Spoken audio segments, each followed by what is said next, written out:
Ladies and gentlemen, tonight we'll be breaking from our usual tradition of playing Lost Ark.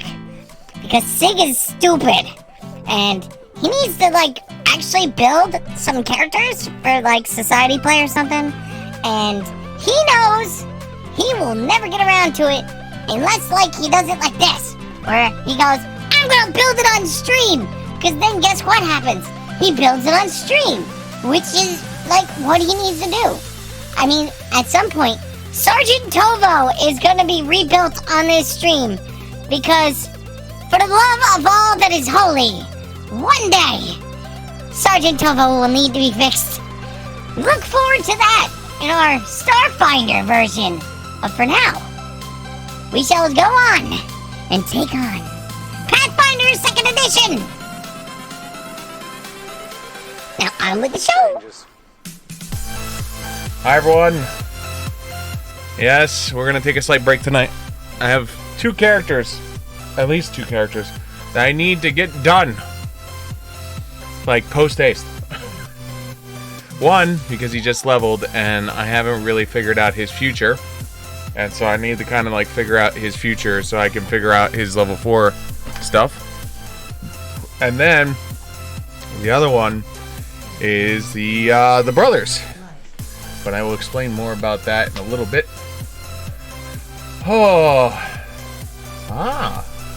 And of course we're going to talk about this website.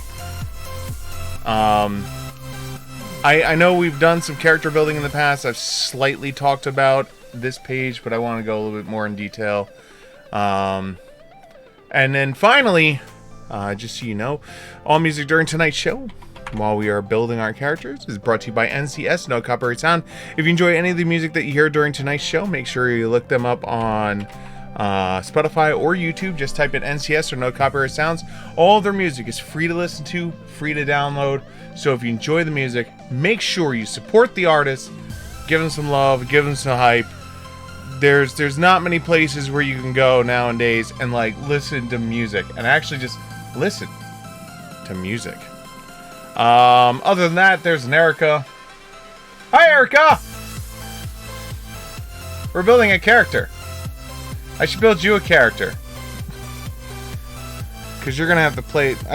Are you playing the special with us? This year? I know you haven't played the special with us the last 2 years because of obvious reasons. IDPM? We shall name him Grumpy. Yes, we could do that. We could build him Grumpy. It will be a dwarf named Grumpy Dwarf.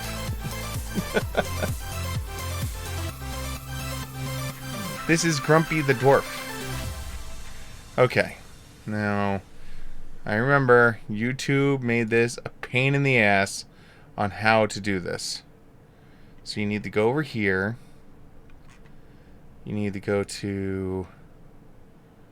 Oh god, why did they make this so hard?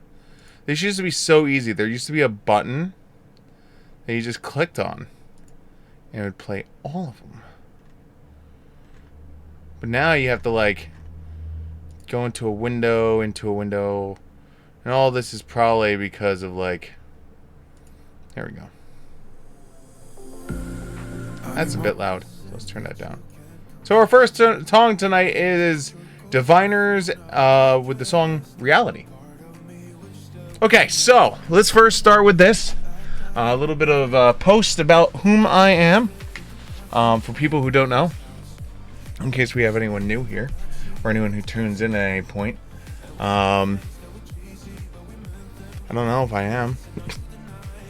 Would help if I booted up my bot, right? Bot, boot up.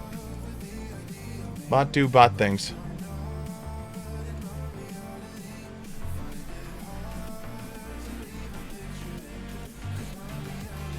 There we go. The bot has booted. You can't not have the bot live. Okay, so first and foremost, my name is Steve, aka Siegfried. Streaming every single day since September 1st, 2017. I am a venture lieutenant for Pathfinder Society for New Jersey. We're still in a recession, the not good cycle because of the pandemic, but we're hoping. I have been on the phone with our first comic book shop, the one who has supported us all along, about getting back into his studio. So let's hope that starts up sooner than later, because I would love to like actually do some like, you know, in-person D&D. Pull out the board. Draw a map. Draw a map, Sig. Alright, so now we talk about this. What is this? This is Path Builder 2 2nd edition. Path Builder is available on both browser, and to show you how much of a loon I am, is available on your phone.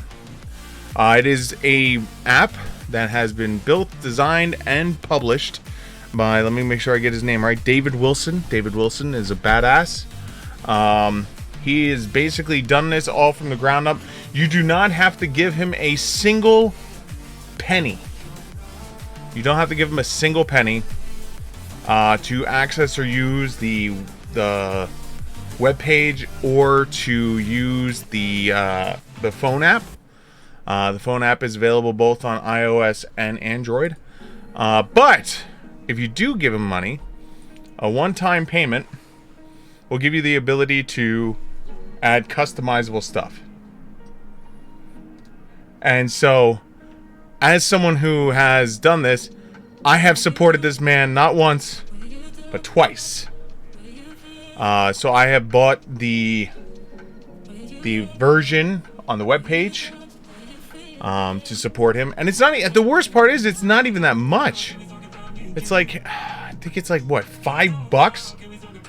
It's like $5 for probably one of the most robust, updated character building softwares available for Pathfinder. If you wanted to get Hero Labs to do this, you'd be hundreds of dollars deep paying them a monthly subscription. Path Builder. Awesome. David, you're a badass. I will always support you. This is why I have bought your program twice. And if my friend SimDoc didn't buy it, I was going to buy it for him also. Because I will support you, because you're a badass. And I want to make sure you keep making awesome things. So there you go. Alright, so now we get into this. So what are we building? So we have my Paladin has hit level 4. I have not future built my Paladin yet. I've only partially future built him, so I don't know where we're going with him. Whether we want to do the Intimidate line, or if we want to do the Arcane line. I have to make a decision on that. And we have to do my Rogue. So we're going to do the Rogue, and we'll go step by step. Basically, always start a new character. If you're doing Pathfinder Society, make sure you remove your third-party features, because you don't want your third-party enabled. Venture Pass are allowed, which is fine. Those are good. If you want to do just core rulebook, you could tell it to do just core rulebook. I usually tell it to enable the archetypes, because I never know what I'm going to build. And some classes do have archetypes available to them, and so this enables it so you can actually, if a class has an archetype, you have it. This is just a nice feature so you don't accidentally delete from your spell book. I wish Pathfinder Society did this, which would allow half orc and half elf for all ancestries. One day, Pathfinder, one day Paizo will allow that to happen.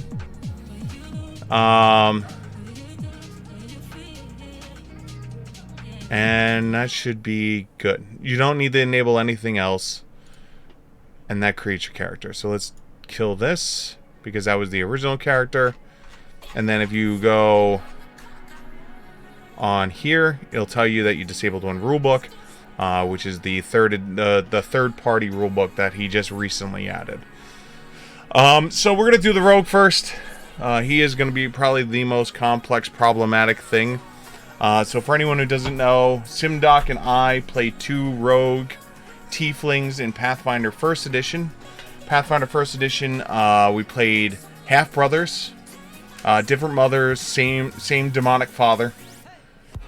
And the storyline behind them was that basically I was all that was chaos. I was trying to be a good guy. And Terrell, hopefully I'm saying it right, it's Terrell, right? Terrell, which is Tom's character, was the fear of that if I am all that is the chaos of my father, is it possible that he is all of the evil that is his father? Although he is the worst ninja ever. That's right. Tumbled and snuck his way through to jump out a window to cast Cure Light Wounds. The only other website that I'll wind up using is AONPRD, which is the Archives of Nethys Pathfinder Society website. It'll be 2e.aon due to the fact that this is now basically the new official website that Paizo is using. Roll20 is basically not Roll20.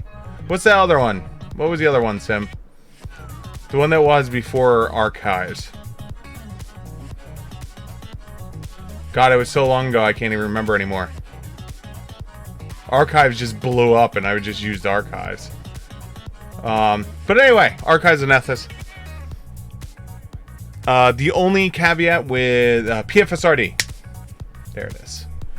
The only caveat with it is just because the website says it's legal, and generally speaking it is pretty up to date, just because it's legal doesn't mean you can use it. You do have to own the book or the resource or the product that it's from. So just keep that in mind, that when you're building it, if you are just a first-time player, it might be best to just click core rules only. You almost tricked me into posting a link there. Well, no, it's okay. You just go, hey, Sig, can I post a link? And then I click on you, right? And then I click permit, right? And then it does its thing, which then allows you to do your thing. See how that works? That's the part you always forget.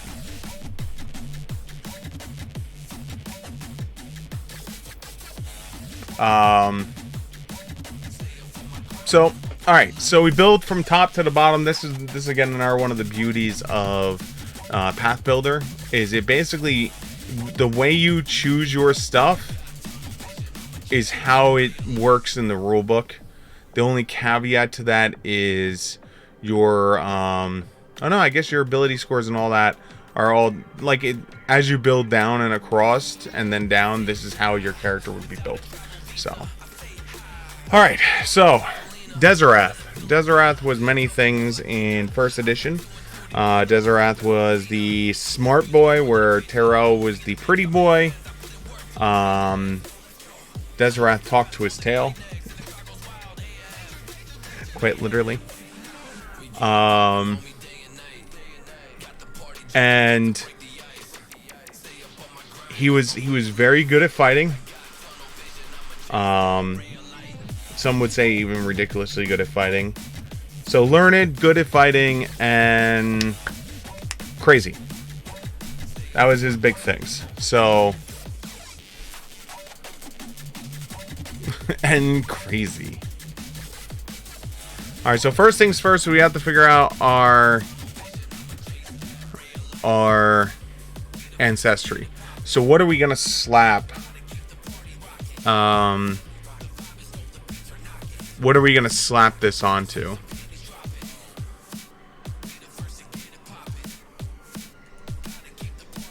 Gnome.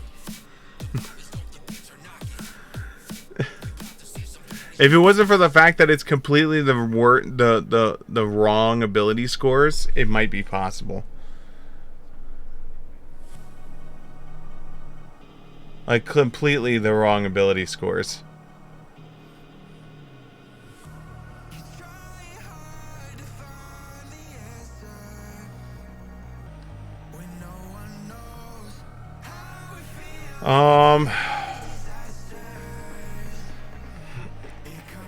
So it either has to be, if we're going for Dex and Int, we have Human, we have Elf. I mean, I guess technically in this system, as long as it doesn't have minus Dex or minus Int, I can choose it.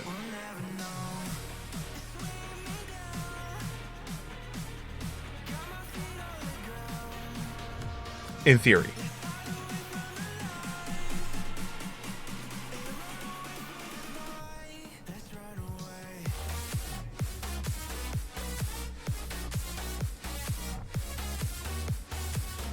If I take Human, then I'll slap this on now.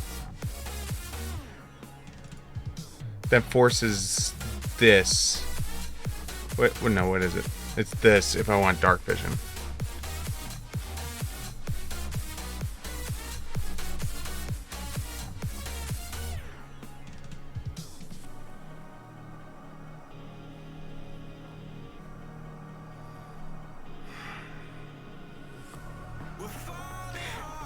Are we still...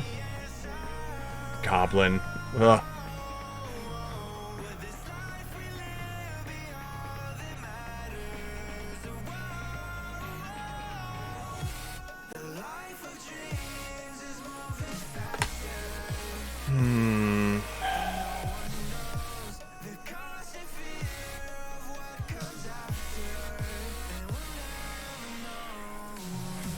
Human gives...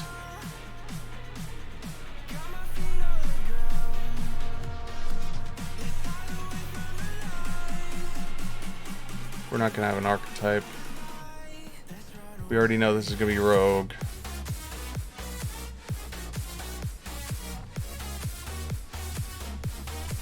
Might as well switch the things I know are going to be what they're going to be. I went Human. Think the best options are Human and Elf. I think it's going to come down to...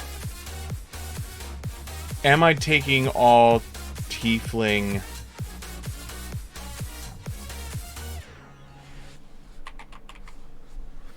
Am I taking all Tiefling stuff?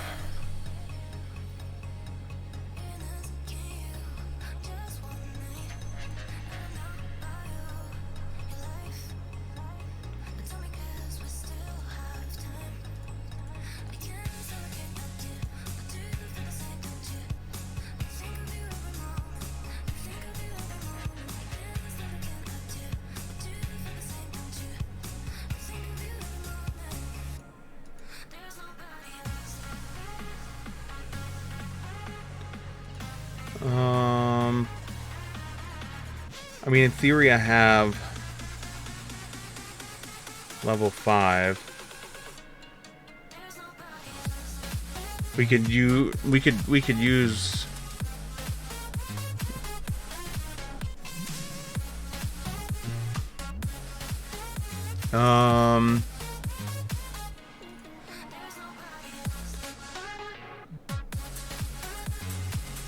too bad Fiendish Resistance only gives you 1. Are you going for the Uber Swords? If I'm going for the Uber Swords, then I have to go Human. If we want to keep Uber Swords on the board, I have to go Human.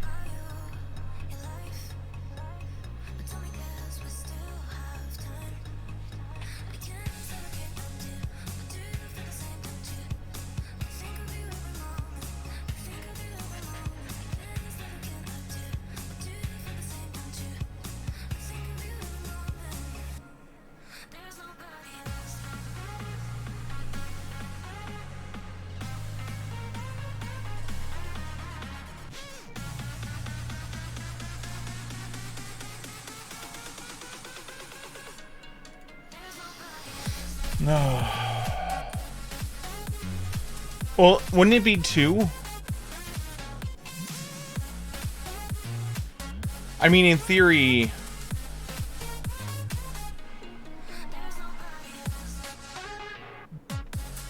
What's the 9th level ancestry? That's wings, isn't it?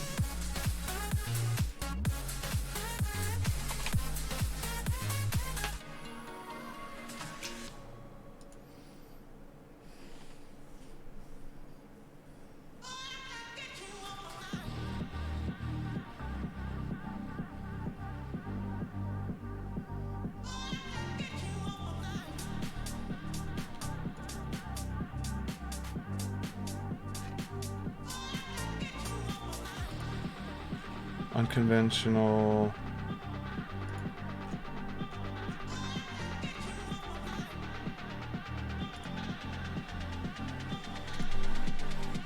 I'm just putting this here for now.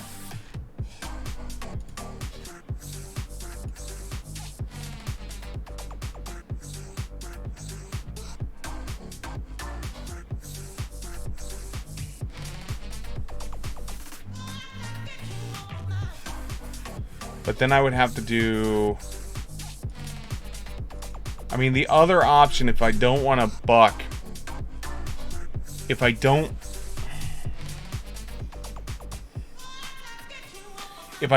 want to buck...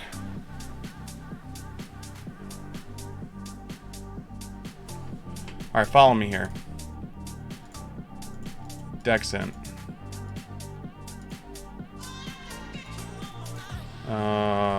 We were gonna do... I think I did it already. Yeah, this gives me Arcane Sense and Arcane Skill.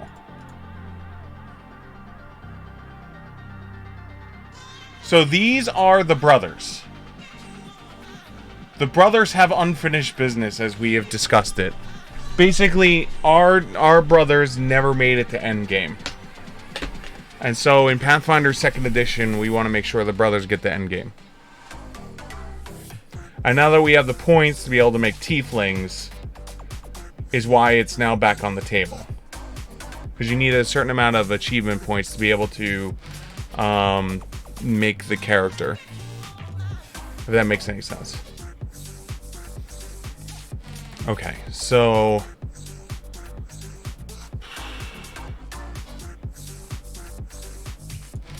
So this becomes int and dex. This becomes dex. If we take strength here, dex, int, wisdom. Right? Then at 5th level, take strength, dex, int, wisdom. Close out that. At 9th level, if I say screw the wings, I could take multi-talented. Multi-talented will allow me to take fighter. Fighter then gives me the weapon proficiency for an ancestry feat.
If I have... Okay, follow my logic here. Tell me if I'm thinking this right, Sim.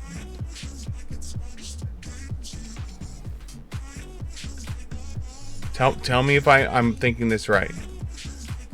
Diverse weapon expert says that anytime I get anything that goes to expert, but then it wouldn't make sense to have it because then the highest I would ever get is expert. Whereas in this would allow me to get up to master, and I need mastery. So yeah, I'm stuck with this. So there's no sense in taking that 1 feat. But this will at least allow me to burn the ancestry to get the proficiency. So it becomes, do I care more about the ancestry or do I care more about the general feat? Right? Is that where we're at, Sim? Because this decision here is going to be whether I care more about general feats or ancestry feats, right?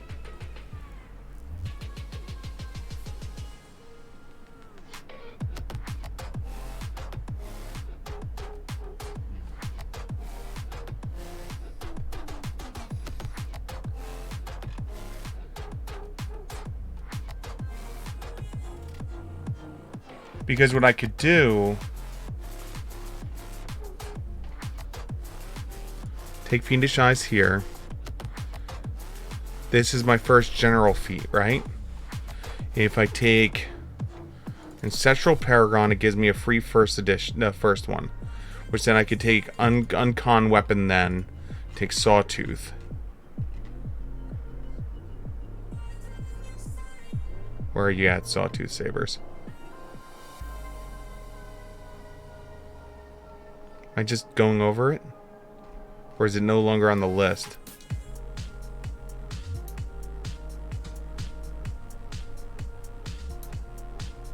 Can't because you do not have martial weapon proficiency.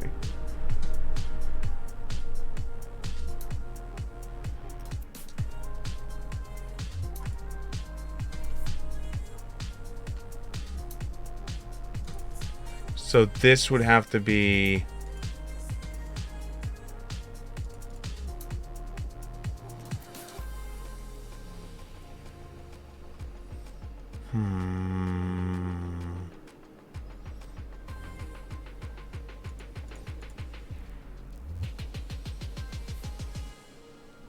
So I still need to get the weapon proficiency. And Uncon won't allow me to claim that weapon without having the proficiency. Or without having...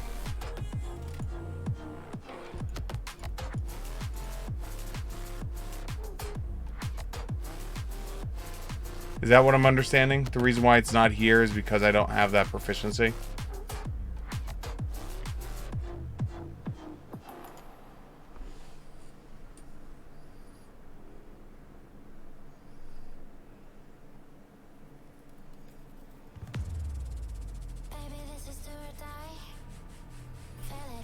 You just take weapon proficiency first.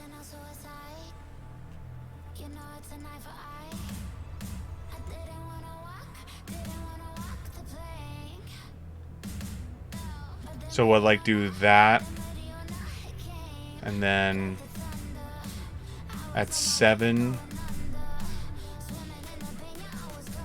take Ancestral? Or no, Paragon.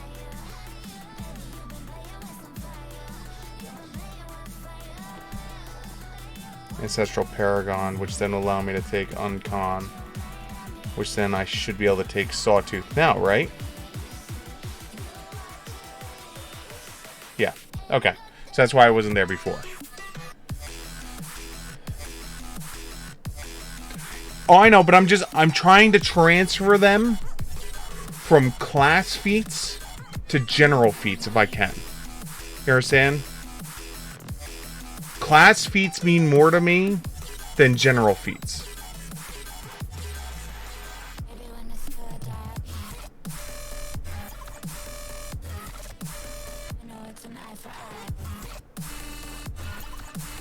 Because in theory,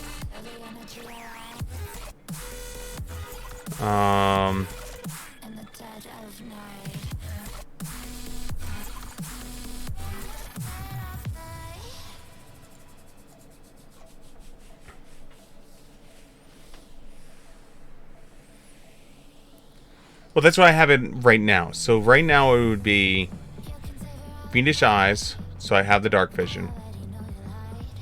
Then at 3rd level, we take weapon proficiency with the general feat. Then at 7th level, we take Paragon for unconventional weaponry.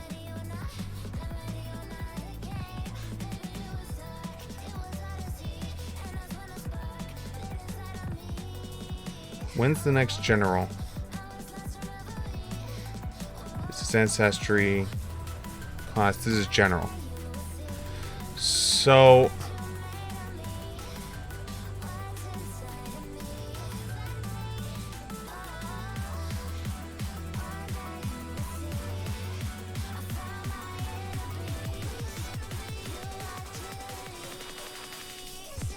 Nine would still make me multi-talented. 13 says... Okay, alright. Let's... If I give up this here, let's clear that out. Right? We keep the Ancestry feat on 9 for fighter dedication. This makes it this. Then at 11... we take the general feat, Ancestral Paragon. Then here, we take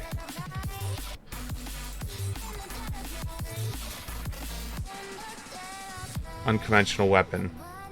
Now I should have the proficiency for Sawtooth.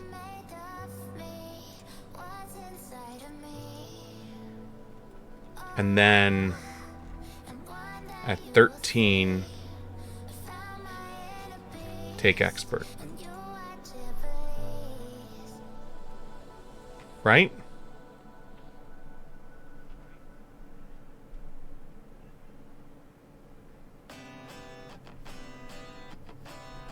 Because then I get the fighter dedication, which gives me martial in. Then I have uncon to give me access at 11. And then at 13 I would have unconventional expertise. Right? Because then that leaves the earlier stuff. So let me clear that out. So this allows me to take things like Incredible Initiative now earlier.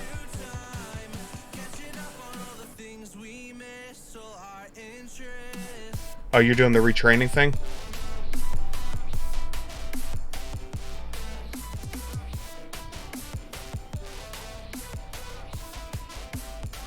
I think with this way, I don't have to do any retraining. And then that way, the only thing that sucks about it is then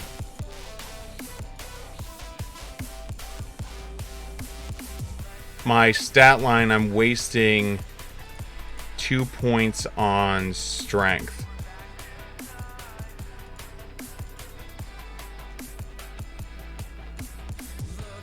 That's the only downside.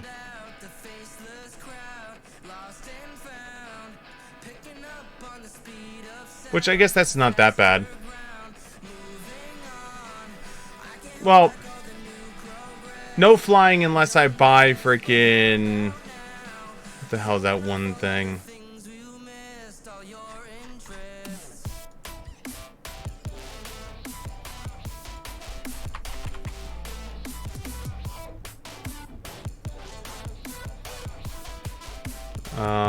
Right there.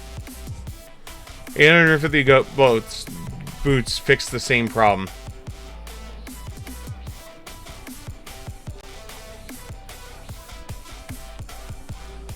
And then I get flying every 10 minutes. It's at 10th level. I'm sure at 10th level I should be able to afford 850 gold.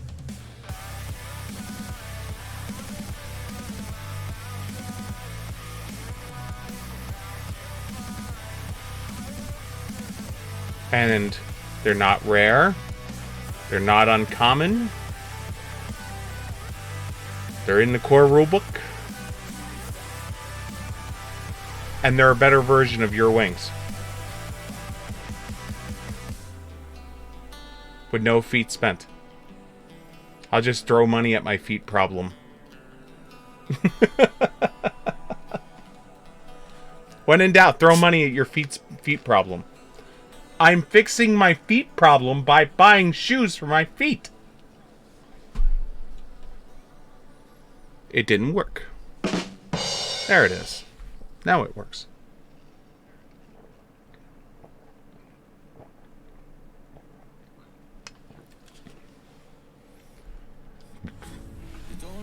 This would be my suggestion for you.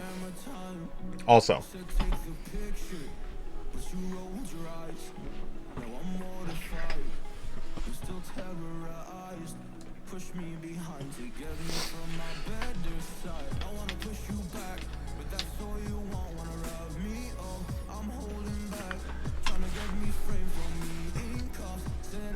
No, I'm talking about wing boots. I'm talking about the wing boots. So you can choose other better feats from your ancestry.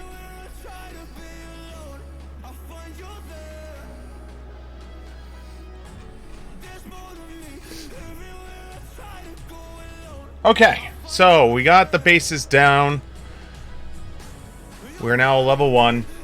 16 hit point, tiefling, human, fiendish eyes, so we have dark vision. Yes, you also have fly as a spell. But that would also what those boots would mean is that allows you to get another second level spell that you said, I have so many second level spells, I don't know which ones I want.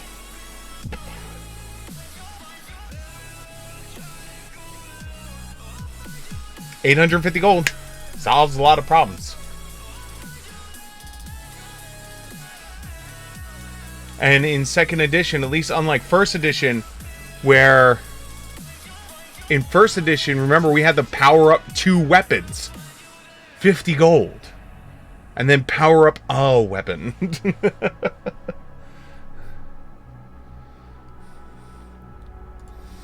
Alright, so let's spend our skills now. So let's go down the tree. So we're going to take athletics, acrobatics, we're going to take crafting, we're going to take none of this shit.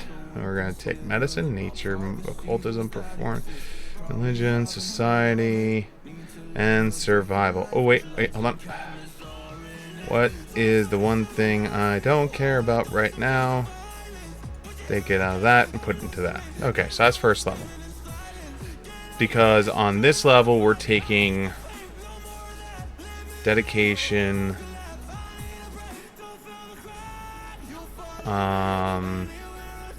dual warrior,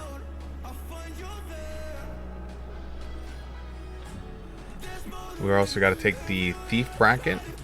It's going to give us a couple more skills. Oh wait, hold on, that gives me thievery for free.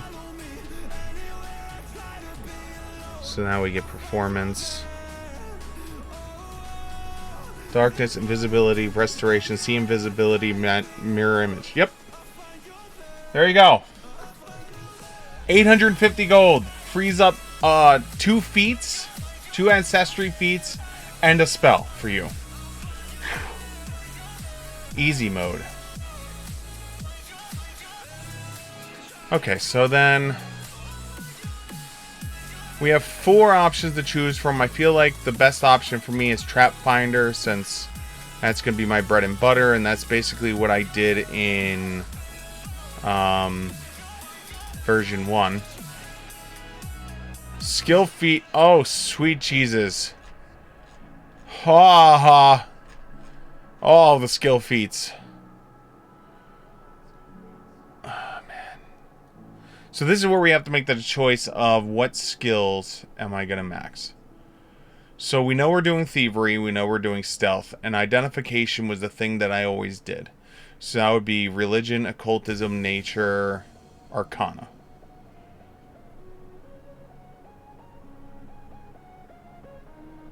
Arcana covers all things that are crafting.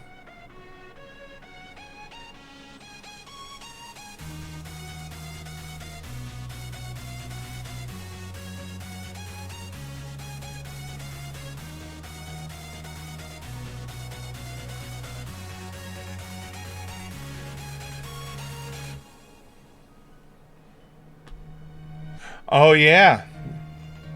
You're right. Because that would be our money way to make money, right? And this also allows me to use stealth for palming objects.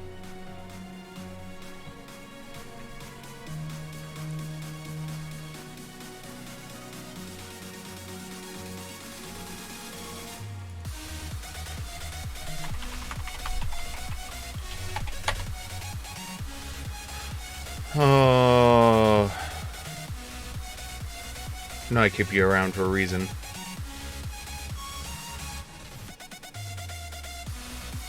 Oh, I know what I'm taking for a skill feat. The very... the very... The very...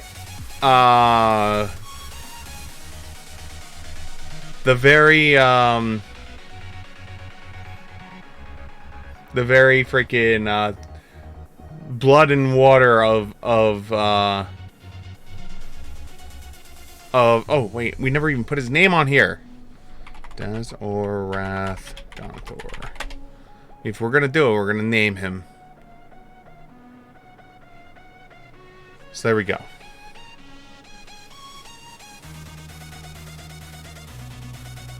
So that's first level. All is good. Now I'm so that's handled. So that's trick magic item. That's fine. So that's second level there. All right. So we're going up Thievery 1 first.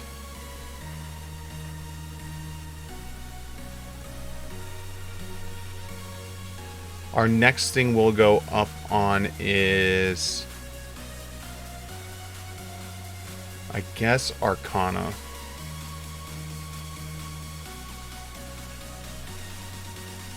So now we have another skill feat.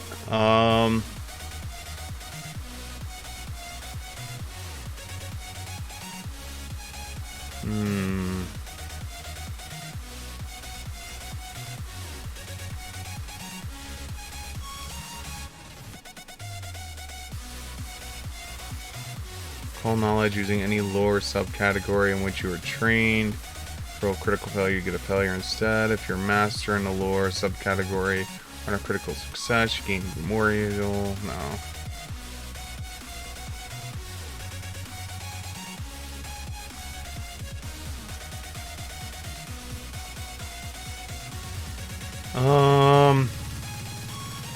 This is where I always start having problems. Successfully steal something. The big legendary thief needs pickpocket, right? But this will never, ever come in, like, you have to remain hidden and next to the person for a minute to be able to steal something that's actively being wielded. So, like, that's never gonna come up. Let's be honest. Even in home games, that would never come up unless, like, you got greater invisibility put on you.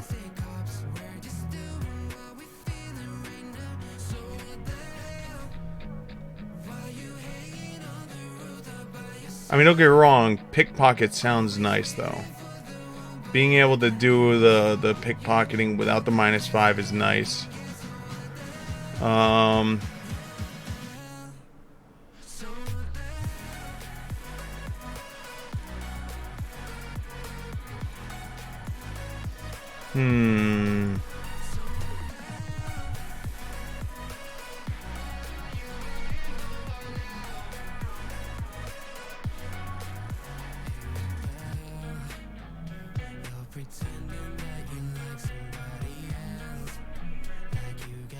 See, this is where I start having problems.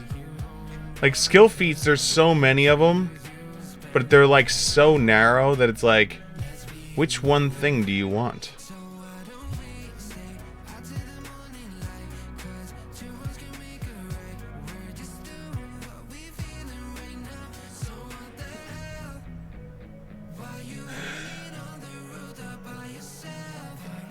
Members of your cult frequently pass themselves off as worshippers of other religions. Terrain stalker?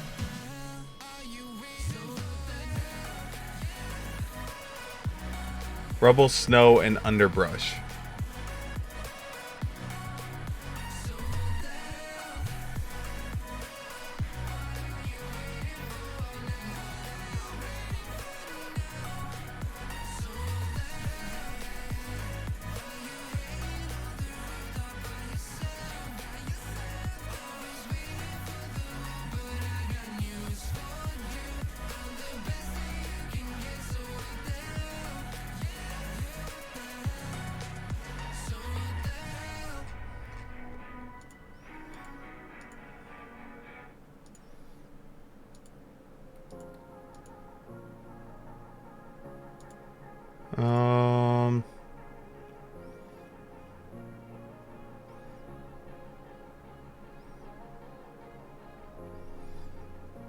Oh, this is literally the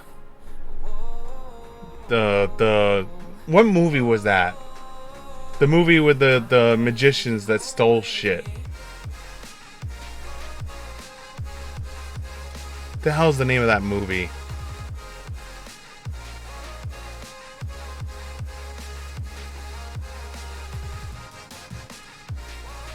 Hold on, I'm gonna cheat now. Magicians that steal shit. Now You See Me. There you go. I literally typed in Google magicians that steal shit, and literally the first entry is Now You See Me.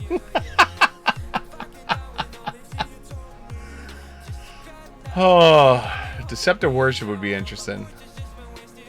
Say using deception to impersonate a typical worshiper of another faith, or to lie specifically to claim that you're a member of the faith you're impersonating. You still need to use deception skill to impersonate a specific worshiper or to perform other deceptive actions, such as attempting to lie about any other matters.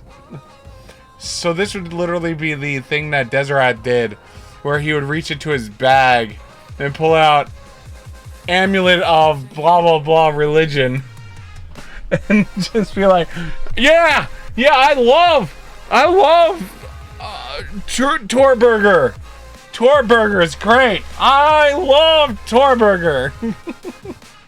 Woo! Look at me.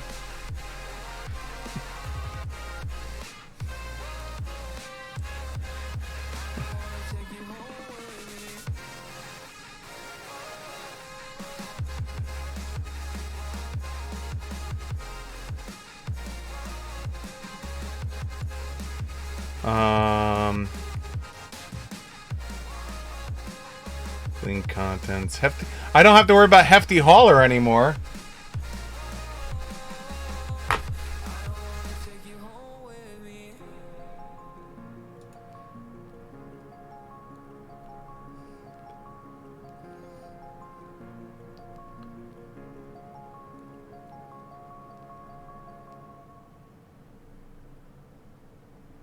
Inoculate.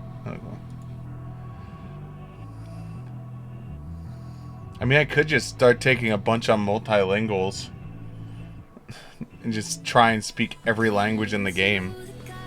That was another Deseret thing to do.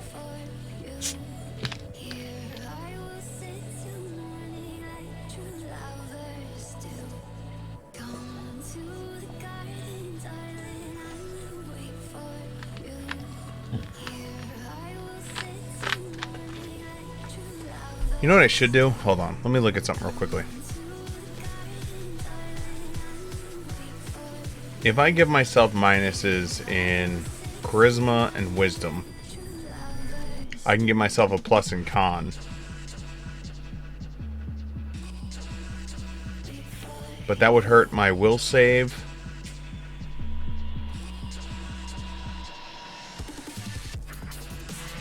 And that would hurt my this, and it would hurt my perception somehow. I don't wanna flaw wisdom. There goes that idea. That idea is gone.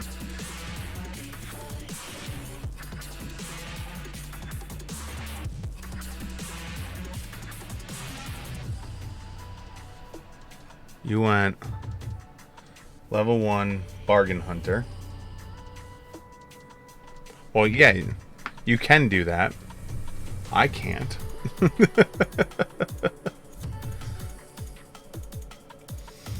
I can't do that. Multi pickpocket.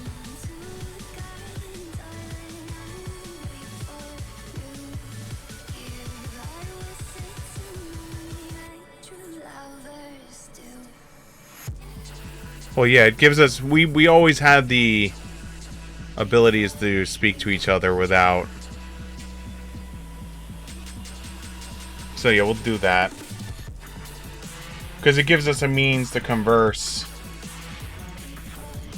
without actually talking. No auditory. Alright, so that leads to 4th level now. So, skill increase... Things are still on expert.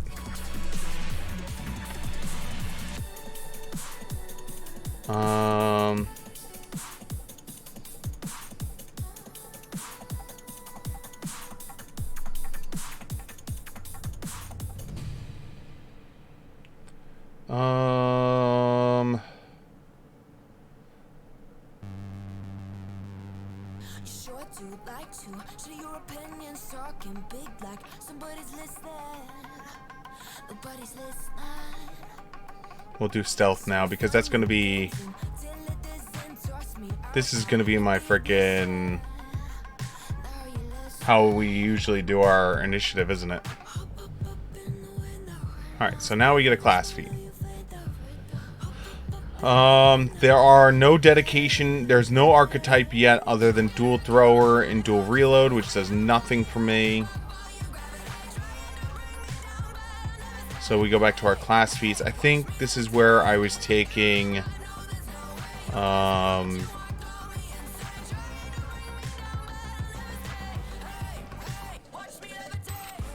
what is it at? Was it minor magic?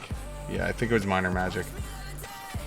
Yeah, we did minor magic because then that allows me to go divine.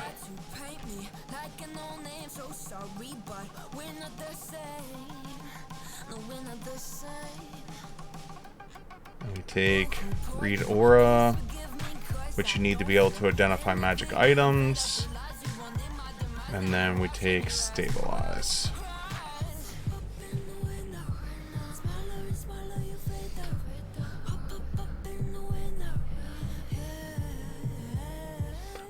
So the way I'm looking at it is now if I'm taking fighter dedication, I'm not going to have room for...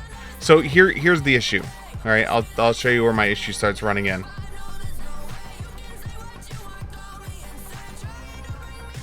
First feat I have is at 8th level.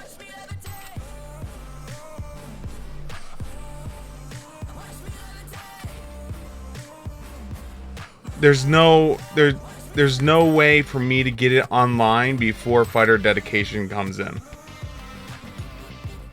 So I'll never be able to take Shadow Dancer.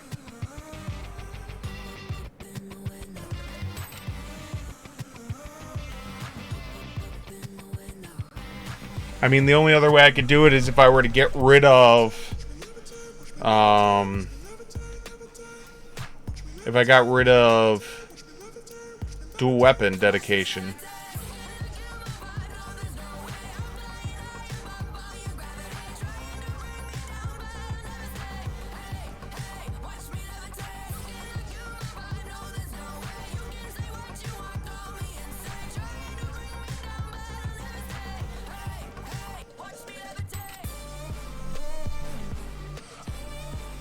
Can you get what you need from Arner?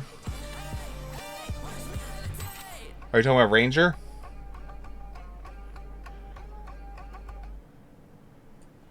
Alright, so here's the things that I get.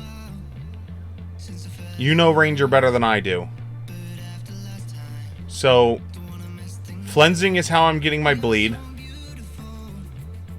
That gives me the D8 bleed per weapon die. So I guess I could do the debilitation for that.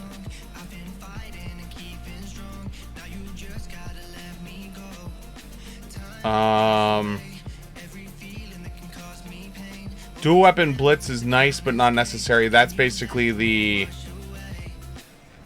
can stride and then make strike with both weapons.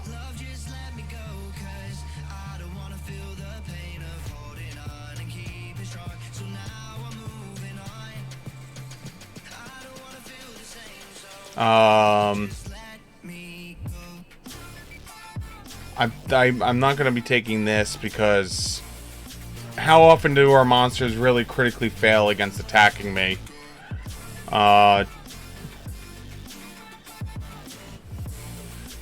Dual onslaught is the even when I miss, I'm guaranteed one hit. So in a worst case scenario, if I double slice, I will still hit.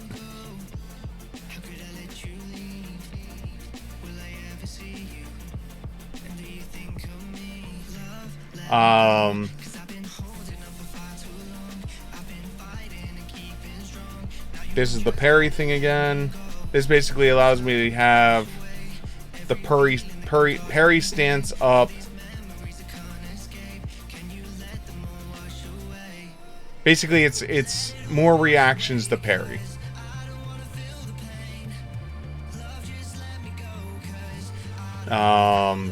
Flurry is the one that allows me to get my 4th attack.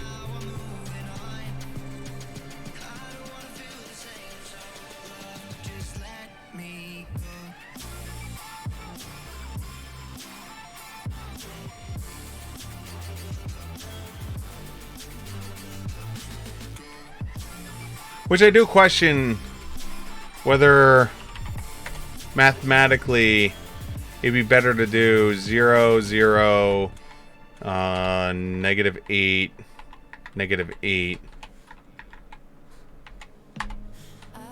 for the attacks, or 0, 0, negative.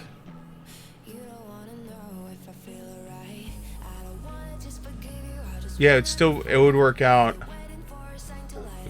It would still be alright. So wait. So you're better off. You're better off opening with. Wait, does Flourish end your turn? Flourish actually require 2 much exertion to perform a large number in a row. You can only use one. Okay, so you'd still be better off opening with 2 weapon flurry. Well, maybe not. Because this doesn't say that it doesn't increase your map, right? Until afterwards. Like this one says you don't increase the map. Or not where's that?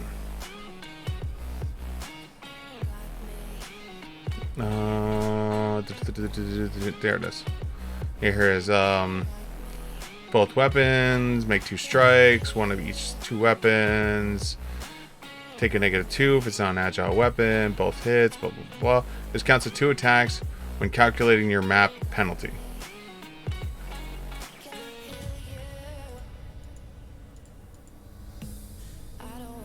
One action for 2 attacks always takes map for each strike. 2 actions, 2 attacks decrease map after. So this is where the question comes in. Is did I close it? I closed it, didn't I? So then it would be 0, -4, -8, -8, or 0, 0, -8.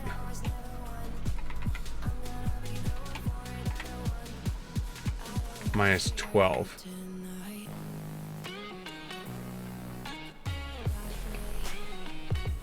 Right? Because either you open with a flourish and you go 0, -4, and then 2 -8s, or you go open with the other one and go 0, 0, -8, -12. Right? Or does it never go up? Multi-attack penalty. I've never looked into doing a 4th attack before, so I don't know if it...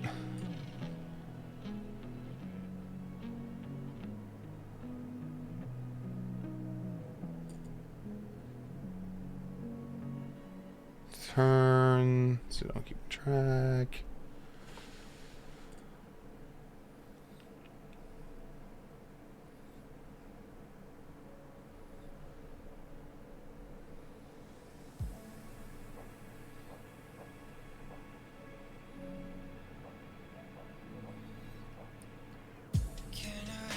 Always calculate multiple times as a penalty the weapon you're using for the attack. For example, let's say you're wielding.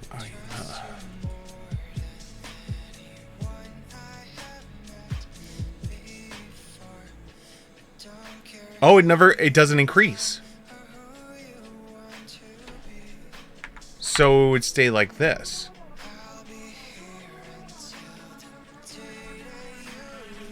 So then the question becomes, this is me craziness land, right? So this is with flurry into double slice, right? And this is double slice into flurry, right?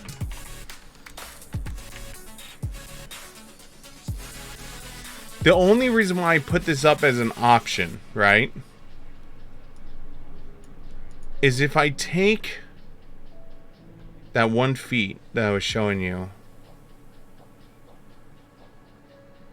Well, follow me here, friend.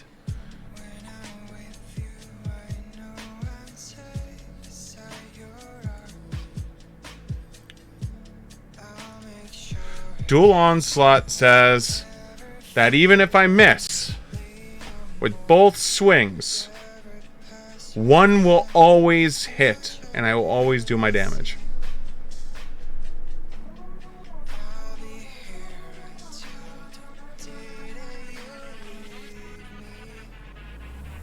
So you miss with both strikes, choose one of the 2 weapons, and apply the effects of a hit with that weapon.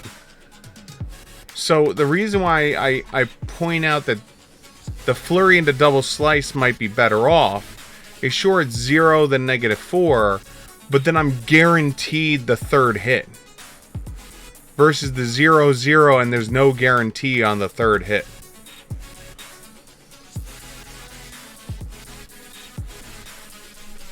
I mean, for all intents and purposes, it would almost be like putting it as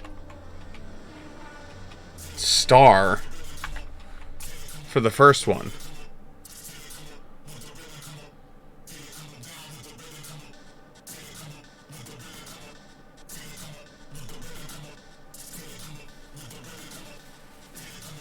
You see where my logic is going with that? With the doing flurry first into the double slice?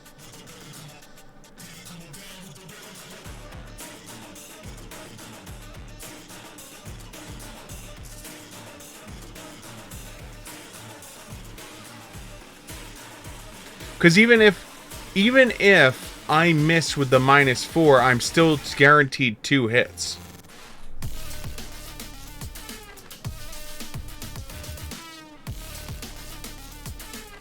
Well, I'm only guaranteed 1 hit. But it's guaranteeing it's a -8 will hit.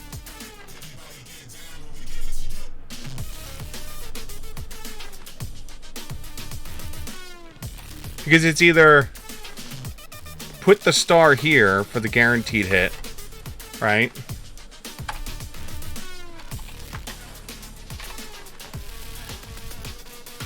Right?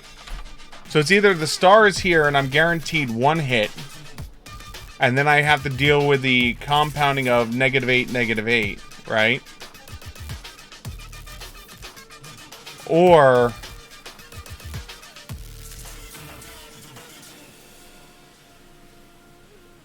if I do flurry, it's 0, -4, and then a guaranteed hit.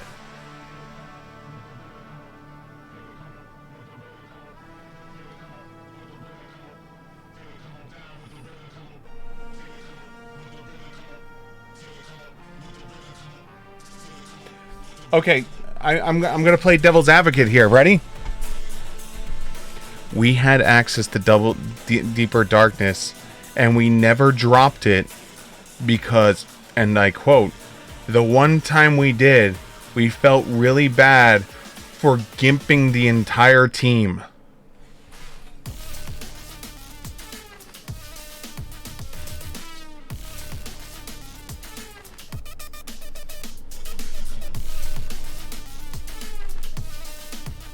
We did it exactly one time.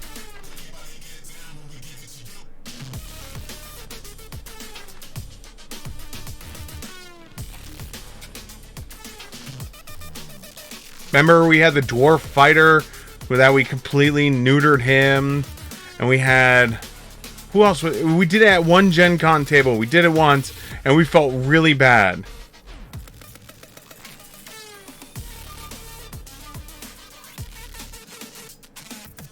Oh, we had deeper darkness. I forget how we had it, but we had deeper darkness. It's either that or we dropped darkness, and we felt bad for neutering the whole team.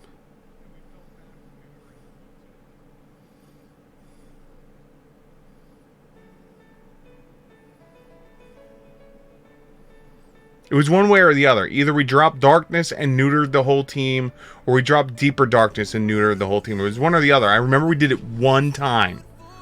We exactly did it once. And we never did it again.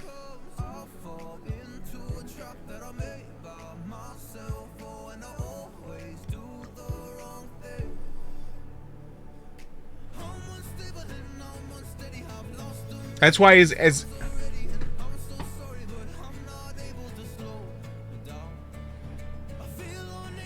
where am I getting alchemical crafting from?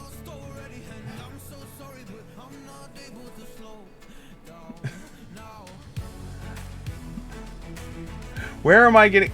I am so feet taxed right now.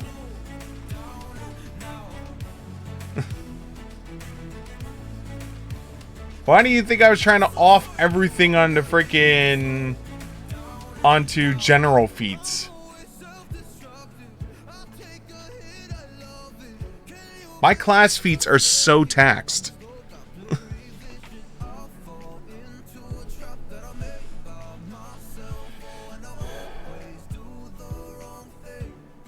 Yes, to deal with when they drop deeper darkness.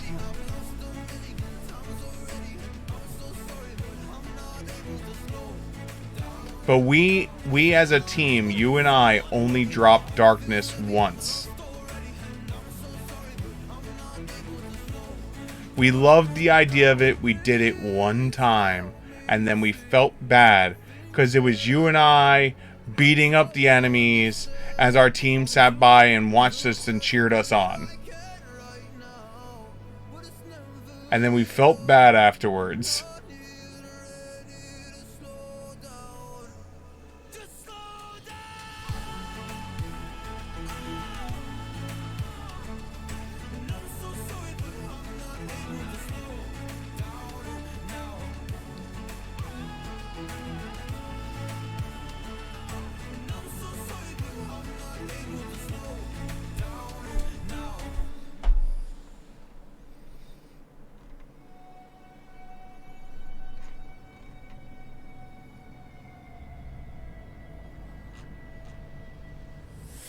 As I said, as much as I know you love the concept of dropping darkness, we never will, because we never did. We'll do it one time, and we will watch 4 other players sitting around doing nothing in the darkness, and then we'll feel bad and never do it again.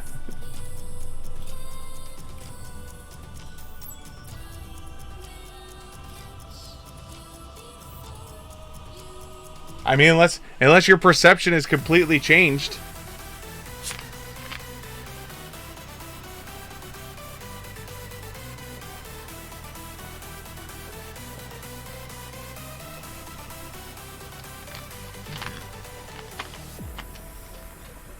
Because the question you shouldn't be asking me is how am I going to deal with your deeper darkness?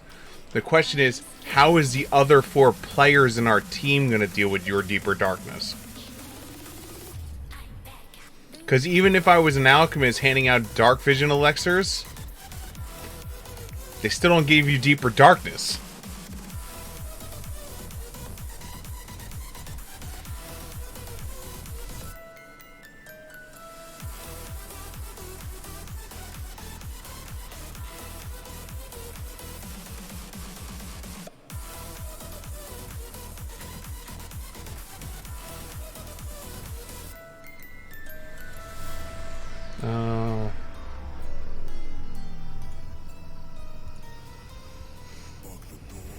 Oh, it's higher level. Where is it at? It's 8? Yeah, it's 8.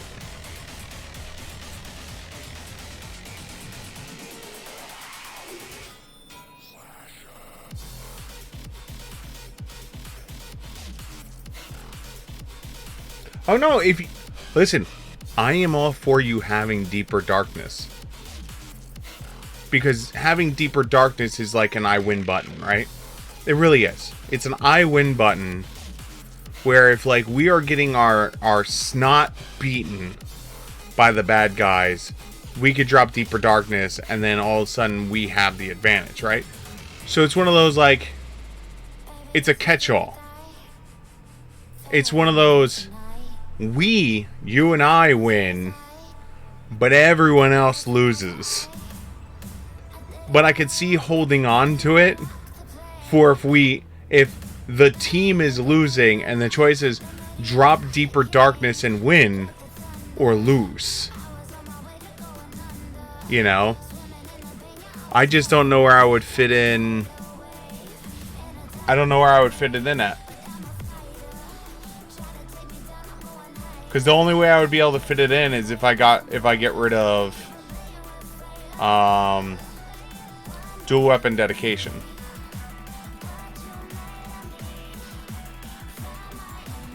Let me look over at Ranger. Oh, Ranger! The New York Rangers.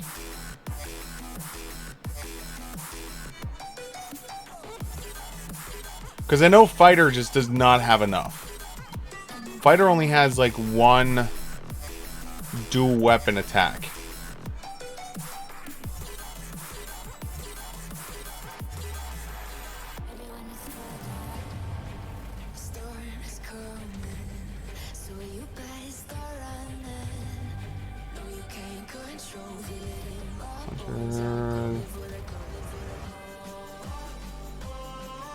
All the empathy. Bar shot. I'm coming for the throne.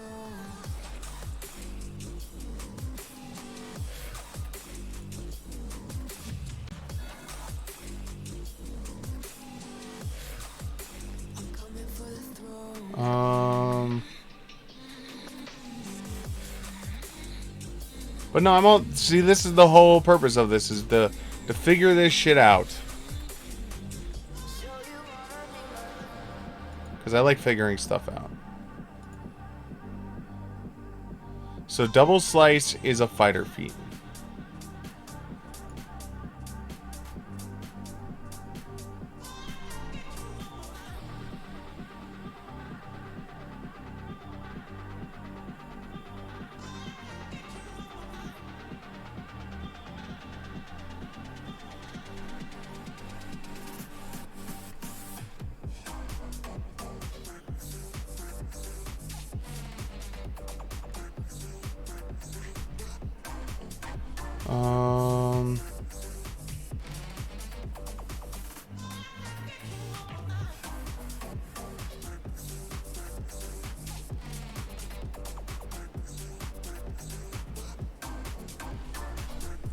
Taking a scroll, probably more useful to give someone or to someone's.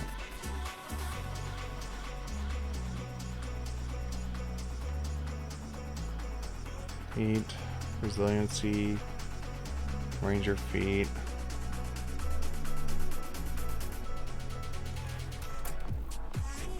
All right.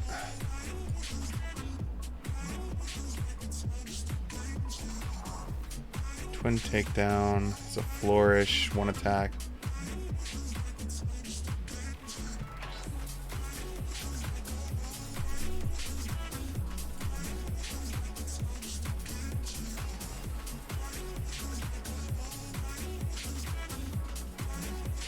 Hold on.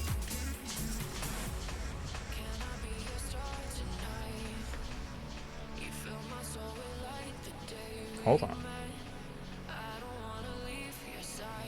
Hold on.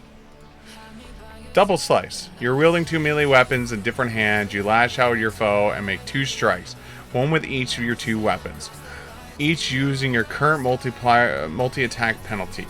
Both strikes must have the same target. If the second strike is made with a weapon that doesn't have the agile trait, it takes a -2 penalty.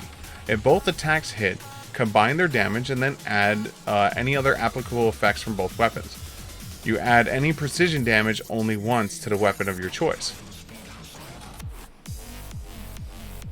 You swiftly attack your hunted prey with both weapons. Make 2 strikes against your hunted prey, one with each of your required weapons. If both hit the same, combine their damages for the purpose of resistance to weaknesses. Apply your multi-attack penalty to each strike normally. So this would allow me to apply precision twice, but I would be 0, -2 on one swing, right? Or 0, -4. Where this would be... need to hunt prey first. But this would allow it... But since this doesn't call it out, I would get the precision on both, right?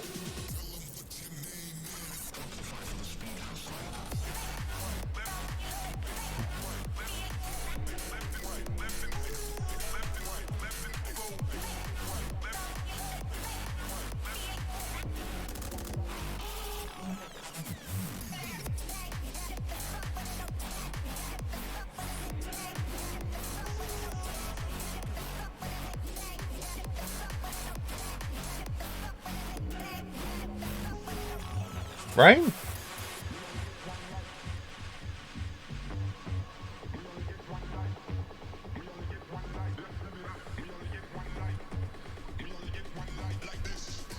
Twin. Hold on.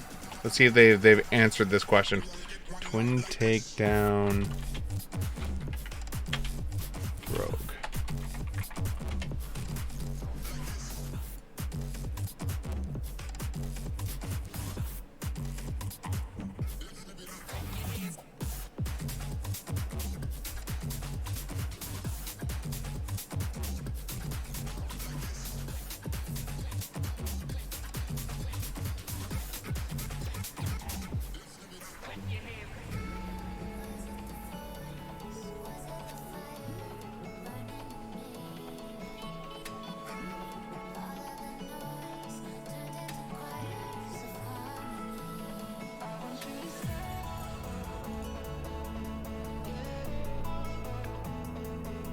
A ranger with road dedication combines twin takedown with sneak attack if they are hunted prey is flat-footed. I'm using my animal companion as a support action to make the target flat-footed. Sneak attack says the target is flat-footed, I get precision damage. There's no limit to how many times you can deal sneak attack damage as long as they're flat-footed. So hit twice, deal 2. Seems like the board...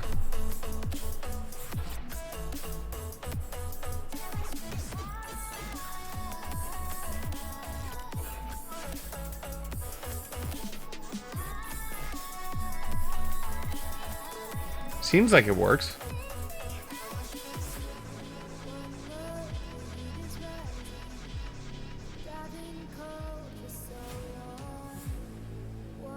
What? What, twin takedown?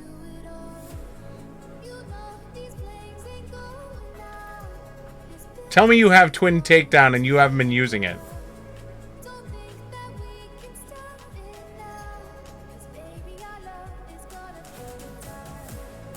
Please tell me you have twin takedown on your ranger, and you haven't been using it.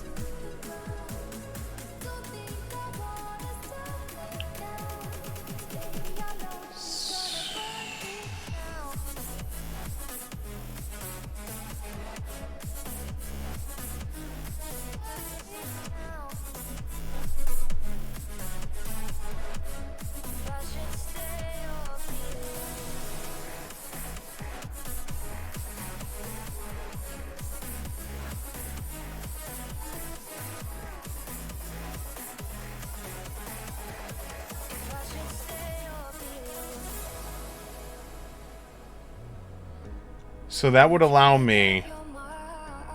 Alright, so let's get back to this. So, if we switch this to Ranger...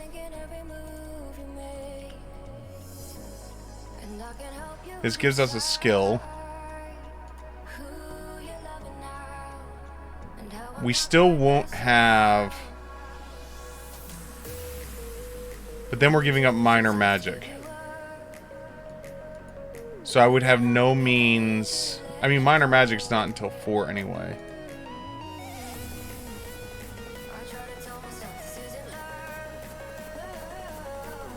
So I would have no means of identifying magic items again.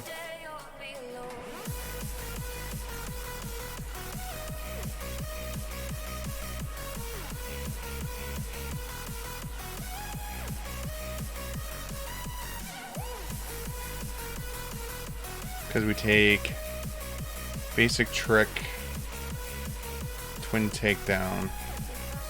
So instead of having my double slice at 2nd level, I'll have it at 4th level.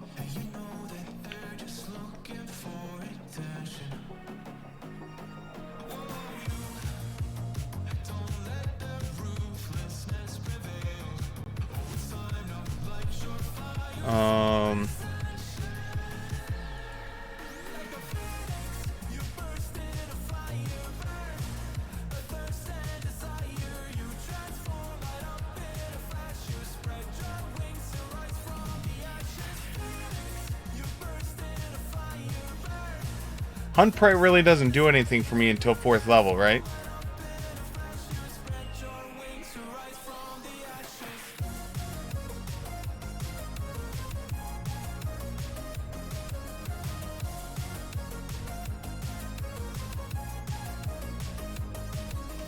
Perception checks when you seek your prey.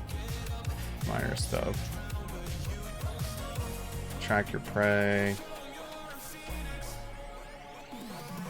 You also ignore making penalties when you're making ranged attacks with your secondary range increment.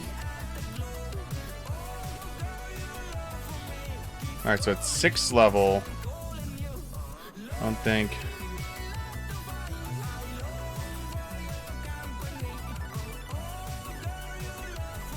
Sixth level was gang up. Still won't work. Because in theory, I would need...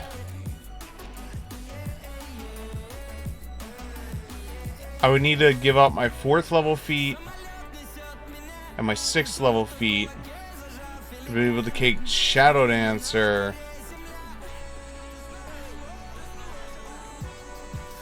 at 8th level.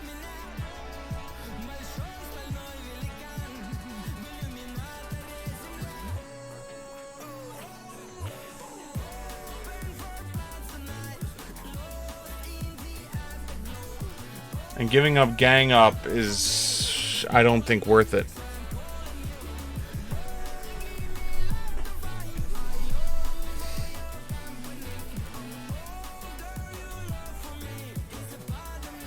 You're taking Shadow Dancer at 10. Problem is, if I'm taking multi-talented fighter dedication at 9, I will not be able to take Shadow Dancer at 10. Because then I won't have the feats.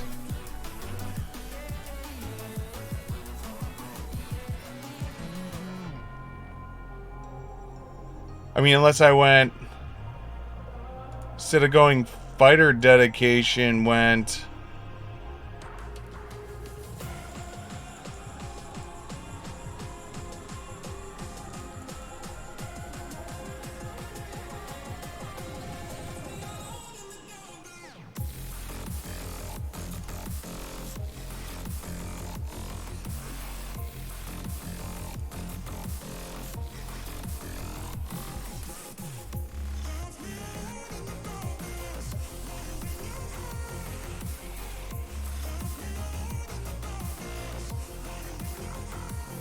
Right?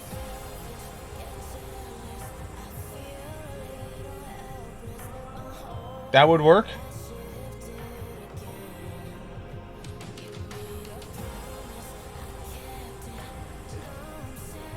Can I get 14 strength at level 2?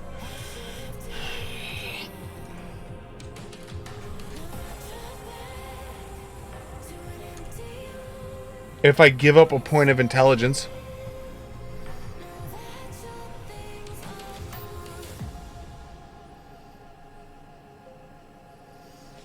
I mean, unless... Well, hold on. Charisma. Wisdom. Strength. I can get it at level 1.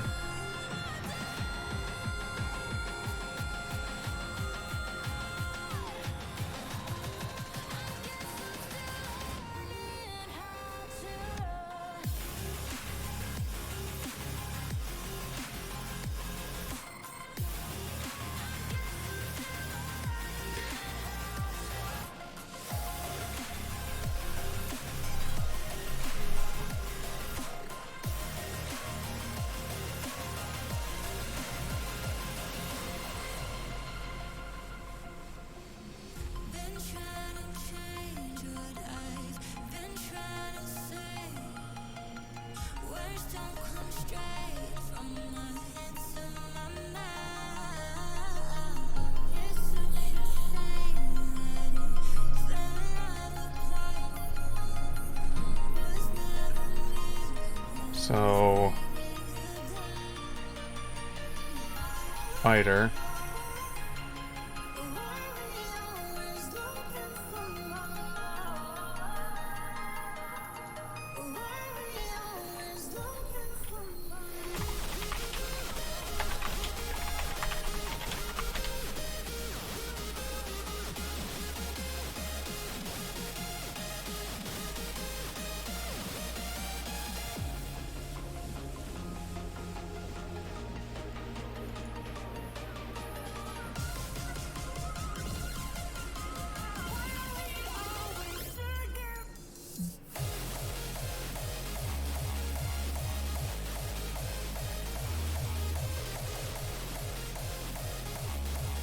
Okay, so then at 4,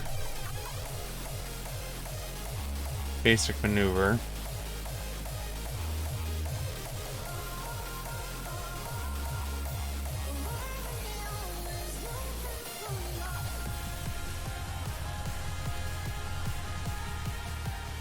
Six, we keep gang up. 8.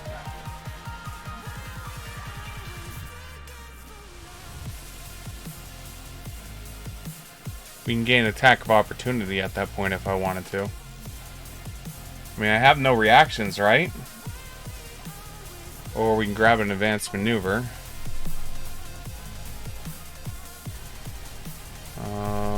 You're wielding 2 melee weapons, 1 in each hand. That's just a +1 shield.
One-handed melee weapon and have the other hand free? No.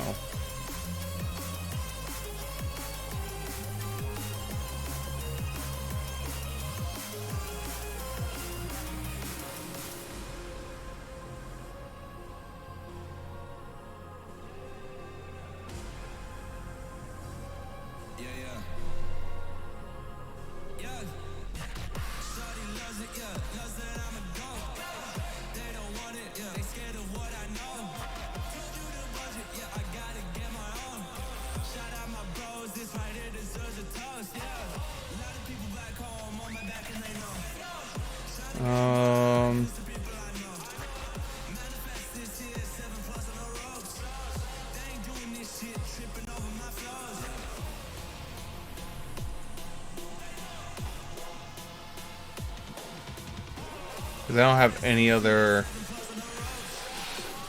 The only problem is, again, we give up...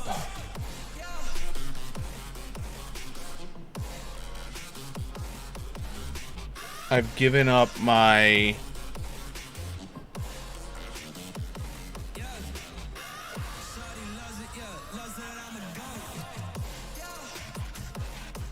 I'm using 1, 2, 3 feats.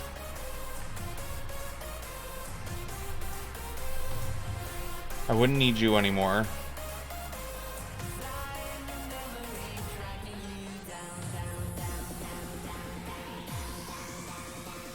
Because now I'd be proficient from fighter.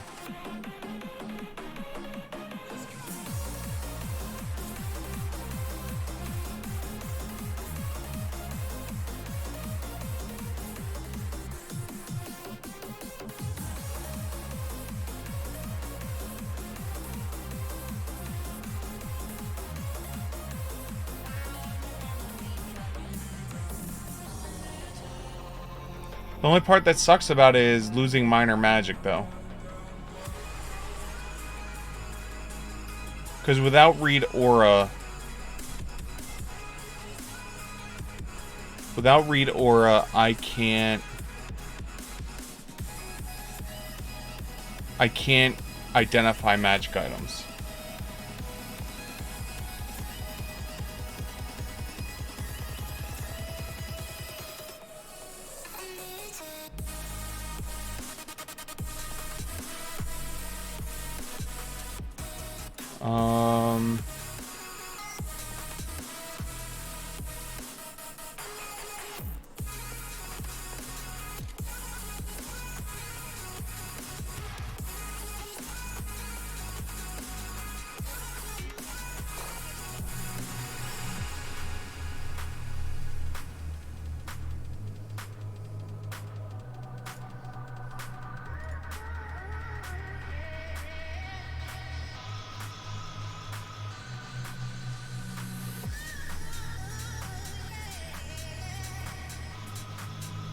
Because this leads back to...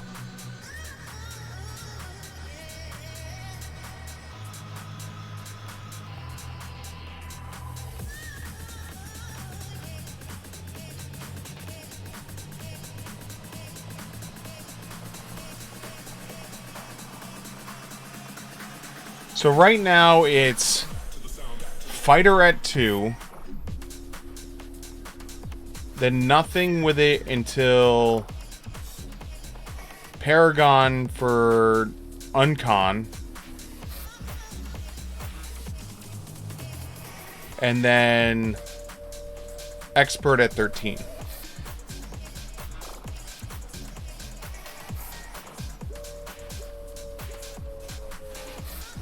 Nine freed up. Oh my god, I see where you're going. I see where you're going. I see where you're going, but like...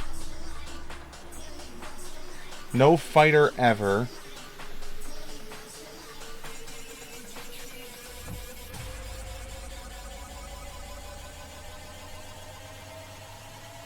General training at 9 for weapon proficiency. Alright, so let me pull fighter out. So we're going back to 9. We're going back to natural ambition. No, not natural skill?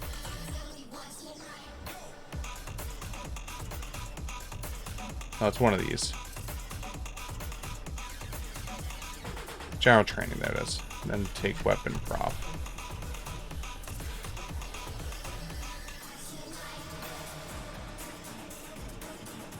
$11 is Paragon. 13. So then so the only thing I have to do is at this point is can I get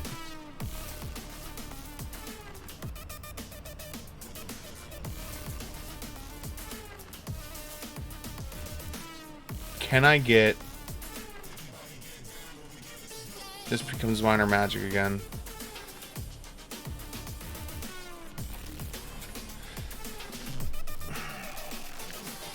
Divine. Gang up 6, 7. Clear that out. That's 8. Silent nights recalling you, a souvenir of what it could be. Pieces of my mind are yours. I forgot Damn. the bars are missing. I pretend that we are okay, like nothing's ever broken. And I pretend that we are dancing, like The problem is I'm still at the same issue.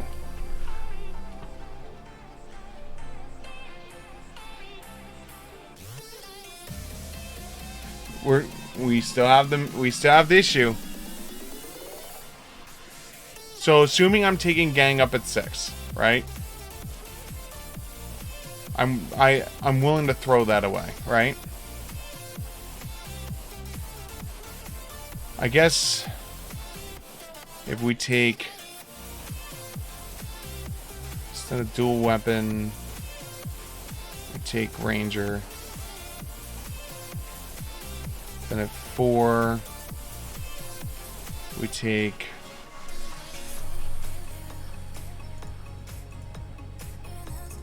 trick,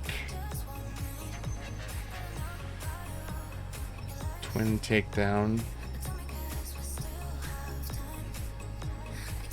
6 is gang up, so at 8, I would need to take another archetype thing. So it's either resiliency, which makes no sense. So it would become hunter trick at 8.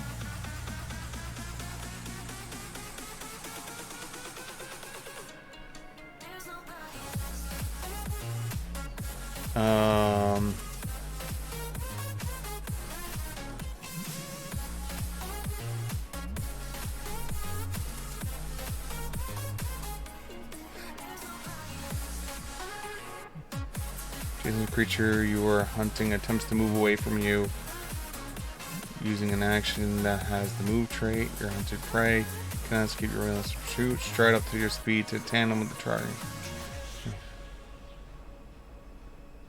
That's interesting.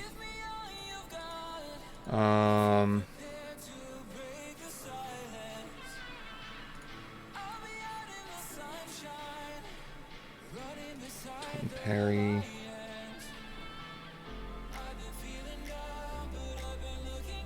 Disrupt prey. Granted prey is within your reach and uses a manipulate action, uses a move action, or leaves a square during the move action you're using. Make a melee strike against your prey. If the attack is a critical hit, you disrupt the trigger. Yep. Okay. Okay. Alright, so yes. Alright. Okay, so now we have to figure out one skill has to go into performance.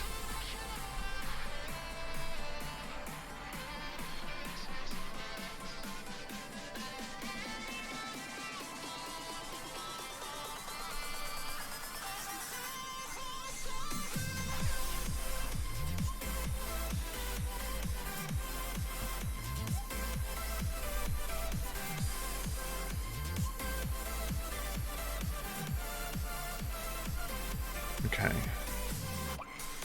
Let's go back to the abilities. I don't need you anymore. Don't need you anymore. We can put you in con. So then we can actually optional flaw. Minus charisma, minus strength. Because we don't need that anymore. And we can now give myself a boost in wisdom. In dex.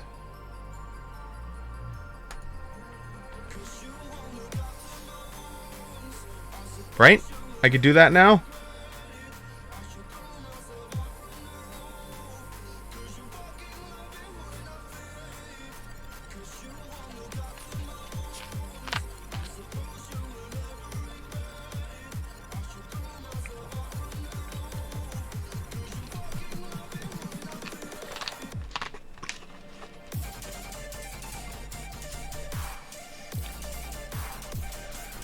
The only thing I lose is the bleed, though.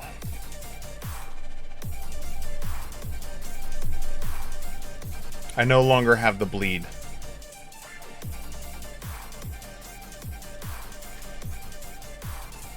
Alright, so let's go back to our skills so we can figure this out.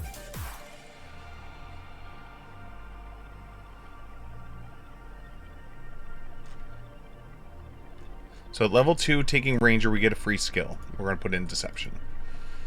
Level 3, we did Arcana. Level 4, we did Stealth.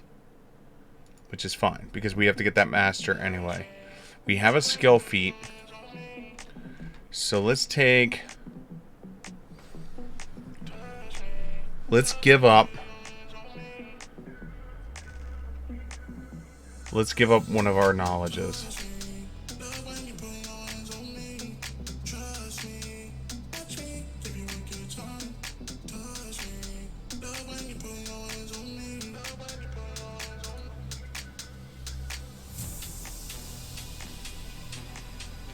Cognitive crossover.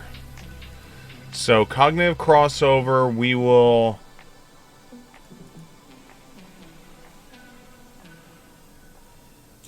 attach it to Arcana.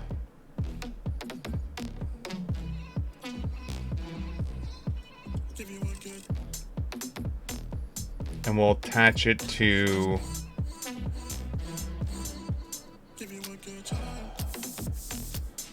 I think nature would probably be the safest, right? So if we let the nature go...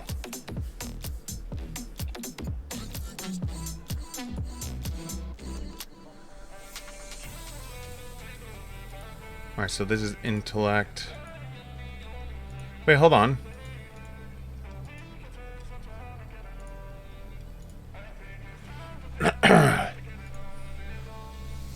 I can add lures for these. Why am I even going to bother putting in points in this shit? I will just pick up train lures.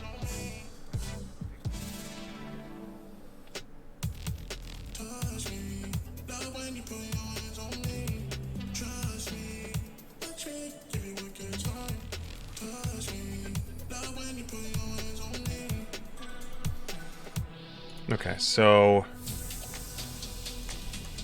this is 5th level.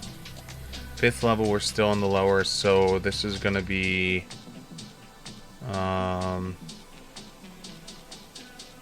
we're letting nature go, so it's going to be either cultism or religion.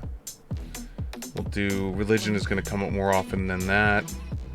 Leave that blank. 6, we still can't go master, so this will be occultism. 7, we finally can hit master, right? Yeah, so 7, we go master in thievery, because we don't need mastery in stealth yet. Level 8, we go mastery in arcana. Level 9...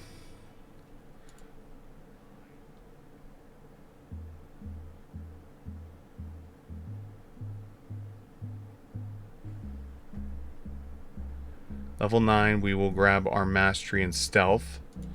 Level 10, upon leveling up, we'll take our expert in that. Because in me.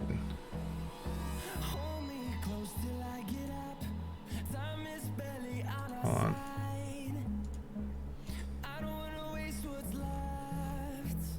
There we go.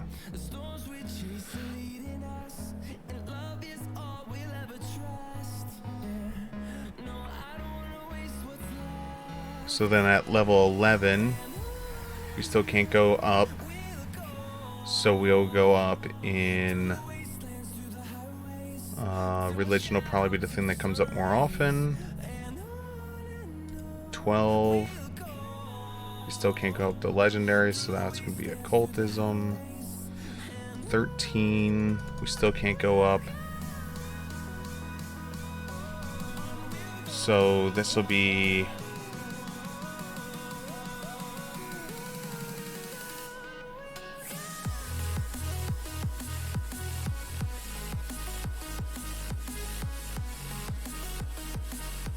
Well, if I'm using... I took the cognitive crossover for nature. So I have Arcana covering nature.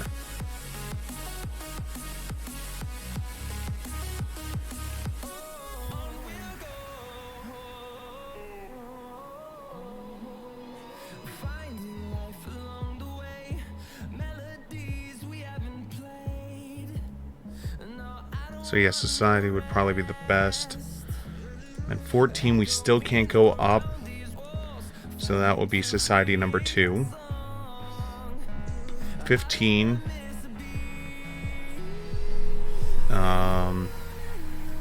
Grab thievery. 16. Grab arcana. 17. Grab stealth. 18. Grab religion. 19. Grab occultism. 20. Grab society. There we go.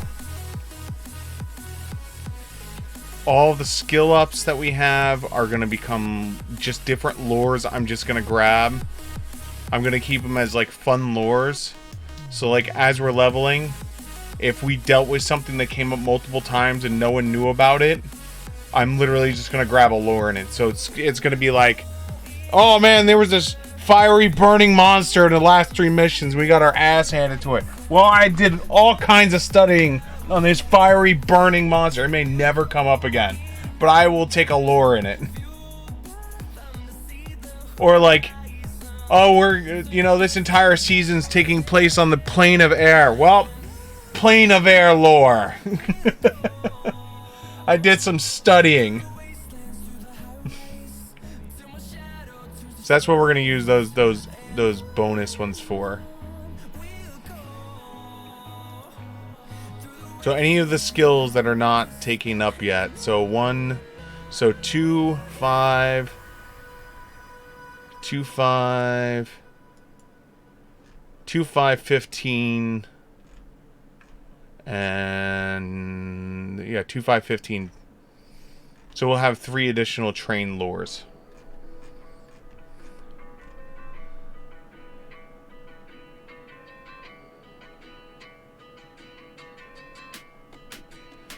The only sad thing is I don't have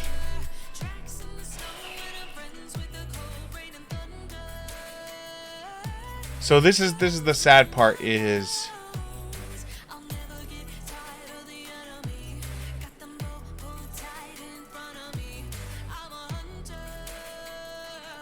choose one of the following school shield, tank foot, daze, electric arc, ghost sound, chill touch, sigil.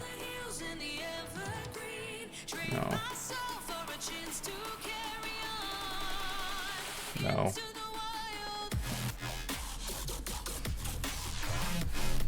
No.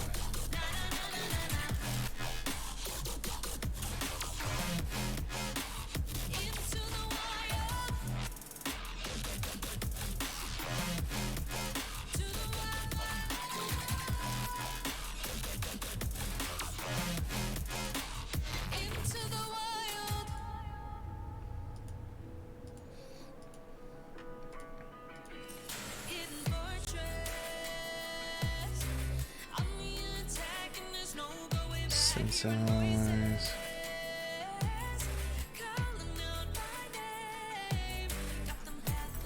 Humans have no way to add cantrips, huh? Like they have no they have none. Like all the other races have like a pick up a cantrip.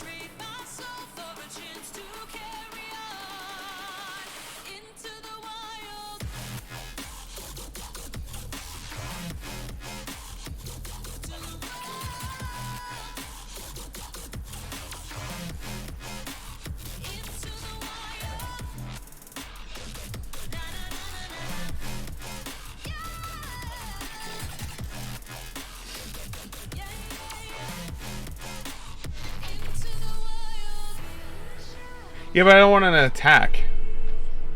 My issue is the issue I have is, so I have detect magic, which is great, right?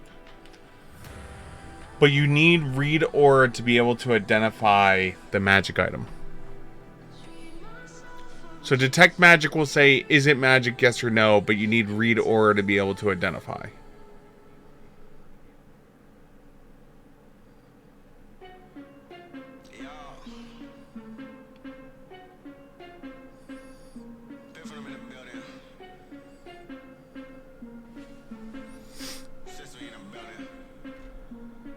And being able to identify is the only reason why trick magic item is even worth taking. Because if I'm not going to be able to read aura, I won't be able to identify it, which then means I will never be able to trick magic item in. And if someone else is able to read it or know it because of their magical tradition, then why would I be tricking it when we have them to use it? That make any sense? I mean, don't get me wrong, I would love to see Deserath grab a freaking Holy Avenger. That should be funny as hell.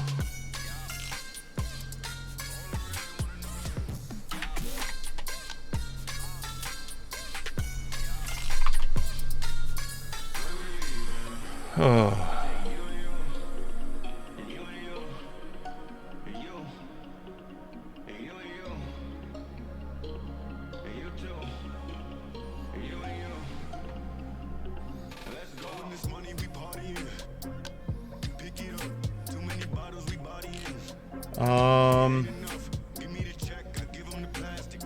That's the issue I'm in right now.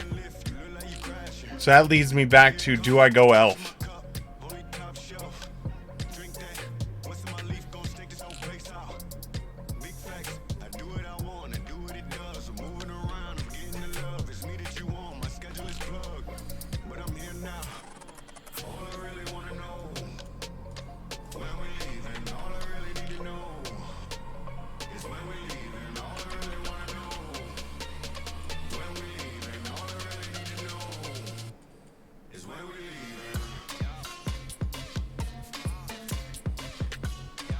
Because I know elf gets a spell. But if I go elf, I can't get uncon. Unless I take adopted. And I mean, that would be level 7. I could be adopted by humans, I guess.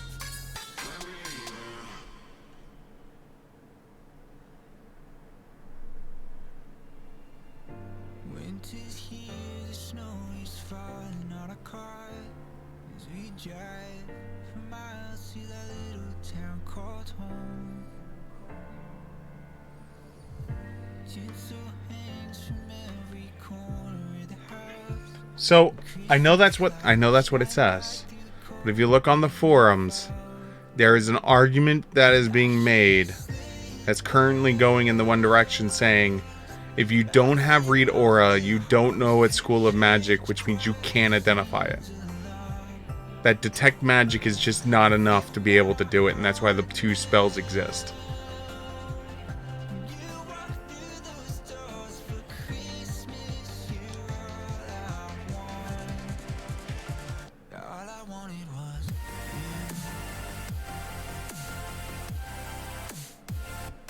That's what only reason why I was taking both. Is I could see running into a GM that goes, "Oh, you don't have read aura. Well, you can't identify it."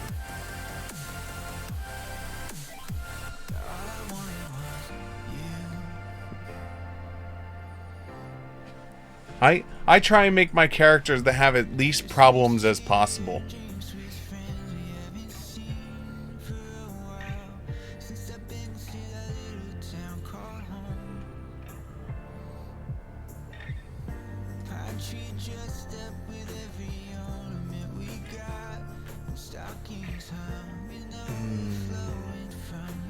If I go elf, then this general would have to go towards adopted human.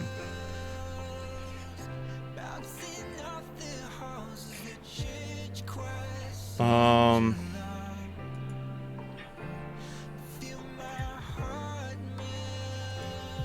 I lose hit points. A lot of hit points.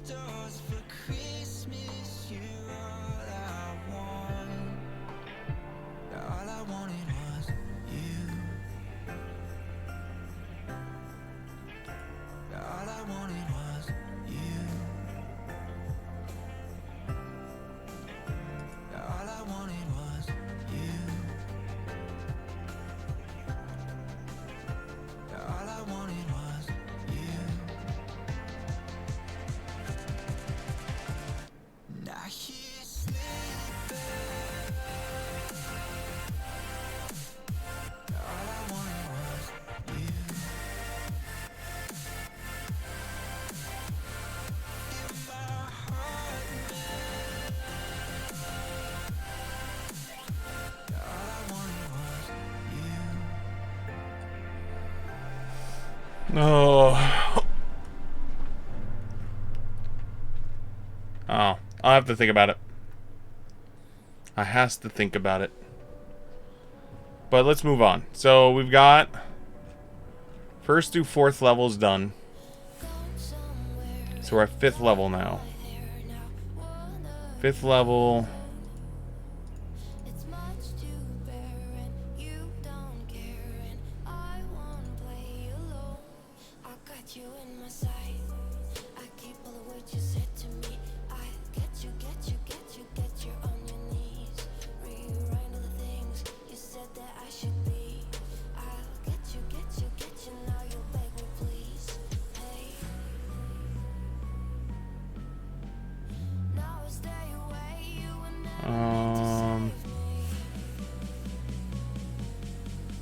Game Bane.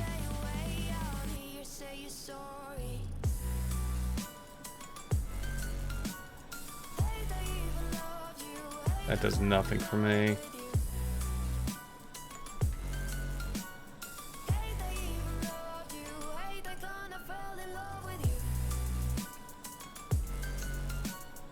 Being trained proficient in the intimidation and religion. You would automatically become trained in those skills. You said become trained in the skills of your choice. So I was thinking trained in the lore skill of a fiendish plane in which you have lineage.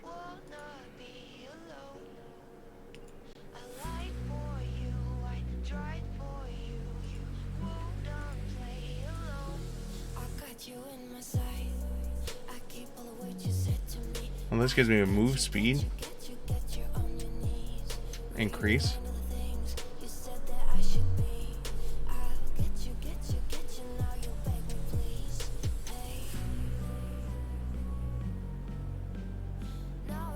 That one's not bad.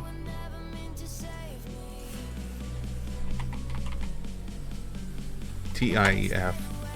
Spelled it completely wrong. No, I spelled it right. Okay, so these are all the tiefling feats for 1st through 5th level. Thunderslore is whatever, don't care about it. Nimble Hooves is interesting. Devil in Plain Sight would basically be my Hat of Disguise again.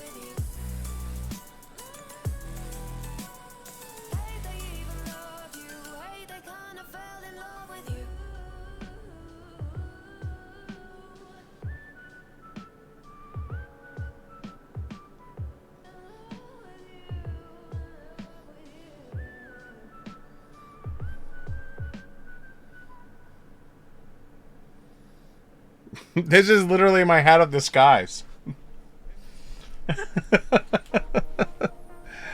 Oh, where I'd have to talk to Gonthor. Like, I know, they can't see you. Traditionally, fiends are especially good in persuade. I don't care about that. So,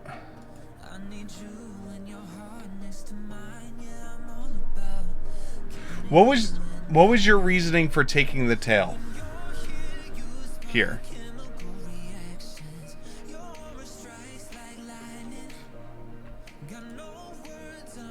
Like, what was your reasoning for taking tail at 5th level?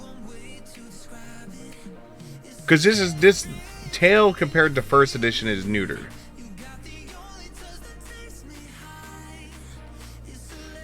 because we had tail. There's nothing saying we can't have a tail this time.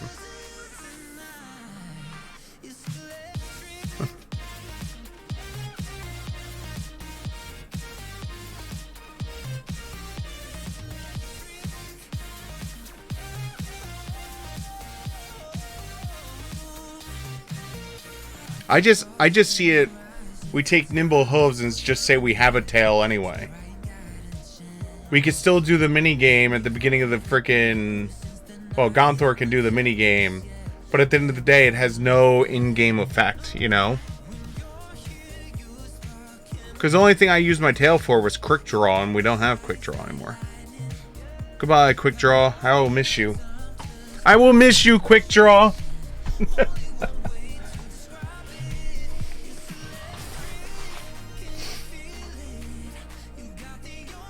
Because this makes more sense.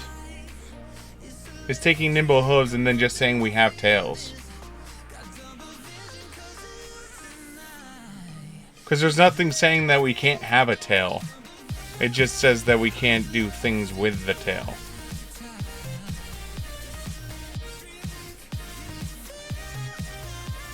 It's like it can only do simple things like opening an unlocked door. Can't perform anything that requires fingers. You know, can't hold items for you. So it's like, I guess if you're holding two weapons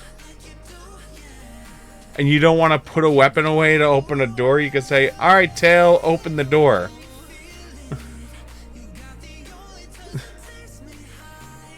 There you go, tail. You did something. Archaic Wayfinder. Alright. What is the Archaic Wayfinder? Let's find out. Discover ancient Aeon stones or subsequent engineering to create Wayfinders. Accounting the first trials of adventurous society. For the centuries, the Wayfinders have taken a homogeneous society with a vast majority goal. An archaic wayfinder functions as a compass and acts as a repository of one cantrip cast on it. To fill an archaic wayfinder, a spellcaster casts a chosen cantrip into the empty device, providing any necessary cost. The spell cannot be one that is normally cast as a free action or reaction. Activating Archaic Wayfinder is the same as casting the Relevant spell. Once it's been activated, it becomes empty again. Oh, so you're talking about... So I have Read Aura.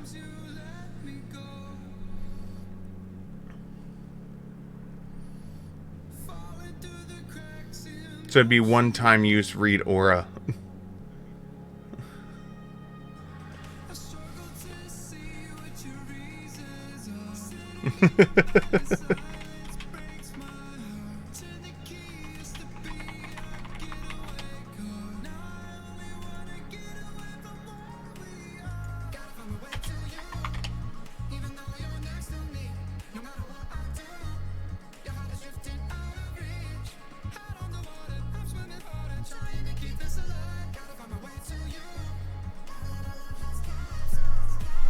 I mean, at that point... I might as well just spend,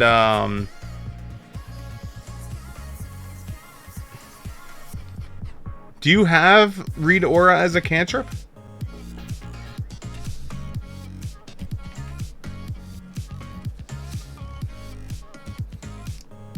Or is that just like a... I would make sure I have it type of deal?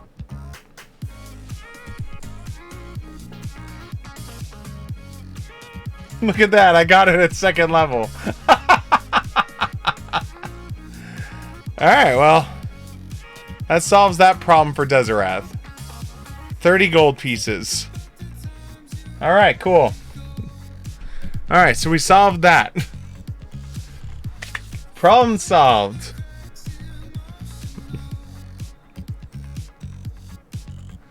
Alright, so we're back to 5th level. So we got an ancestry feat. I still think the brother should take the hooves and we just say we have tails. Personally. Because I think having the extra move speed will be nice. I'd rather have more move speed than less move speed. And anytime you have a fly speed, it's based off of your move speed. And so eventually when we have the winged boots and we have flying, then we would have a 30-foot flight speed instead of a 25.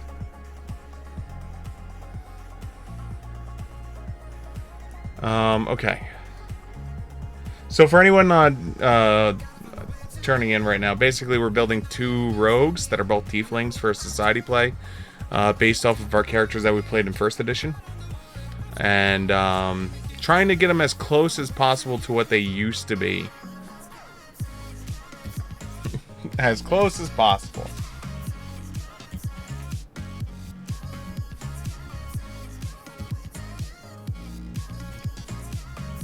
Alright, so at 5th level we have a new skill feat.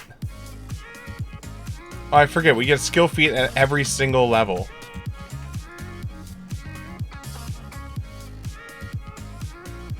Wait, what is this?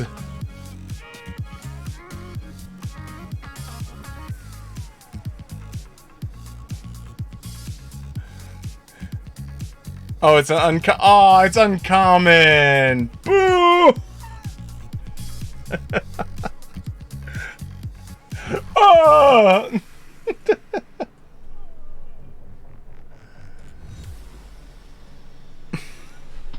Oh, it's starting to get warm in my room. The lights are warming up the room. We're probably at close to like 85 degrees right now. If you enjoy hot temperatures, please feel free to stop by Siegfried Studios. And you too can enjoy 90-degree temperatures after a couple hours of streaming.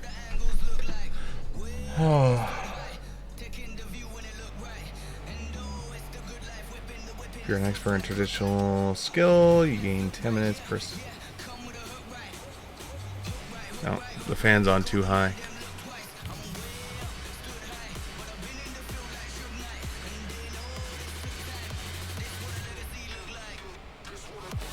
I'm gonna freeze myself with the fan at the current level.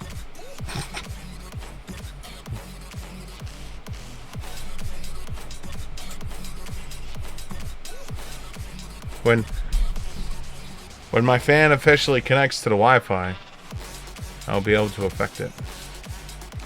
Extort the faithful.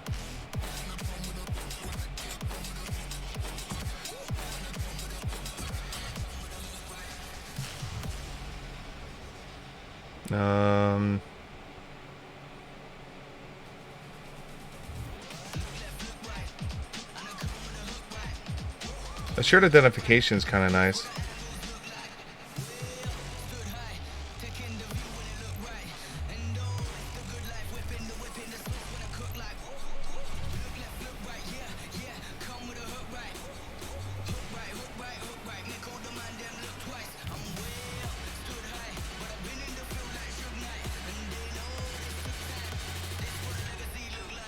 Checks following the terrain.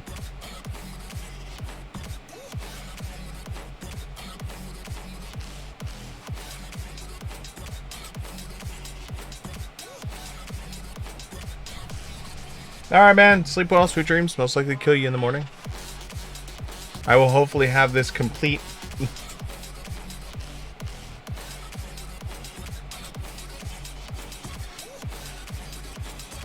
I mean, I guess we got read lips too. We'll hold off on the skill feats. Skill feats we can figure out. So we get gang up. So now we got a general feat.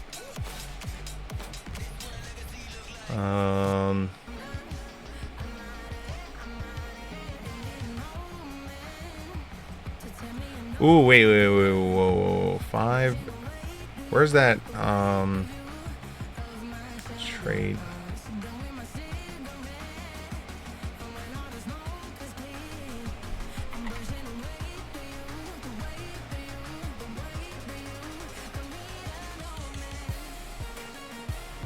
So quick unlock is 7. We definitely want this. You can pick a lock in 1 action instead of 2.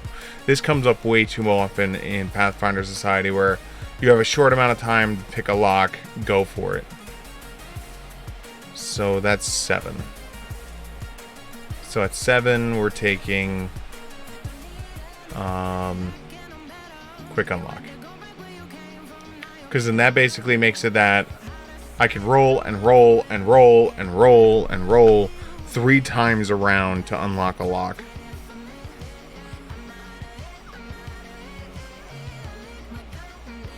Hopefully it doesn't come to that, but there we go. Oh, I lied. It's only 82 degrees in my room. It's not 89. I lied. I'm sorry, guys. I didn't mean to lie to you. Okay, so we're leaving the skill feats. So this is a general feat. So we got adopted doesn't matter. Adopted would only matter if we switch to elf. Elf would be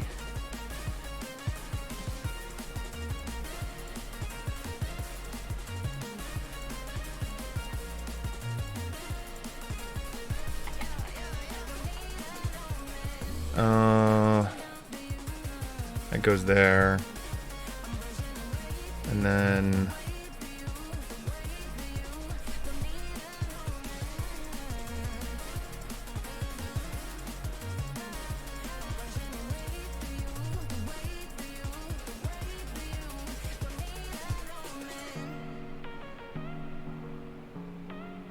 I forgot there's these.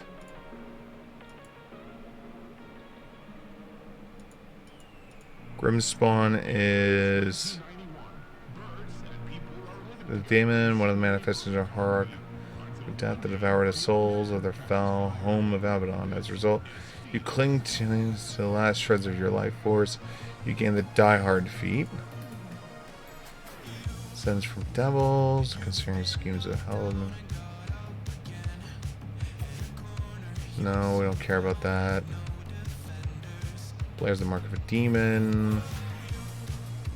Demonic powers pulse through you and manifest away each of the Pipborn. You have web fingers and drive the order, large hands, capable. Or some other manifestation. You were trained in athletics. You're already trained in athletics. You instead become trained in our skill. You also gain 1 common first level skill feat with a prerequisite of trained in athletics, as it reflects the manifestation of your abyssal blood. Yours is an old lineage, primordial and twisted, and you have a sense of similar twisted feelings. You gain the occultism.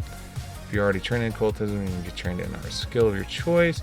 You also gain the oddity identification skill.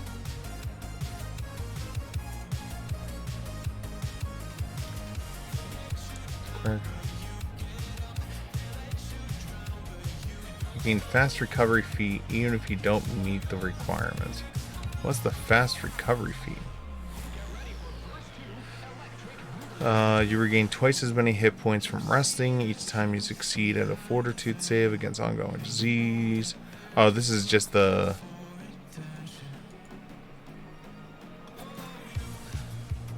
Huh.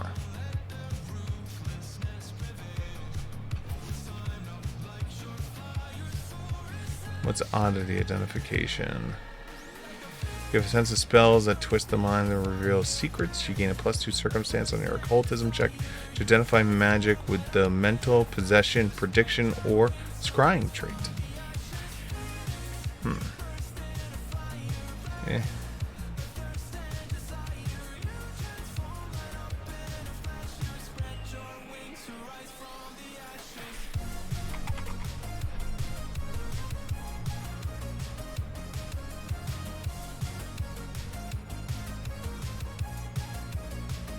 Courtly grace does nothing for me because I'm not charisma.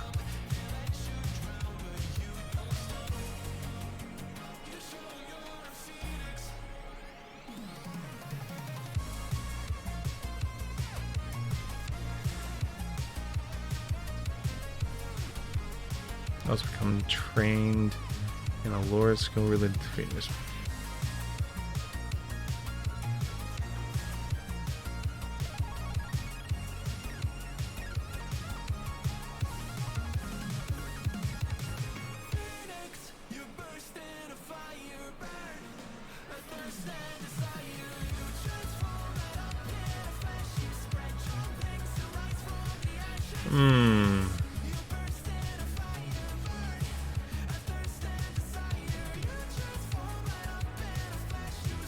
Agile finesse unarmed.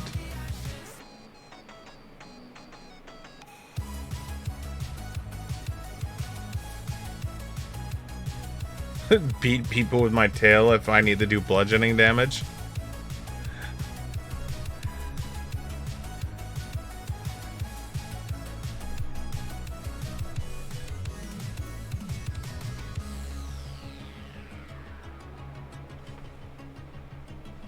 That's an interesting concept right there.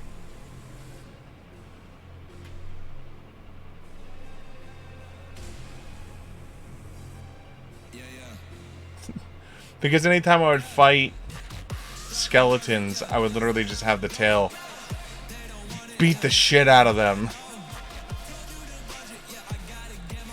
So, I'm gonna do this. No third party. Archetypes are okay.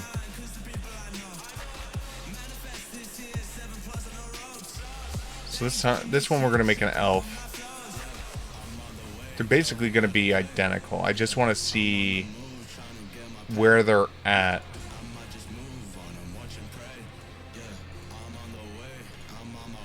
So you're going to be wisdom minus charisma minus strength plus con. And dex,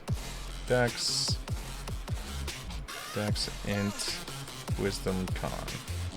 So I think those are the same score lines. Yep, same exact score lines.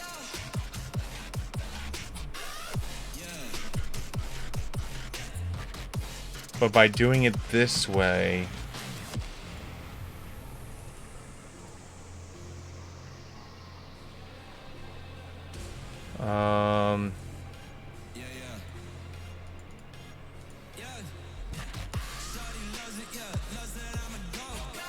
I could take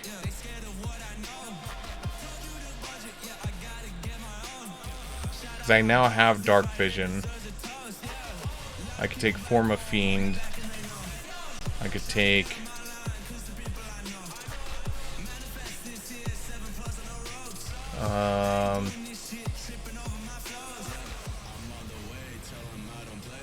thief.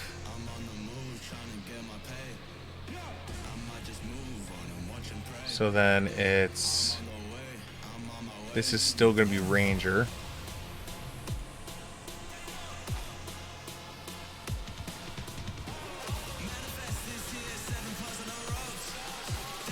This bonus skill is...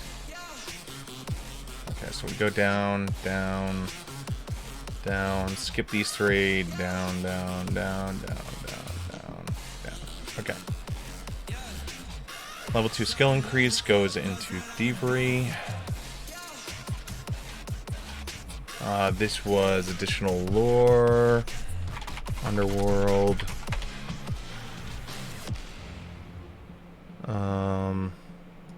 This general feat was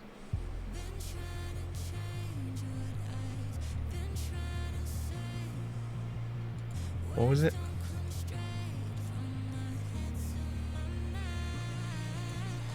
Expert smuggler. Well, this is a skill feat.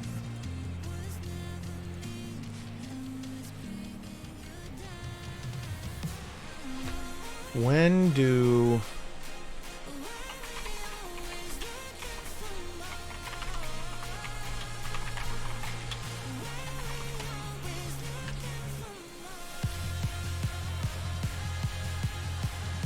So what I'm looking at right now is the organized society. So when you play in organized society, you have to choose a school. And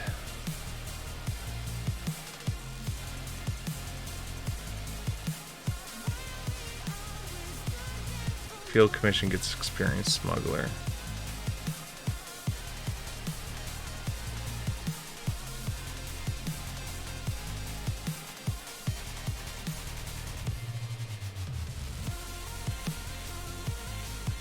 Insurance, streetwise.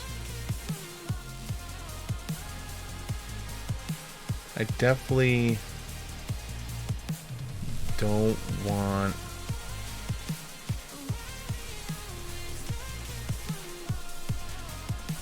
If we take Arcane Sense here...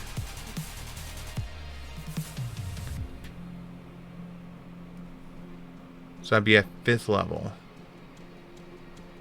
I lose Arcane Sense from the background, right?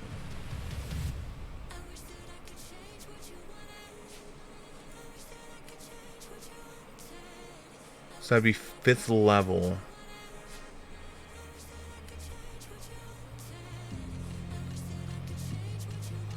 So I wouldn't have Detect Magic until 5th level.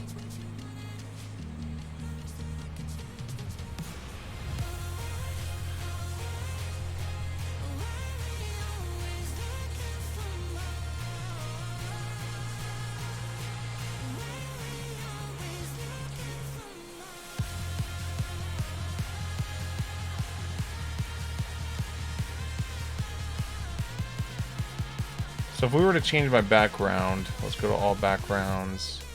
We want Feat Experienced Smuggler.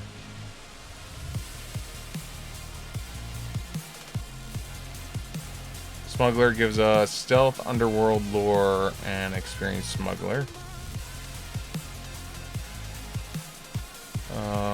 Prisoner gives us Stealth, Underworld Lore, Experienced Smuggler. Criminal gives us Stealth, Underworld Lore, Experienced Smuggler. Black Market Smuggler gives you Stealth, Underworld Lore, and Experienced Smuggler. We can't take this one because this is Wisdom Charisma. This is Dex and Charisma. This is Strength and Con. This is Dex and Int.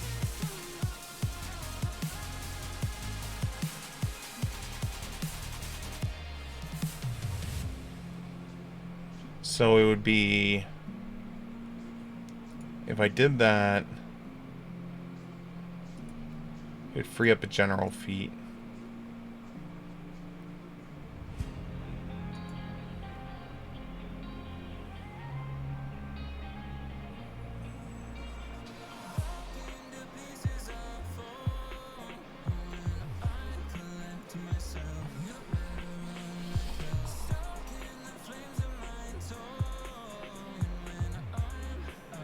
So...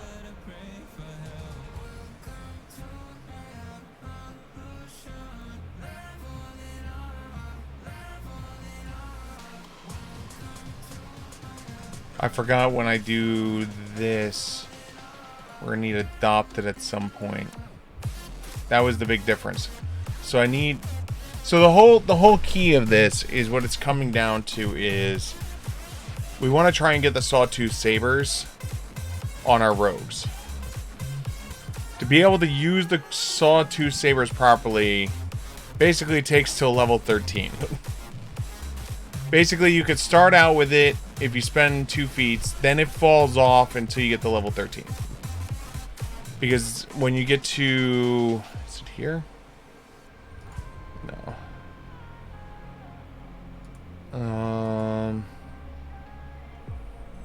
Is it weapon trips?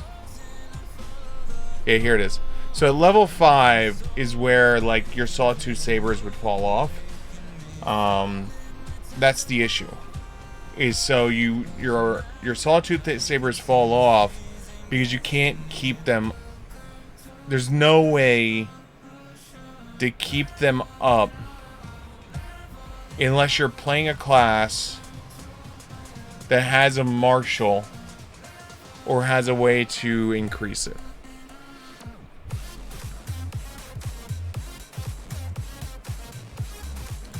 So that's where the complication comes in.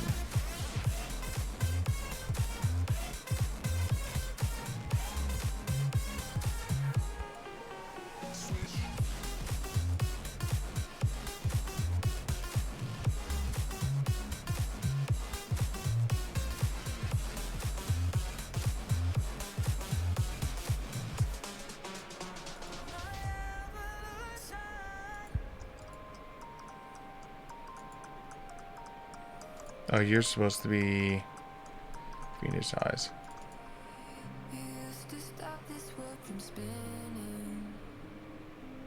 I mean, in theory, what's really funny is once we get the 13 or 10, once we get the level 10, you get Shadow Dancer, you get Greater Dark Vision. There's no reason, well, you can select this feat only at first level. You can't retrain it into other feats. So it's like, by doing it the other way, because eventually Fiendish Eyes becomes useless. Because you're going to have Greater Dark Vision from Shadow Dancer. Because the whole purpose behind what we were doing is, when we built the original rogues, was to be like this Swiss Army knife that the two of them combined, no matter what situation they were put in society play, the two of them could handle it. If it was big bad guys, we did shitloads of damage to deal with big bad guys. If it was monsters that dropped deeper darkness, we had means to deal with deeper darkness. If the shit flew, we flew. You know, my character had minor magic and learned how to cast acid dart, I think it was called. It's been a while since I played first edition. And the whole purpose of it is, on 2 occasions, we wound up fighting monsters that had fast healing. And the only way to shut off the fast healing was by doing acid damage to them. And so, like, for storyline purposes, my character picked up this acid dart. And then eventually it became really funny because, like, he still didn't have a means to fly at one point. And so I would stealth. Move action stealth. And then standard action, cast the dart. And sneak attack with it when things were flying. You know, it was like, it became ridiculous of what I was doing, because like back then, your array attacks were your dex and your BAB. And so, and it was based off a touch attack. And so like, I did really well hitting things with these rays and darts and shit like that. Whereas like, a wizard might have a harder time because their BAB was smaller. Now, with the way that spell attack works, taking a spell without taking any ability, like taking an attack spell without any way to increase that level, you're basically resigning yourself to never hitting, which is kind of sad. Give me like 2 seconds, guys. I'm just gonna run to the bathroom. We've been streaming for how long now? 2 hours 41 minutes. We're working this out. First character's almost done. I believe in it. Or at least we have it figured out for the most part. I have to work out the skills and the final like recesses and if we want to go out. But we'll do that in a second.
Sorry about that. Took a little bit longer than I anticipated. Just a wee bit longer. Unfortunately, there was a Congo line at the bathroom between me and people who woke up and needed to pee in the middle of the night. Alright. Where's my camera? There's my camera. Me!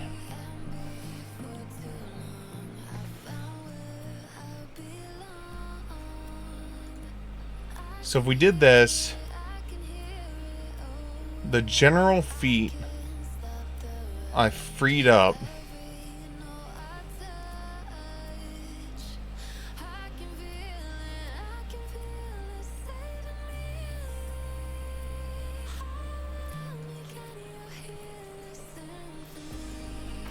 The general feat I freed up would have to go become adopted.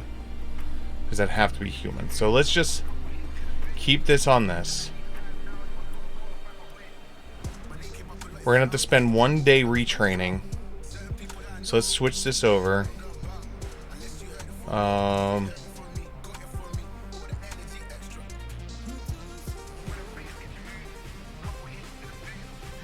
mean, unless I want to keep this.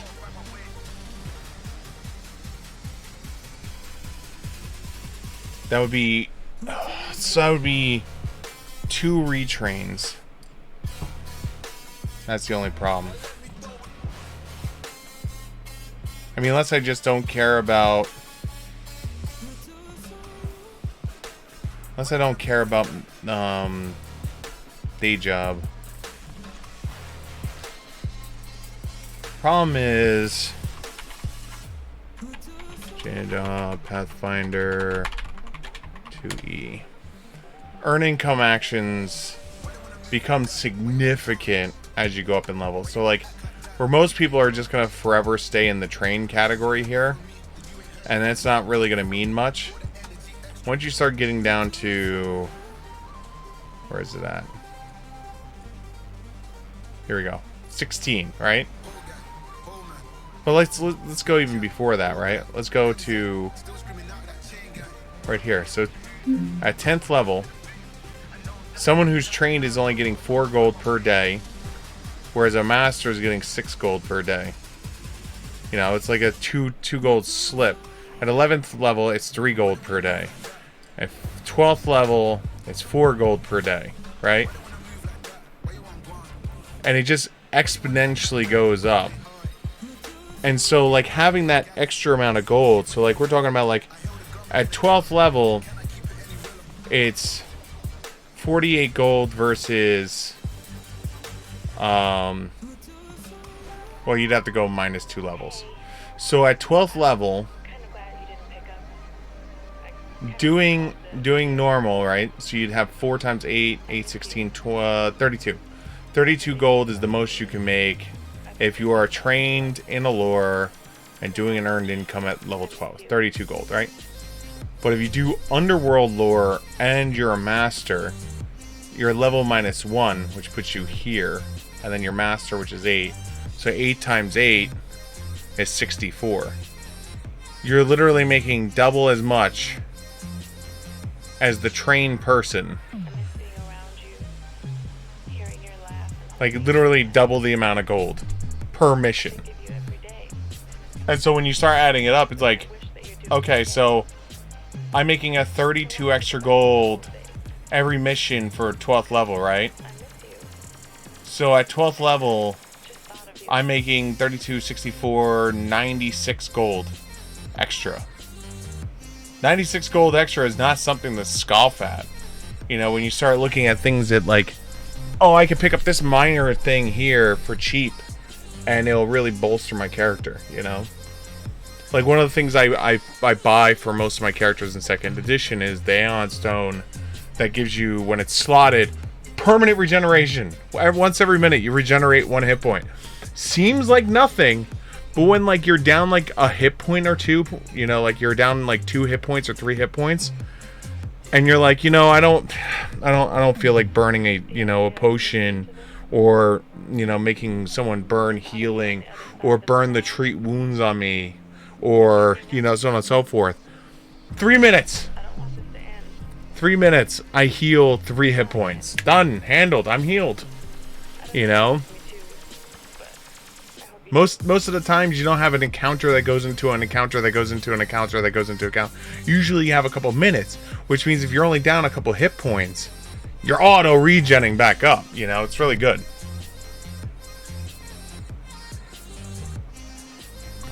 That right there is 50 gold. That's just one of those days. One day, bam. Auto paid. But like even at lower levels, right? So everyone starts at 0. At first level, everyone's at 0. At second level, everyone's at 0. I now officially hit first level, right? And at second level, I'm an expert, which does nothing, right? So like where everyone else is 5 copper a day, I'm 2 silver a day, you know? So like I'm looking at 8 days. 8 days I'm making 1.6 gold. Where in their 8 days they're making 2 silver,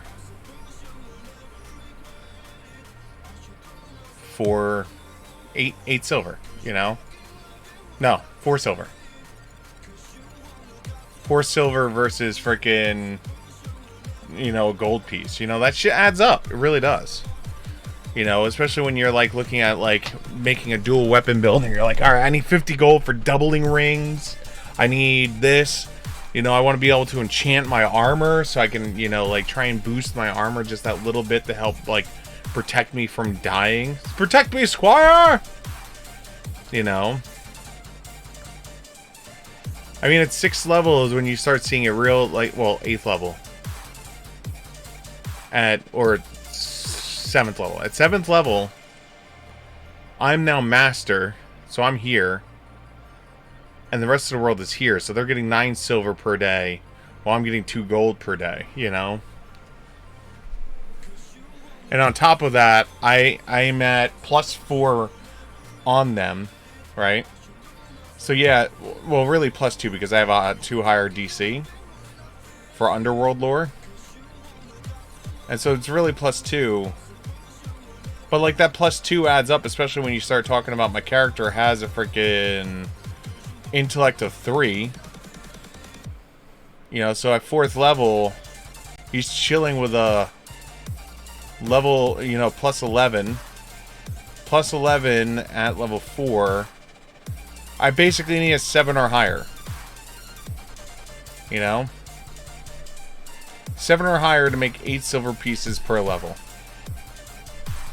Or no, 5 silver pieces per level. Where everyone else that's just trained is down here at 3. I'm basically doubling their money. And then it gets worse as the chart goes up.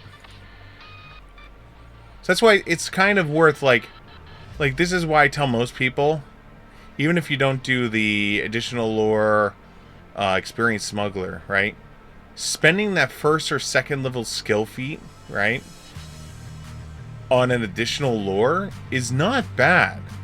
Because it auto levels you up. It gives you a better earned income. And it gives you increased pluses to make sure that you can succeed. So let's even say you do earned income, right? You spend 1 feat on additional lore. Choose a lore that makes sense for your character, right? My character's from Chiliax, so I have Chiliax lore. Or my character's from Abaddon, so, or not Abaddon. My character worships Abaddon, so I have Abaddon lore, you know, or something like that, you know.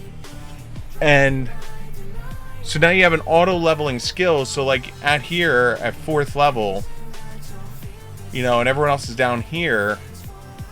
You're sitting there at +4 to the skill. They're sitting at +2.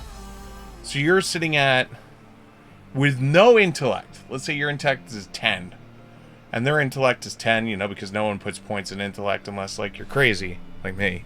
So they're both 10, they're both 0. So one has a +4 and one has a +2. So all of a sudden, the +4 needs a 12 or higher, and the +2 needs a 14 or higher, right? And it just gets worse as they level up, because, like, alright, when we get to, is it 11th level they hit? What level do you hit master? Is it 8th? 7? I think it's 7. Yeah, so it's 7th level. Right here. You go -2 levels. So you're now a master, right? So at master proficiency, it's your level, so 7, and they're +2, so they're 9. So you need 11 or higher to be able to get their earned income. Meanwhile, you're over here at master, with +6, plus your level, is 13. You just need a 7. 7 or higher. And the only way you crit fail is if you roll a 1. You know? So, like, your chances of succeeding, like, just gets crazy. And then, like, I think it's 11 you become legendary. It's either 11 or... Is it 11? 11, 12... It's gotta be... Maybe it's 15 with everything else? It's probably 15. Yeah, it's 15. So we'll go with 15, right? So now you're at 15 here. They're still at trained. You're now at legendary. Right? So you go down your 2 levels. They're making 7 gold, you're making 15. So you're automatically double them. Right there alone for 1 skill feat. And then there are still 2 plus level. So 15, they're 17. So 17, they got to make a 31. It's 14. They need a 14 or higher to succeed. It's getting worse and worse for them, right? Again, this is assuming putting 0 points in intellect. Right? This is 0 point. Both people are 10 in intellect. They put 0 points in intellect, which is just crazy to me. But I could see a barbarian putting 0 points in intellect. But sure, all right. So they need. What was it again? It was 15 plus 2 is 17. So you needed 16 or higher to be able to hit this, right? Here you are, Mr. Legendary, with your +8. Your +8 plus your 15 is 23. Oh, 23 into 31. 8. 8 versus 16. So they need a 16 and a crit fail at 6 or less. You need an 8. And you can't crit fail unless you roll a 1. But you're most likely going to make it.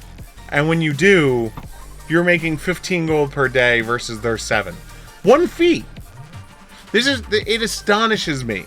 It astonishes me that all the tables I've ever sat at, no one takes at least 1 additional lore. It's like with all the skill feats, I get it. There's like lots of skill feats, and like some of them are really cool, and they do really cool, goofy, groovy things. But like it's like 1 skill feat right here, and then bam, you are making so much more money compared to the rest of the players at the table. You know. Now, sure, the dice could be against you. You could have your 7 and just keep rolling 6, 5, 6, 5, 6, 5, and you just keep failing. But you know what? Eventually, the guy that can roll 6 or less, he's going to go on a streak of losing, and he's going to crit fail and make no money. Crit fail, make no money. Crit fail, and make no money. You know? Where the lowest you can get on your 6s and 5s is a gold. So you can walk away with 8 gold while they walk away with nothing. You know?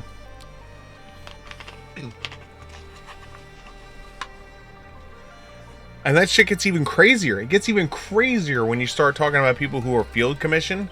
Because if you're field commissioned, you get an extra 4 days. You know, so they get an extra chunk of days. So you get 3 days per XP of downtime instead of 2. So where everyone else for 4 XP is getting 8 days, he's getting 12 days. And so if you start looking at it that way, 12, 15 gold days. You know, you're looking at 174 gold right there. 174 gold versus the guy, let's say he's field commissioned. 174 versus 84. It's like 100 extra gold right there. What character couldn't use an extra 100 gold?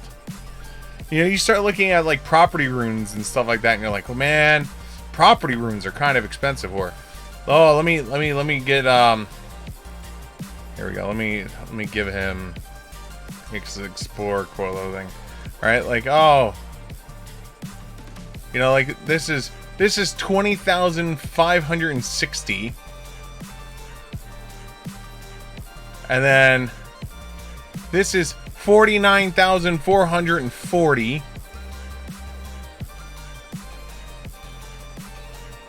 And then that's not even counting like throwing like special materials on this bitch. So like you're like, man, what is it? Would be a good one.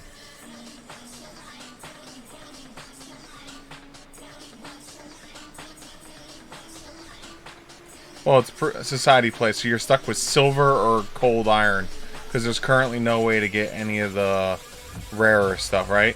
So, like, let's say if you want, oh, I want cold iron armor, right? That's 20,000 gold right there. You know, or well, yeah, 20,000 gold plus 2,000 gold per bulk. You know, like, shit. That shit starts adding up, and like it becomes like an extra 100 gold adventure, extra 200 gold here, 100 gold there. Shit'll add up real quickly when you start like looking at like when you start going like what's another example? Let's give my, I'm gonna delete it anyway. We'll give them that, and then we're like, all right, here we go. Do you want any special materials on this? Oh, let's get that cold iron. That's 9,000 gold. You know, let's get that property rune. Oh, that's 8,000 gold right there. That striking rune. 31,000.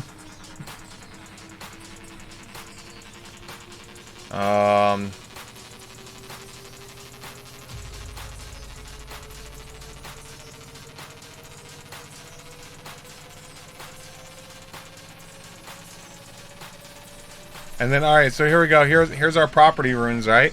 Like, oh, alright, I want it to be Vorpal, right? Vorpal! Like, 15,000... You can't buy it because it's rare, but, like, it's like 15,000 gold if you want Vorpal, right? But, like, impactful, you know? Weather rune deal an additional 1d6 force damage on successful strike.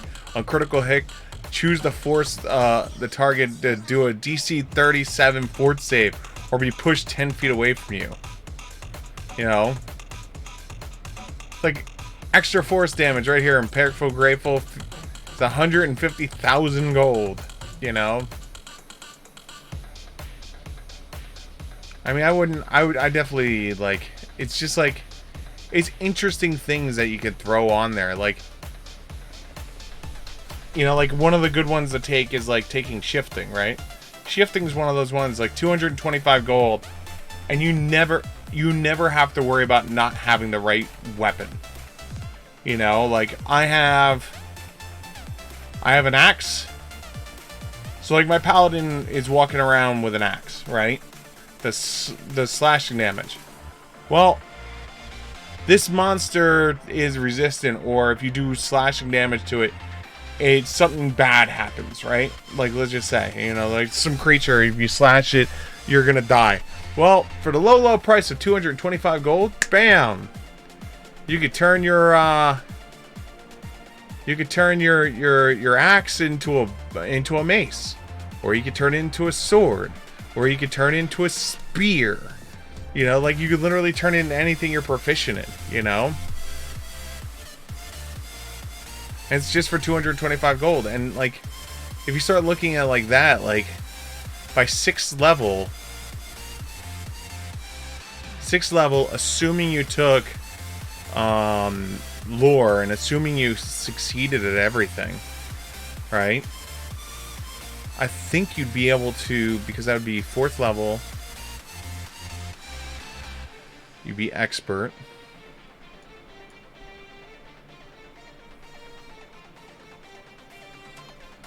versus there. So 64 times 3.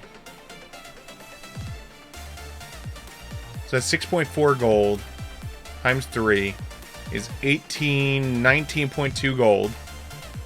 19.2 gold for 6th level. Then you go down another level, and that's another 4, so 12, so 19, so that's 31. 31, 8,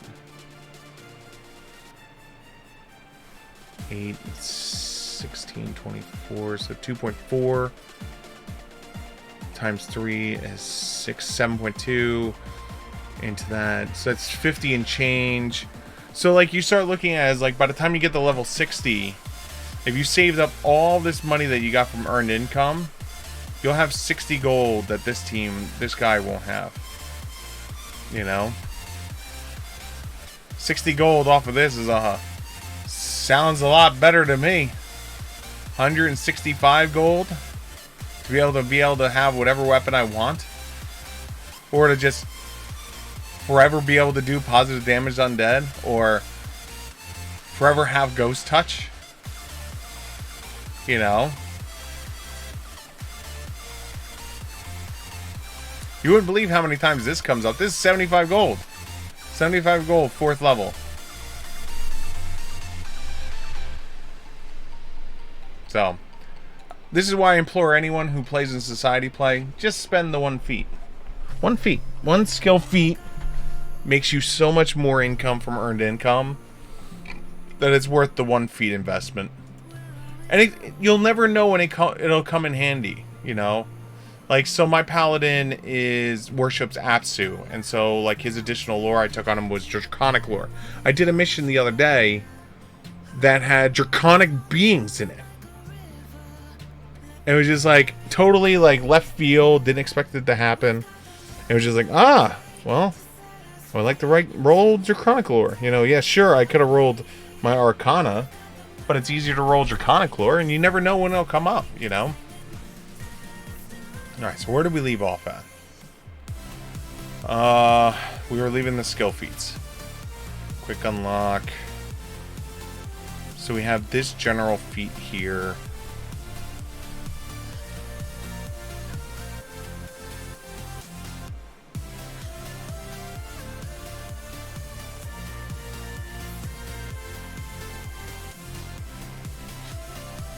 +2 to initiative is nice.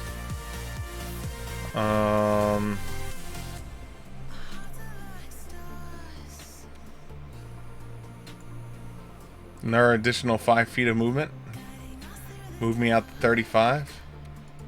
Oh wait, hold on. I don't have, or do I? Is it 5th level? Yeah, 5th level.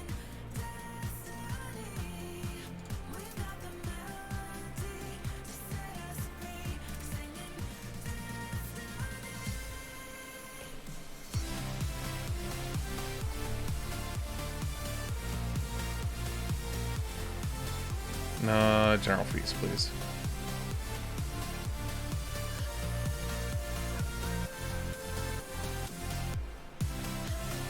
Toughness, ride.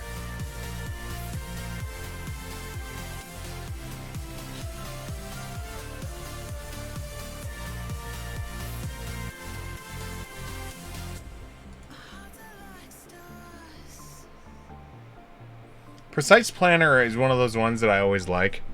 It's basically you take 1 minute to remove your backpack and you carefully remove the item you hadn't previously declared you purchased. It comes, this item must be a piece of adventuring gear and can't be a weapon, armor, alchemical item, magic item, or other treasure. It has to be common with a level no higher than half your level, and its bulk must be low enough that carrying it would have made you unencumbered, right? And so one of those things I do is I generally will buy a bag of holding and I'll dump. So my other rogue has a bag of holding and I dump most of my equipment in the bag of holding, so I have like very little bulk. And when I got to this point with Precise Planner, it was just funny as shit, because like you couldn't imagine the things you can pull out that are considered common, non-magical, and will fit in your bag. So it's like you literally go into gear, right? And you go add gear. You know, and it's just like, okay. So has to be common and of my level, and it has to fit on me, right? And so like you just start doing goofy shit. So this is level 7, it has to be half your level, right? So it has to be 3rd level, or you know, that's magical. Can't take that, you know. All right.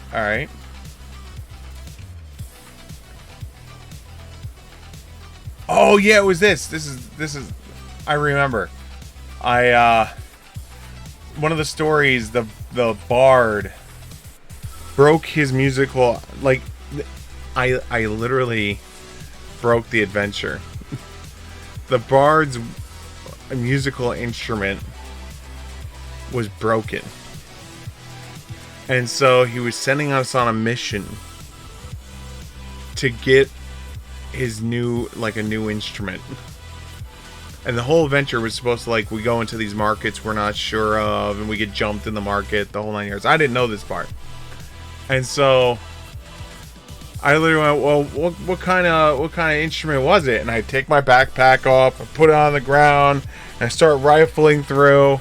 And he's like, "What are you doing?" I'm like, what was it? What was it? And he was like, "Oh, it was my prized fiddle." Oh, you're gonna pay for it, right? Well, yeah. How much did it cost? About 50 gold? He's like, "Yeah." Pull out a fiddle. Here you go. And he's like, "What?" Precise planner. Money, please.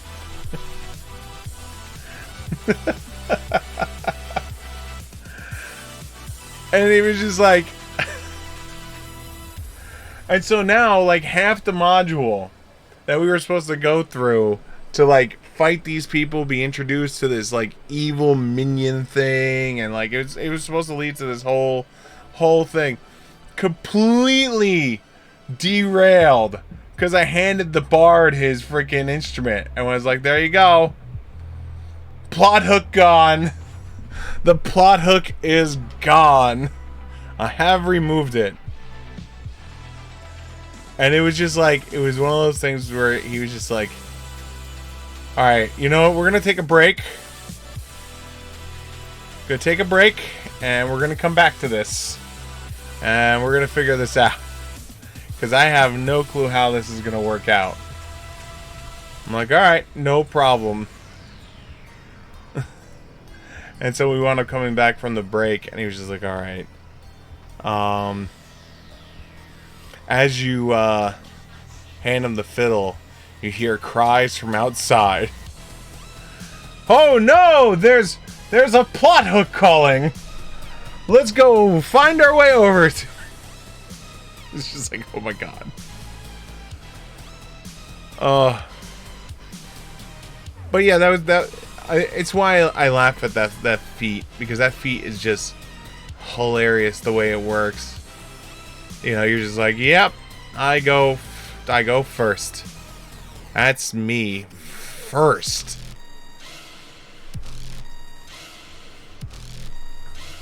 And when I go, you know, like, so we have it right here. So, like, you know, hold on, let me delete this. And so it would be, just so I can simulate.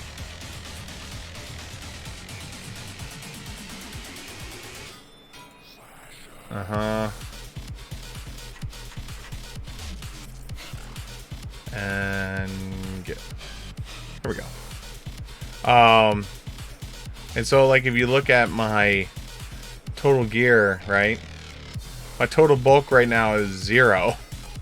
And so, like, I had 6 bulk of just space that, like, I literally could just go into my backpack and just be like, "So what were you looking for? Alright, hold on. I'm sure I've got it in here somewhere."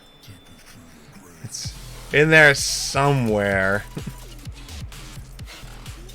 And it was just a nice catch-all, like anytime something came up and you're just like, oh, hold on. You know, it just has to be non-magic. What was it again? Non-magic, non-alchemical, and it has to fit into your thing. You know?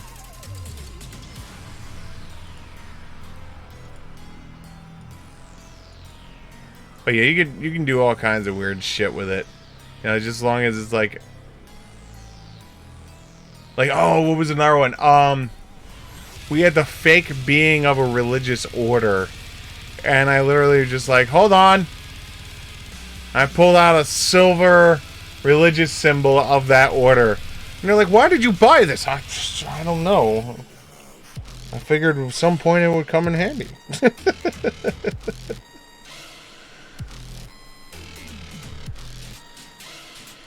But yeah, see, the one bulk, you're still good. Even if I were to like pull out the giant piano, I think the giant piano, yeah, it's still only one bulk. But like, you could start like if you really like get crazy, you get real crazy, right? Let's see here. Let's go with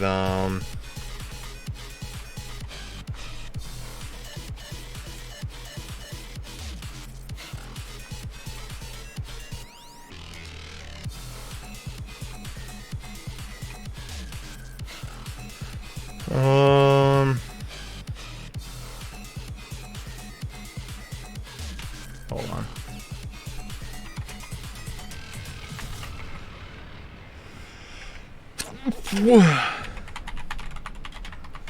Excuse me.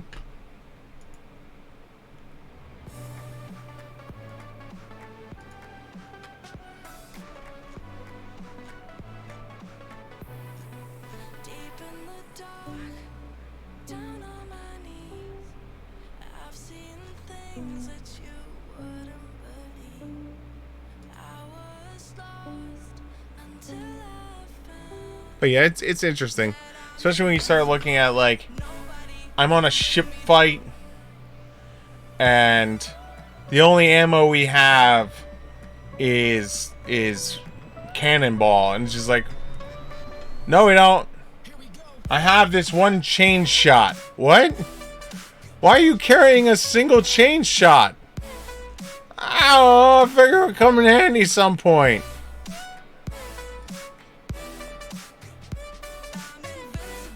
I mean, don't you think a chain shot would come in handy at some point? I guess.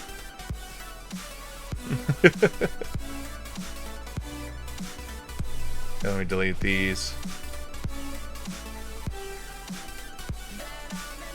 But the thing we're torn on is, so if you see here, we're spending a lot of feats to be able to get the sawtooth sabers. And this is what we're torn on. Is you want to do it because it matches what we were carrying in it's what we were carrying in Pathfinder 1. But it's like, how many feats should we dump into this, you know, to make it worthwhile, you know? Especially when you start looking at like let's look at the, like if we start looking at the, this is why I love Path Builder, right? I go finesse, I go agile, right? And then I go simple, right? There's everything that has it, you know. There's your marshals. You know, so like you have, so it's like you start working out. It's just like, all right, well there's short sword. And short sword's a D6 agile finesse with versatile slashing, right? So it's agile finesse. So what do you really, you're spending feats to get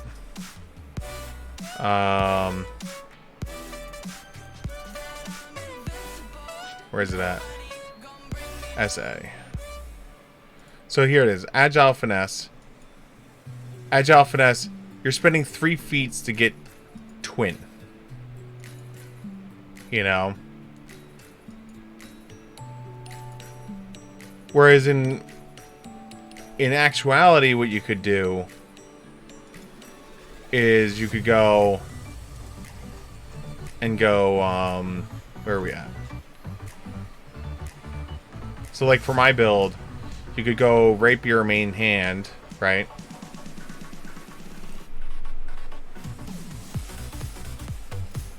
Go Rapier main hand, which has Deadly and Finesse. And then go Short Sword in your offhand.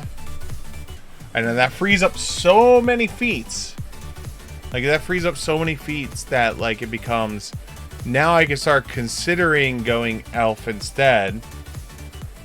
And then when I go Elf, I could take the tail.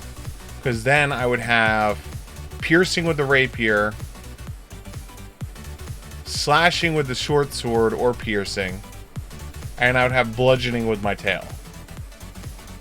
You know, because the tail is, you know, covers the whole same thing, you know? But that's where you have to start looking into things. It's just like, all right, what fits, you know? What can I make do its thing, you know? Like Agile Finesse, Gauntlet, Agile Freehand, Agile Finesse, you know.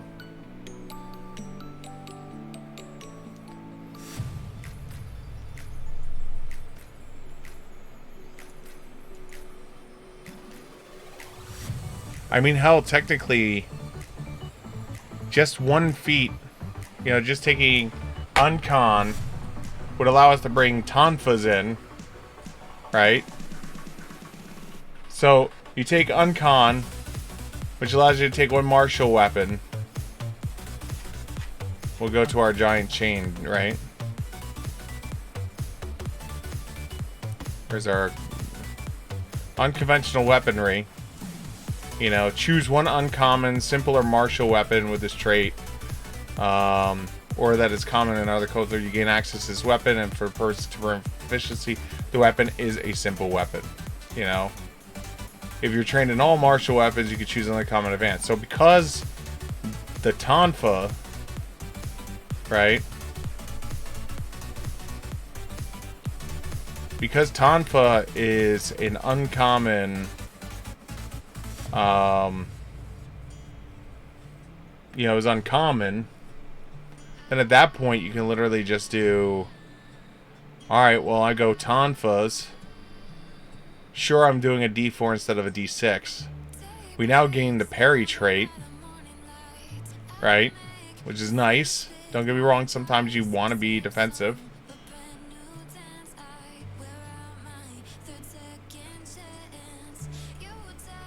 But then that literally makes it that, like, at first level you take Fiendish Eyes, and then at 5th level you take freaking Uncon, and then you're done. Or for me, I would have it at level 1, because, or I guess it wouldn't be level 1, because I would want something other than just the Tonfas, right? So then you go with your Forma Fiend. So here you go with Claws. So it becomes, so this is Agile Finesse. So you're always considered armed, you know, with your claws. And so, like, you could literally just sit there and spend feats on quick draw and stuff like that. And then it become, I move, I quick draw the first Tonfa, I have my claw in my offhand. You know, I'm gonna have to when he wakes up. I think I'm gonna like try and sell him on the Tonfa. Give up the 3 feats. I think those feats could be used for other things. Because it's like we're only giving up 1 damage to gain parry. You know, we'd be going from a D4 or D6 to a D4.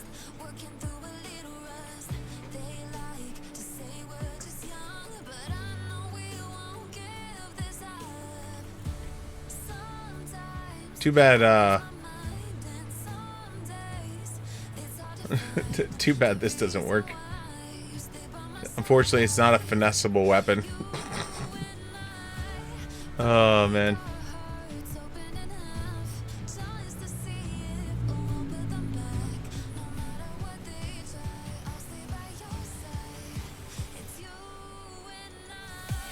The only problem with going with...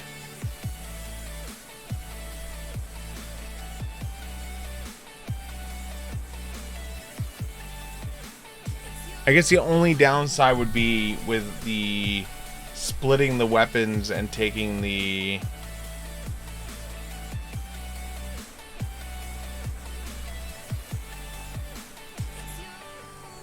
Huh.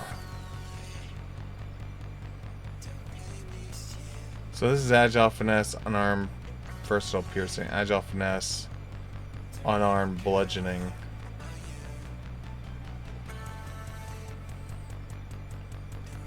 So yeah, it's either got to be claw or tail.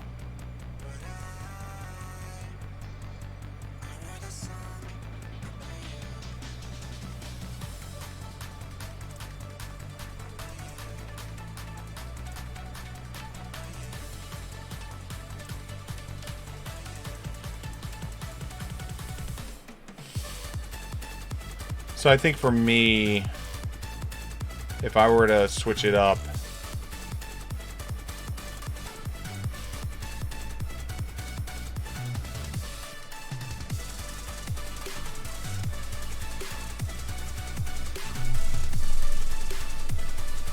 only problem is that, so in the world of striking runes, you fall so far behind.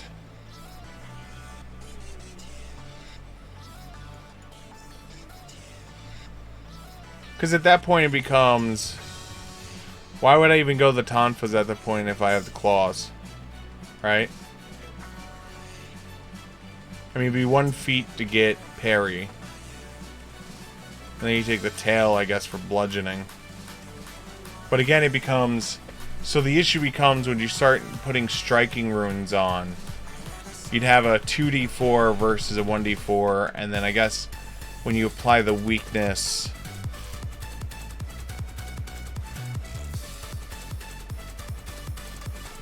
Yeah, so that's where the big difference would be. It's like if they have a weakness by bludgeoning. Let me look at skeleton. Skeleton. Pathfinder 2e. I forget how skeletons work.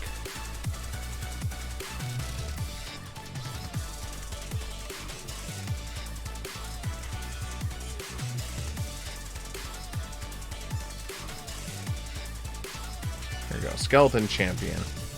Level 2 creature. Negative healing, death effects, poison, resistance 5, cold, electric, fire, piercing, slashing. So you'd be trying to get around the resistance, and so it'd be 5 minus, and so that would mean with dex to damage 4 plus 1 is 5. So with a slashing or piercing weapon, your lowest damage would be 0.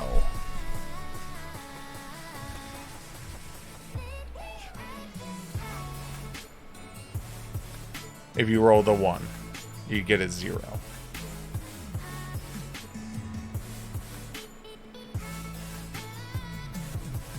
Meanwhile, if you had the tail at that point, your minimum damage would be 5. Oh no, because it would be 2. 2d4. So 2 plus dex is 4, 6. So it'd be minimum 1 versus minimum 5. So I guess when you start adding in resistances or weaknesses is where the great equalizer becomes.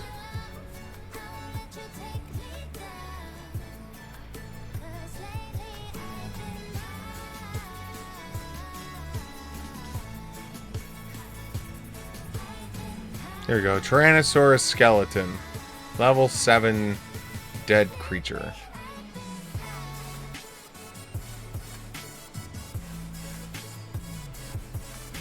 Their resistance 10. So that's where, again, having the bludgeoning weapon would come in handy.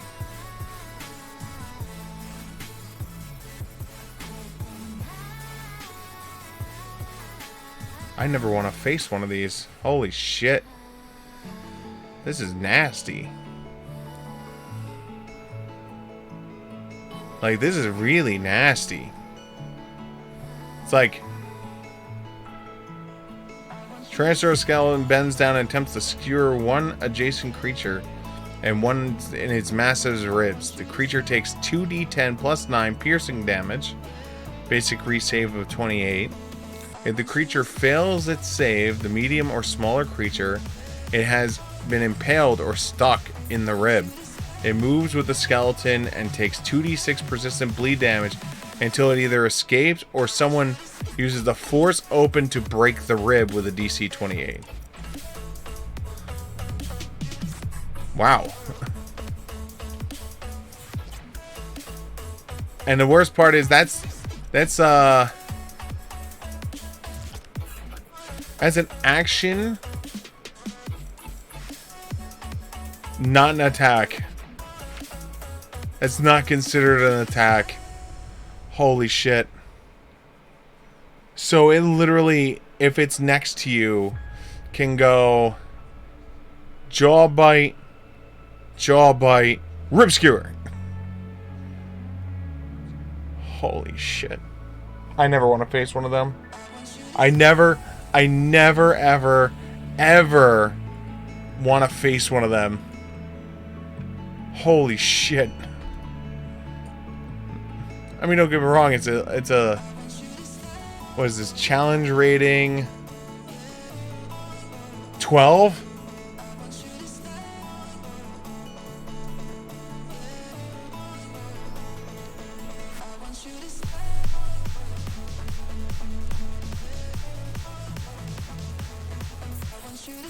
Yeah.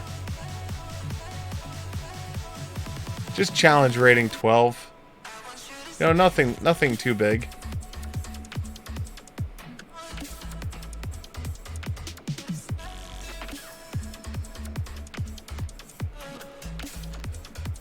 Yeah, I know. And please don't ever.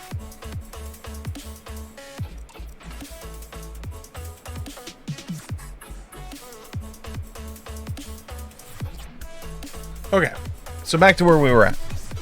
So let's turn you into Tonfa Man. Right? We're gonna turn you into Tonfa Man.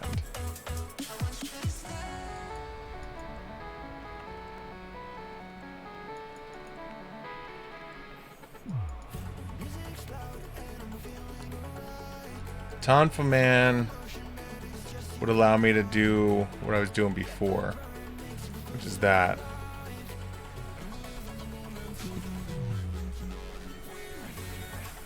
And Tonfa Man.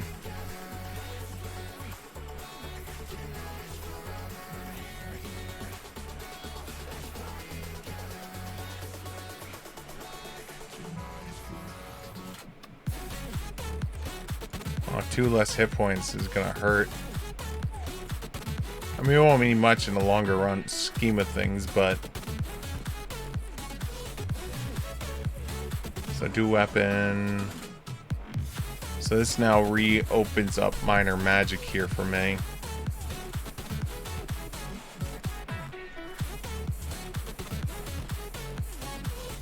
But then I still run into the issue of...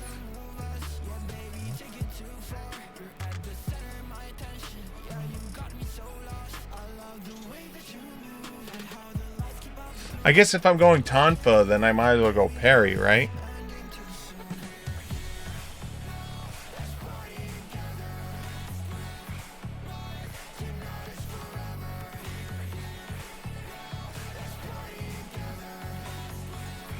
Oh, but then that gets rid of... So this is the big thing that I want at 6th level. So gang up means that anytime I am attacking something that is also being attacked, I don't need to go into a flanking position. It's auto flat-footed to me as long as someone else is in striking range of the person. Which is like huge. Because so many times when we played our rogues, we would have to, like, one of us would have to kick our cover and go around the enemy.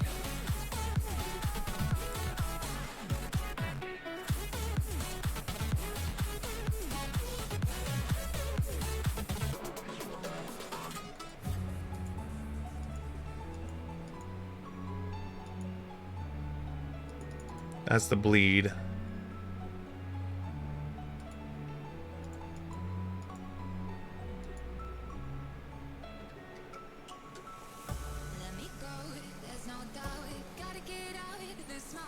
Trying to see.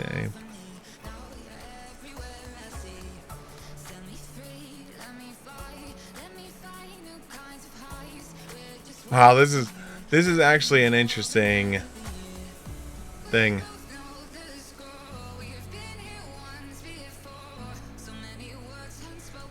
But that might lead back to the original thing of why go that when we could go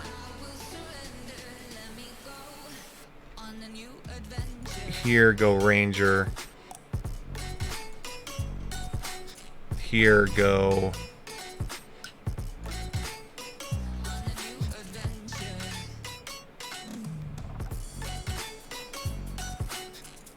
Hunter's Trick, Twin Takedown, keep gang up, 7, 8.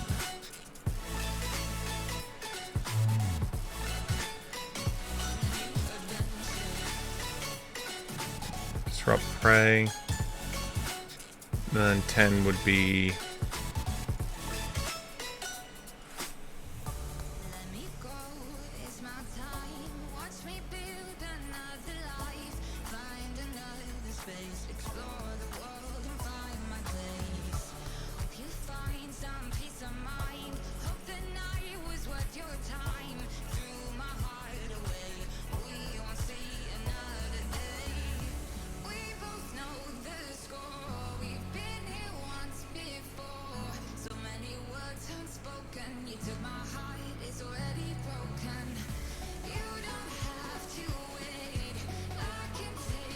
oh, I'll have to figure it out. But right now, as it sits, this is our rogue that we're building. I might still decide to give up on Shadow Dancer. Greater Dark Vision is one of those like catch-alls that like if you've ever played Society Play, what winds up happening is they have like a tier system, right? So levels 1 through 5, you start dealing with invisibility, right? Or no, 1 through 3, 1 through 4, you're dealing with darkness. 5 through 7, you start dealing with creatures are invisible, right? The big bad guy's invisible. You have to find them, you know. They have the ability to keep going invisible, you know, all kinds of stuff like that, right? Once you get to like 9th level is when they start hitting you with things like deeper darkness, like 9, 10, 11. You know, because like then you'll be fighting creatures that have the ability to see through deeper darkness, but can cast deeper darkness wherever the hell it wants. And so like, as I said, the rogues were designed as a means to be a toolbox of no matter what was thrown at us, we could handle it. You know?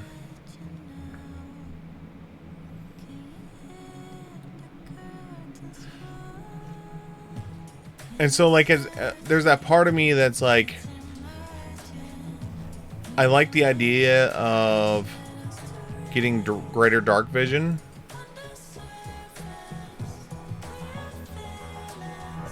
But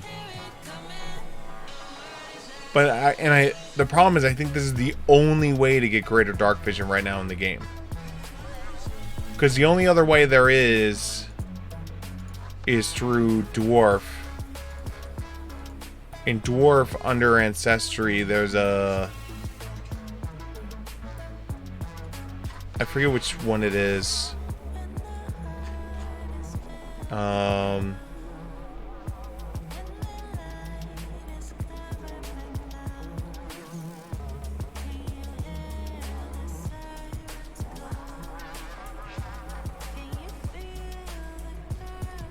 But there's one dwarf feat that basically gives you deeper darkness. But it's currently not legal in society play. Will that change? I don't foresee it changing. I think they've gone through personal, like, big personal points to make sure that they're not handing out greater dark vision that easily. Just like the old I win button was hide in plain sight. My rogue in Pathfinder 1, when we hit 11th level, finally got hide in plain sight. And hide in plain sight was stupid. Because it literally was, I could be anywhere on the battlefield and go, and stealth. Yeah, but you don't have cover and there's light and everything. Stealth. And I just remember GMs used to get so angry with it. Because it was like, it was like, yep, I'm stealthed. You don't know where I am. You don't know if I used a move action. You don't know if I stayed in that spot. You could seek for me. You know, and I remember, like, it used to be so funny because, like, I could tell if a GM was metagaming. Because, like, I would move my piece. Like, I would be like, alright, stealth move. Then I'm going to move over here. And then all of a sudden, for some reason, the bad guys would start roaming in that direction. Even though the party was dead in front of them. For some reason, they cut hard left. And it was just like, are you f***ing with me? It's just like, oh, okay. I got you.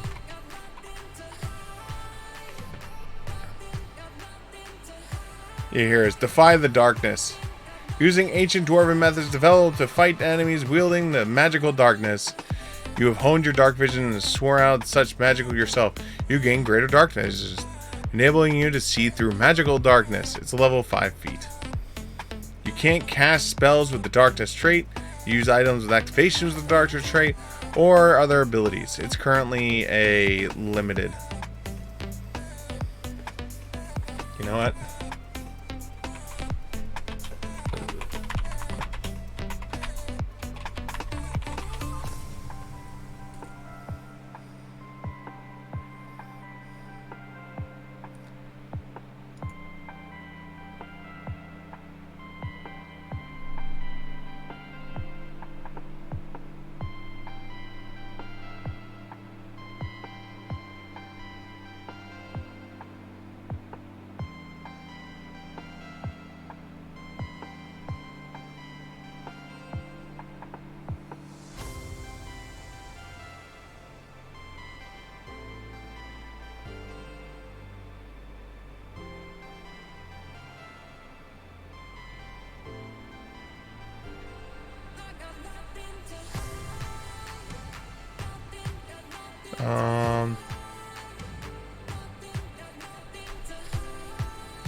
Yeah, so far there is no way to get access to it.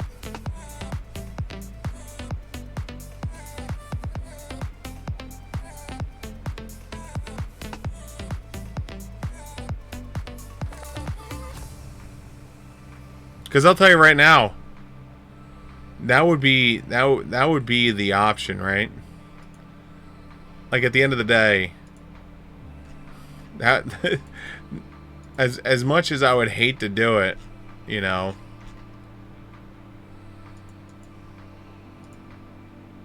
God, this would be the weirdest freaking build ever. Weirdest build ever, right? So you do something like that, and then you do that, and then you do optional flaw, minus con, minus strength. Give yourself plus int, and dex. And then you give yourself plus. And you finish there, right? So at first, and then of course, you know, you make yourself a tiefling at that point.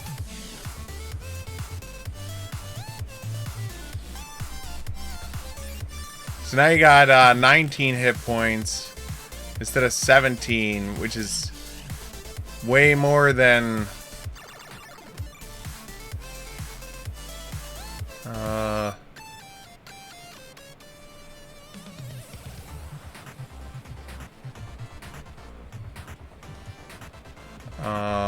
that was there. So here, there we go. 17 hit points, 17 hit points, 19 hit points. Dwarven tiefling. Oh man. Well, you'd have to find a way to get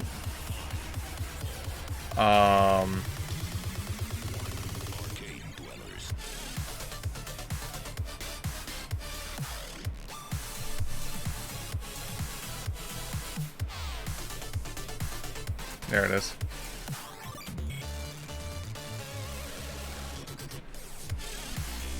But like they purposely made it like this option was purposely limited because they don't want every single dwarf in the, because that's what would happen in society play, right?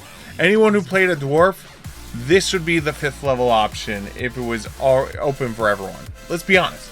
Like if I'm being completely honest, in society play, that would be the 5th level option for every single dwarf. But I'm going to tell you right now, no one plays dwarf.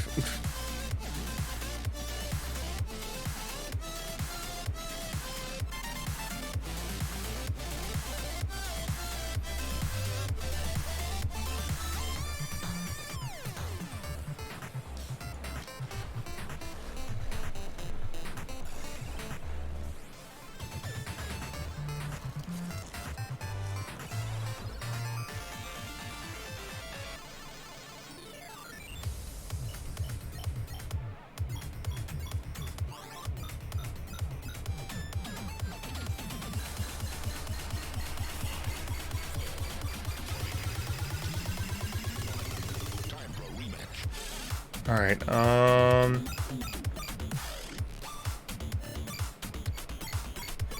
You would think though.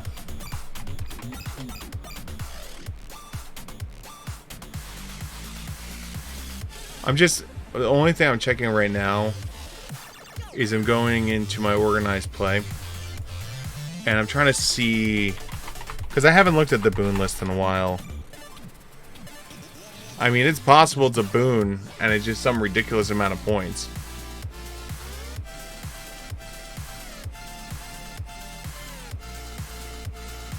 Like, it's quite possible. Wouldn't be the first time. Won't be the last.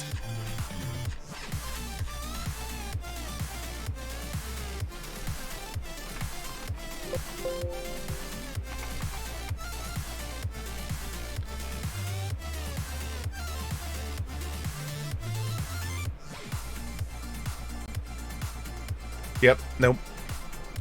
It is not a boon. It's not yet.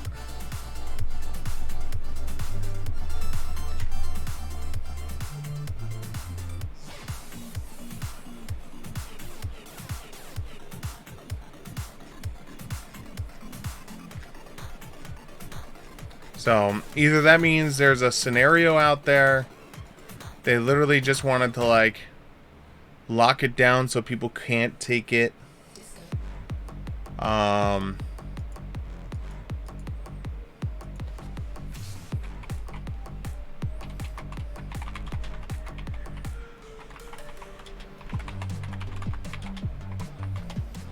Do do do do do do do. Like this song.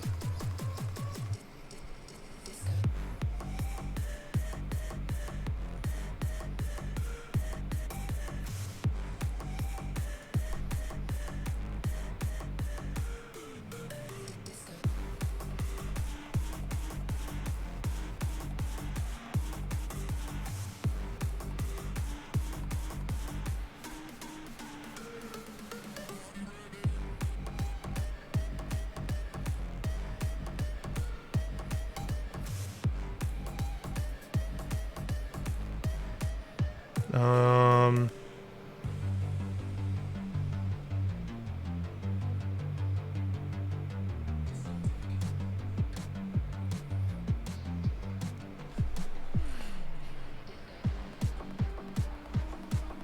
Gotta make the choice.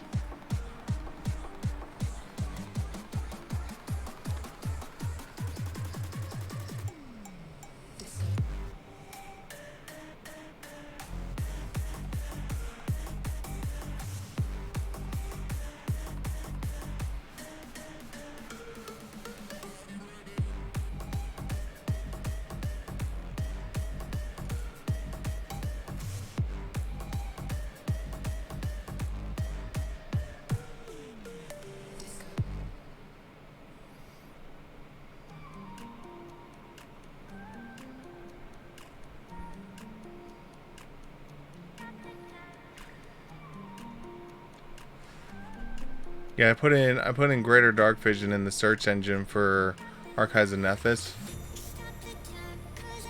and it literally just, it's so many things.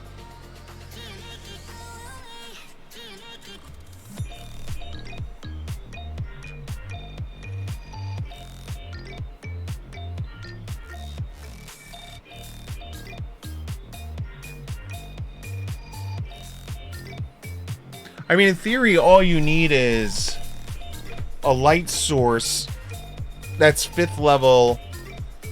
So yeah, that you would need a light source of some form that's 5th level or higher. Because if you can get a light source of 5th level or higher, then that cancels out Deeper Darkness.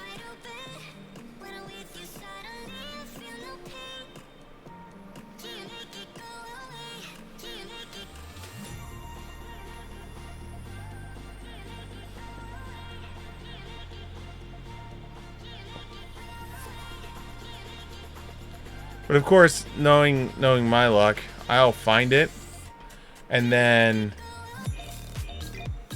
after I find it, it'll be like something like, it'll be like, oh, for that you need to like have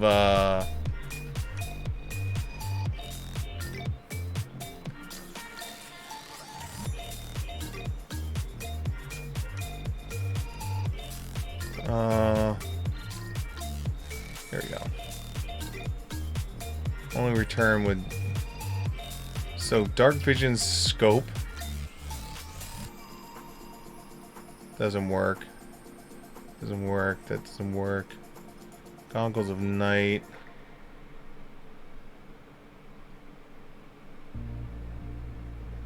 Gain Dark Vision for an hour once per day. Nope, that's not it.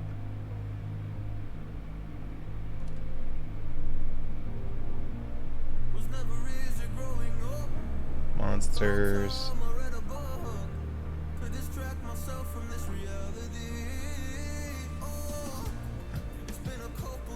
Oh, here you go. There's a 7th level darkness spell. Shit. Oof. Oof.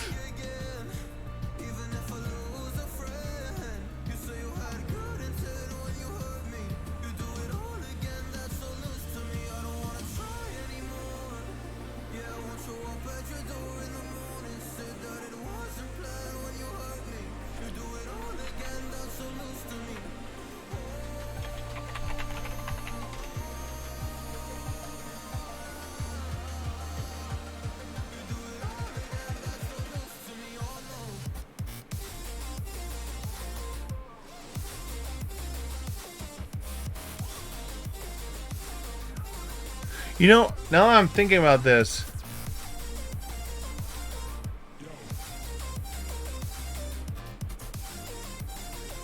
even creatures with dark vision, but not greater dark vision, can barely see through the darkness. They treat target seen through the darkness as concealed. Concealed is only a DC 5 flat check to attack, cast spells, or have anything affect them, right? Right. So, it's a DC 5 flat check. If I remember right,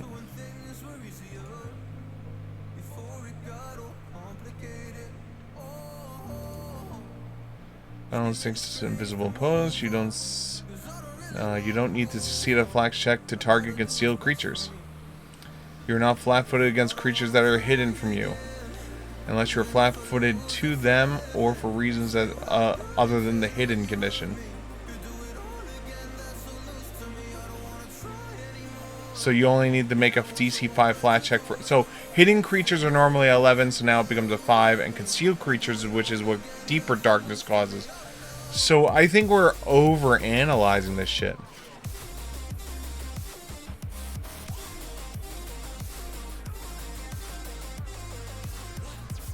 So if I were to take, let's go back to Desi Des.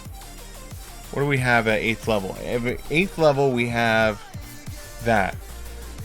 I'm going to take my 10th level back. I'm going to take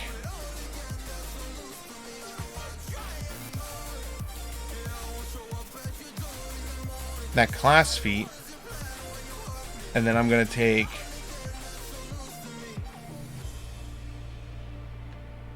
where is it at? Where's blind? There we go, blind fight. So now with blind fight, as long as I have dark vision, which I do, if you drop deeper darkness, I am not blinded and I don't need to roll. So it's the same thing as having Shadow Dancer without having to take performance levels.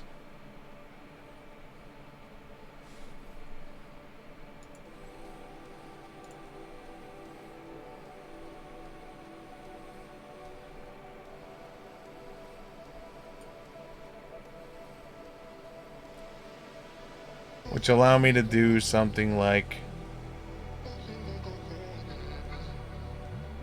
that.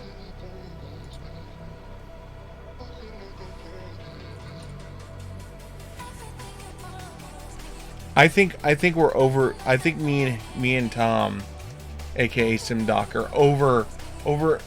We're thinking of deeper darkness, how it was in first edition, and not how deeper darkness works in second edition.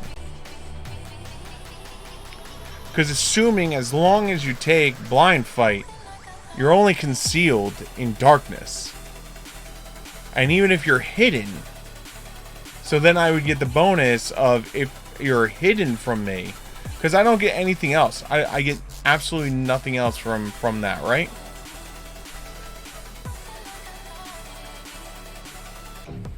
So if I were to take... Where is it at? Shadow Dancer, right?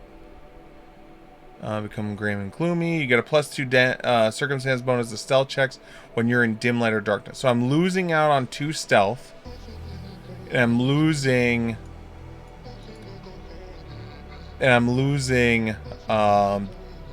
deeper darkness vision. But I'm gaining blind fight, which is basically deeper darkness vision, with now the hidden being easier. Yep, that's what I'm doing. Fuck. Shadow Dancer. So now I could switch this back up.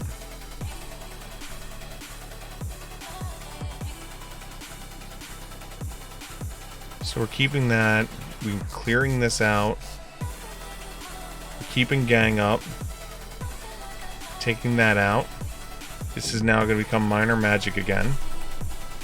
This This is going to become divine. We're going to clear... we're going to clear Ranger out. And we're going to take double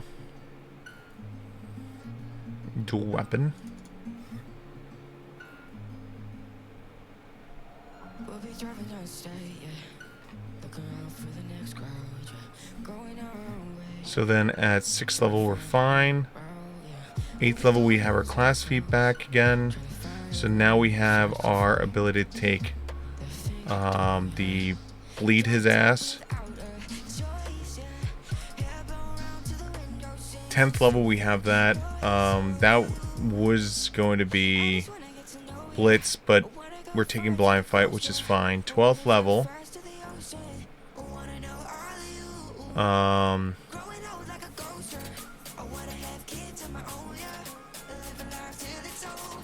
That'll never go off.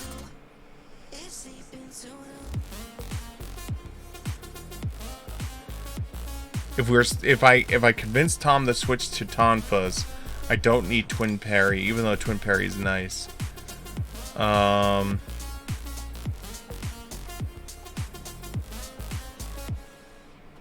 I'm feeling a little crazy.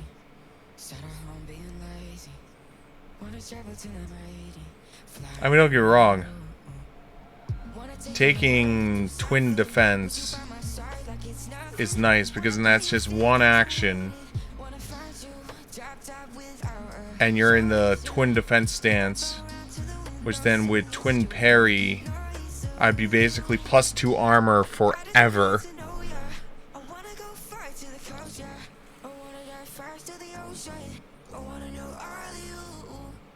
And then I think it's still better to do Flurry into double slice because then it's 0, -0, -4, and then -8, -8 with one of the -8s can guaranteed hits. Oh wait, we'd have to take dual onslaught on 14.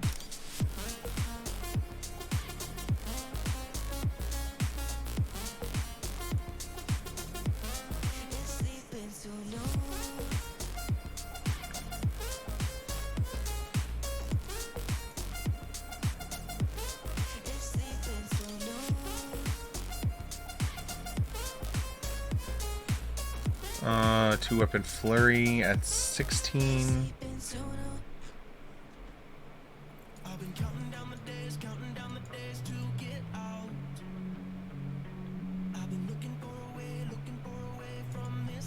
I don't have...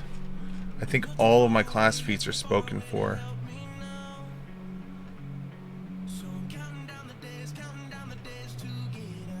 Skill feat, class, gang up. Cleansing strike, weapon proficiency.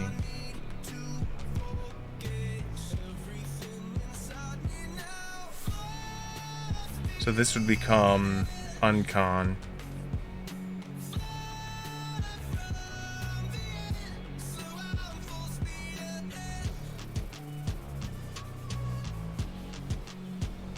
Blind fight.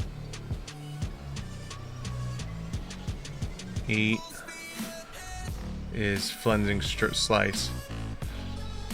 Yeah, in theory, if I double slice and both hit, I should always just like skewer them because at that point, at 8th level, is it greater striking at that point?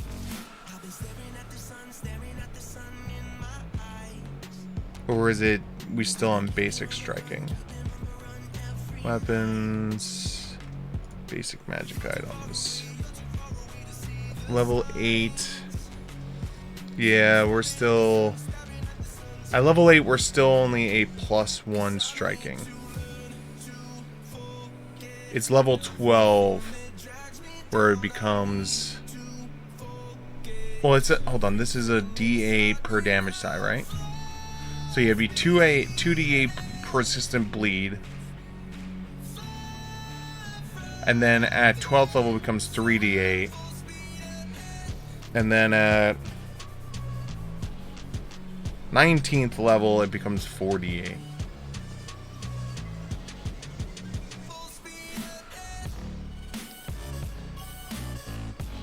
Target becomes flat-footed, and a resistance to any physical damage types are reduced by 5. These two effects last until the beginning of your next turn. This right here just helps the team out. Like, that's literally just to help the team. Because if there's any resistance my team's dealing with, it just becomes, alright, it's 5 less.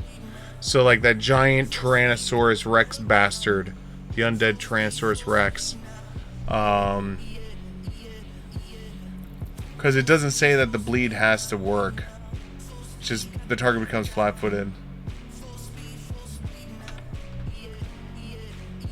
Big, ugly Tyrannosaurus bastard. So yeah, I think that works out great. So then the question just becomes...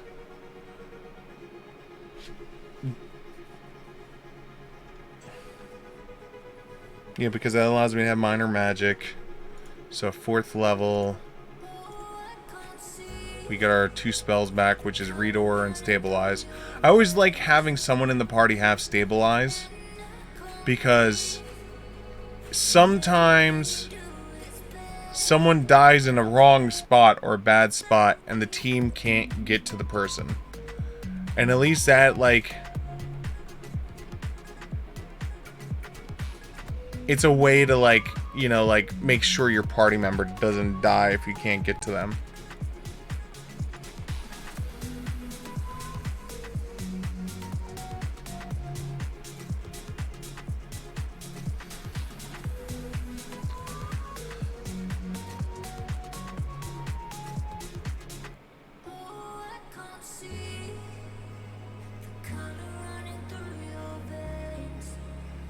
But yeah, I think that's what I'm gonna do.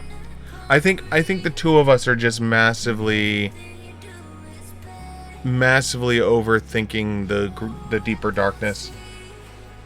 Now I think he wants to take Shadow Dancer for other things, because I think Shadow Dancer gives him a bunch of feats. I mean, I'm not 100% sure.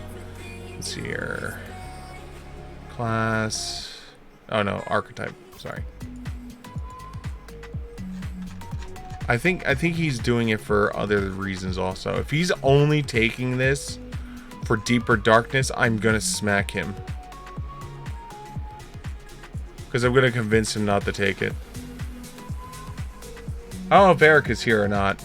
But Erica, I'm gonna smack your husband. Dance of Darkness or Shadow Jump. I know he's not taking that. I know he's not taking that. He's not taking that. I know he's not taking that. So he's literally taking it for...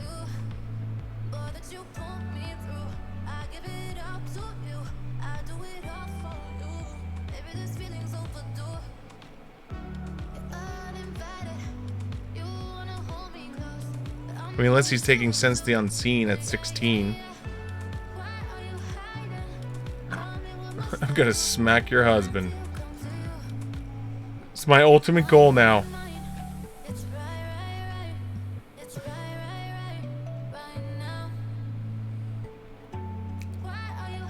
But yeah, I think this is... It's a pretty good line. So now we're at the point now where... If I'm going, if I'm staying with Sawtooth, I'm giving up a general feat, 2 ancestral feats, and 3 ancestral feats, and well, two ancestrals. And a general. So I'm using the level 9 to get weapon proficiency, using the level 11 general to get an uncon, and then using 13 to get uncon expertise. But if I can convince him. I just know I want to go twin weapons. That's all I know. Because twin weapons is just nice. They really are. The problem is there's not many of them. Like, this one you can't take because it's not legal in Pathfinder Society. Because this is in an adventure path.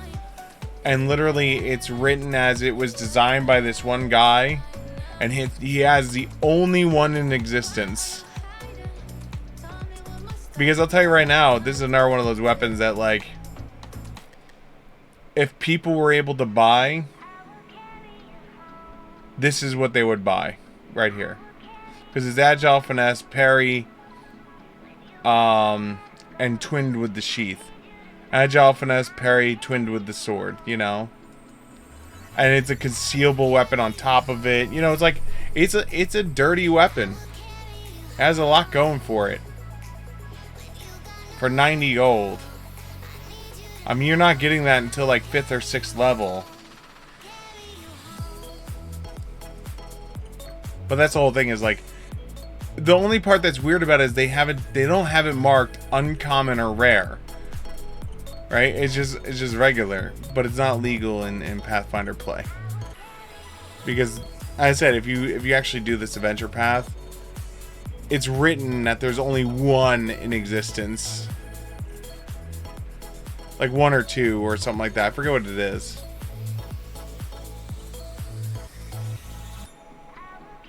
Something crazy. I just know it's not legal for play. Or else I'd already be like, done. That's it. That's the weapon I'm going with. Because what makes it even worse is like, it's like, alright, yeah, it's a martial weapon. But like I already showed how like quick and easy, like how quick, easy, and dirty it is to like give yourself the like the martial on that, right? So this is an advanced weapon. The Boonarger is a martial weapon, right? So this is agile, sweep, but no finesse, so that won't work. Agile, backswing, finesse, twin. Right, this is an advanced weapon, which sucks.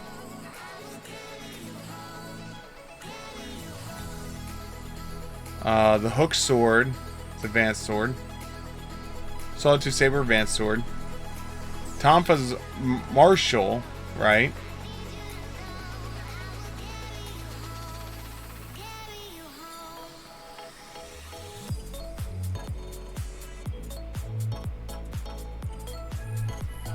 The only plus I have is like, so for me, no matter what weapon I take, if I double slice with my build, all of my damage is combined for the 2 attacks, and then the resistance is applied. So like, where Tom, if he attacks twice and both hit,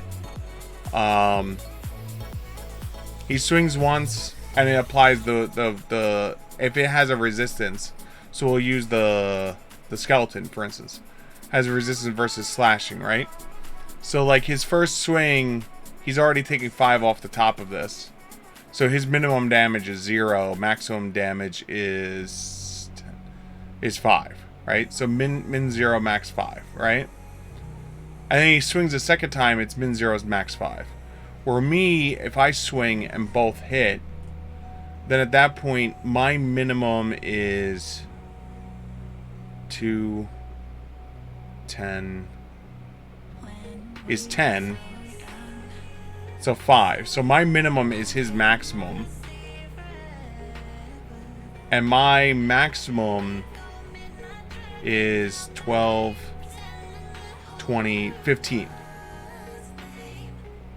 You know, so it's like I'm doing 5 extra damage because I only have to, I can ignore the resistance once.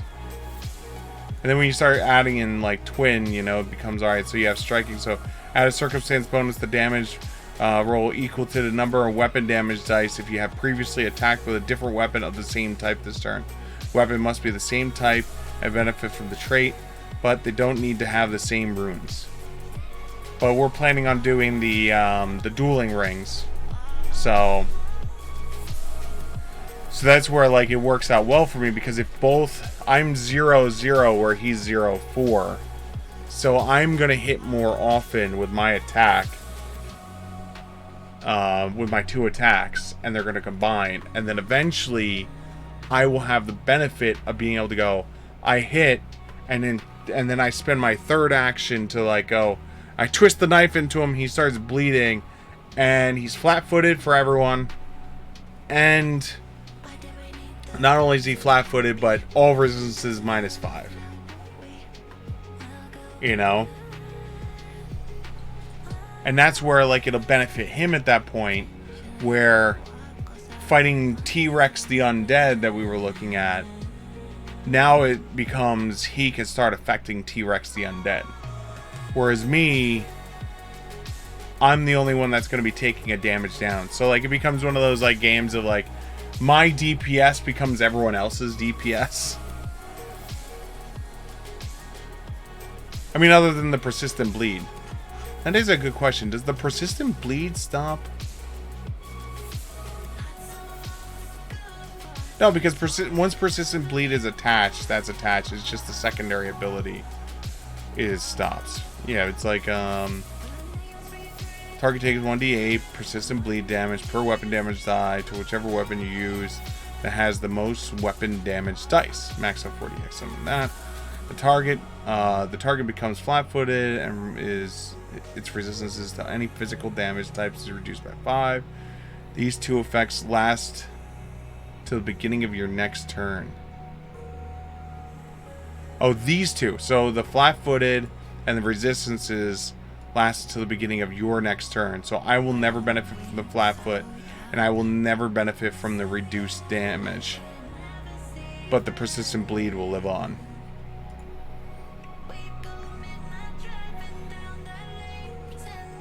Now that's where the plus will come in, is I do it once and then I cleanse, and then if people are not dealing with resistance problems, once he's bleeding, that's when I can do things like throw the flurry in later on. Because you definitely want to do the double attack. So it would be round 1 would be move up, dual slice. That's round 1. Round 2 would be dual slice flensing. And then round 3, assuming no resistances, would be flurry, dual slice. Because then at that point, I'm rolling my dice the same minuses as Tom, but my 3rd attack is guaranteed, and I have a 4th just in case. So if the 3rd one hits on its own, there's still the off-the-wall shot that the 4th one might hit.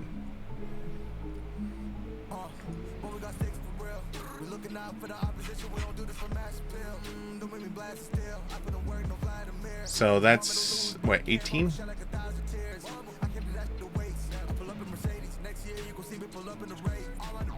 Skirt. Oh, that's 16. So we took that. 18 was the defense, which was the stance, which whatever.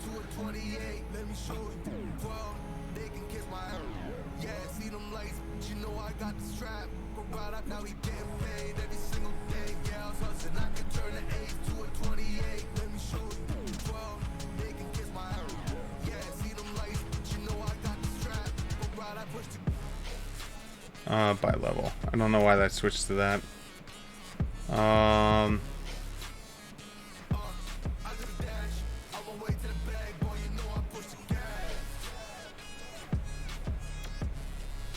When you success a critical strike at a strike using your strike modifier on the attack roll, and you would be dealing sneak attack damage, you can change the additional damage from sneak attack into ordinary damage for the same. Wow! So this basically gets rid of the I'm immune to precision damage, and it becomes I don't care.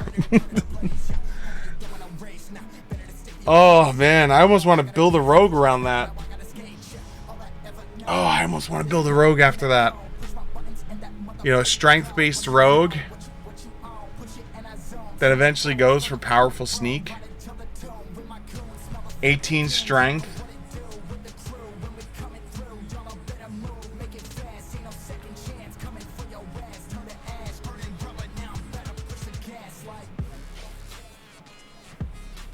Oh, that'd be funny as shit.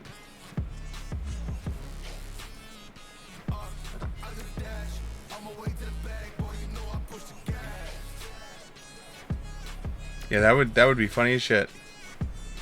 So now the other thing that we were discussing, which is debilitation,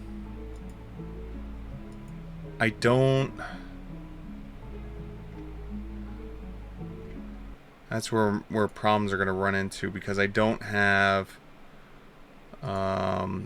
precise debilitation.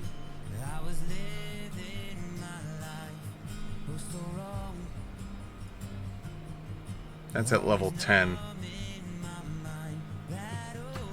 That's where I'm taking blind sense. Blind sense is a level 8. And at level 8 I'm taking flensing.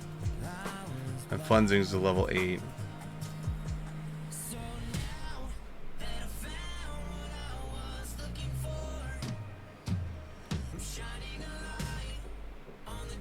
I mean, I guess I could take it at 12.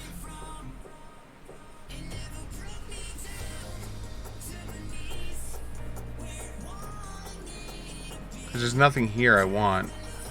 I mean, don't get me wrong, what dual weapon blitz is nice, but getting precise debilitation is nice. Because so the reason why is when you attack, the way that debilitation is written is you strike a target, hits a flat-footed creature, and deals damage. You apply one of the following debilitations, right? So you have the negative 10 feet, or you have the enfeebled one, right? And then when you start getting down to like here with precise, it becomes I do 2d6 more precision damage from your attacks, and the target becomes flat-footed, right? And so where things start getting goofy is dual slice is considered 2 strikes, and hitting both of those strikes I get to debilitate both of them, because strike 1 free action debilitate it, strike 2 free action debilitate it, because it's 2 separate strikes. So on the one that's doing my precision damage, because I can only count precision damage once, I can add an additional 2d6 on it. And on the second one, that's when I can add um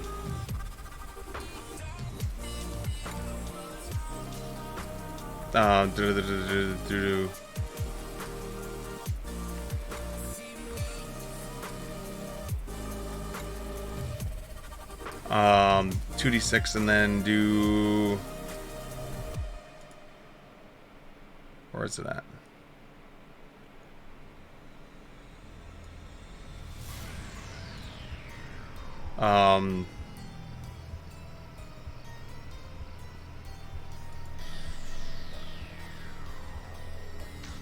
Oh, here it is. And then just be like, alright, I want you to take 2d6 extra precision damage, and you take a status penalty to your movement, or you become enfeebled 1, you know. Then it gets even crazier when you start looking at here where it's double debilitate.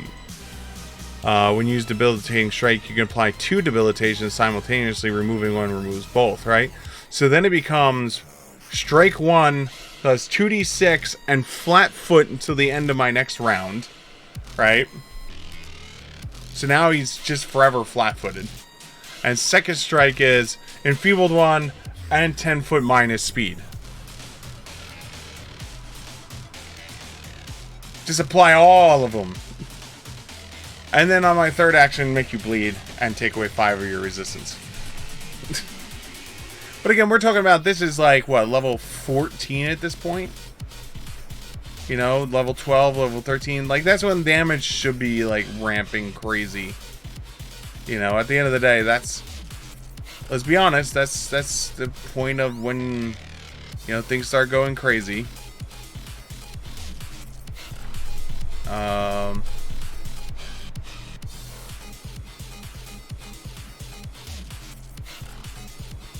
Here it is. So it would be...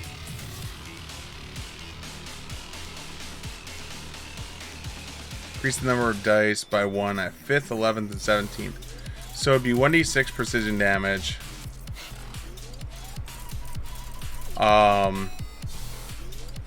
Plus, so it'd be 3d6 plus an additional 2d6, so 5d6. 66 for the first weapon, 76 for the second weapon. So 76 plus, at that point I'd have 5 decks. 76 plus 10. And then twin. 76 plus 12. So 76 plus 12 plus 2d8 persistent bleed. Minus 10 move. Minus 10 move.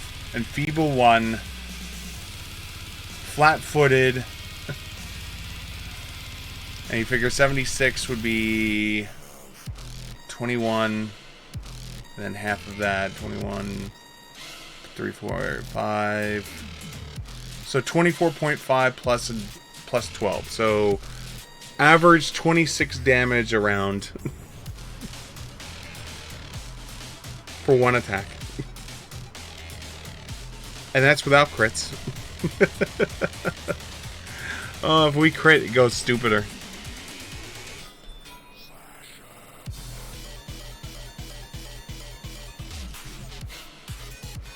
Now, don't get me wrong, if Tom hits with both of his attacks, he'll actually do 96 damage. He'll actually do more damage than me. That's the only downside. I will hit more often than him, but his hits will be harder because he'll have the extra 2d6. So it becomes like a give and take. I am more steady damage and he's more peak and valleys.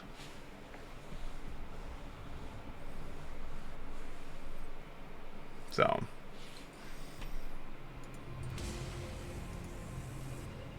peaks and valleys, peaks and valleys. So yeah, there we go. The rogue has basically been built. The only thing I have to do is have a final talk with Tom on if we're staying with the Sawtooth Sabers or not. Whether he feels 3 feats are worth it or not.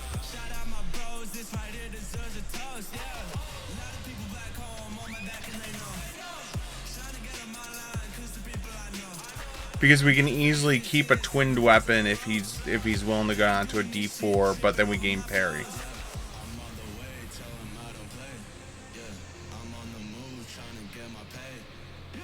Which I think in the end of the day is probably the best bet.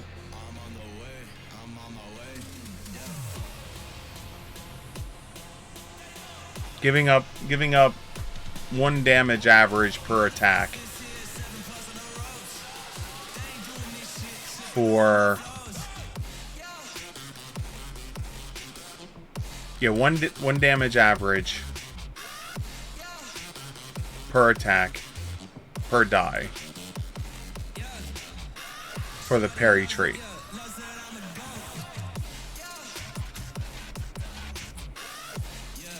That's a lot to think about. Gotta do some maths. Let's move you back to first level. I mean, starting you out, we only have 15 gold.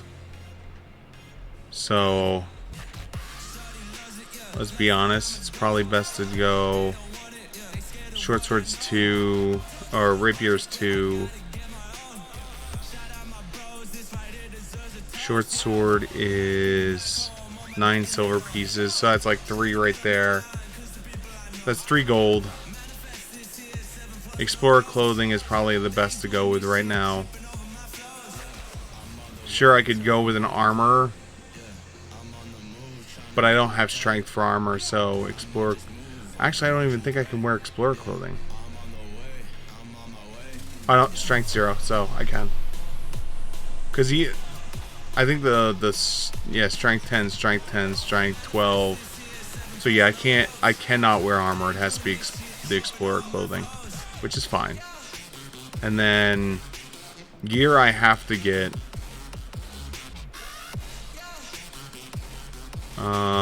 Rogue kit has what in it? Dagger and rapier. So that's 6 gold. Comes with the rapier. Because it comes with the thieves' tools.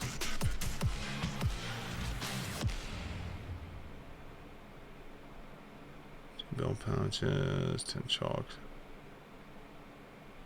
Oh, it comes with leather armor.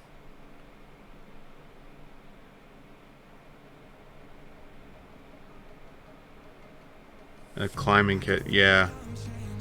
So we'd be better off building our own.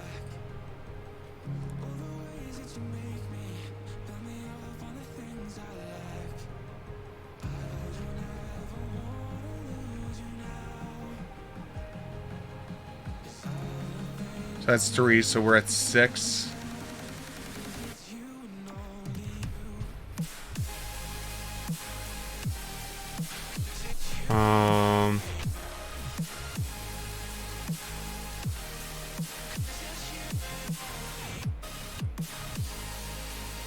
It's 1 silver, so we're still at 6.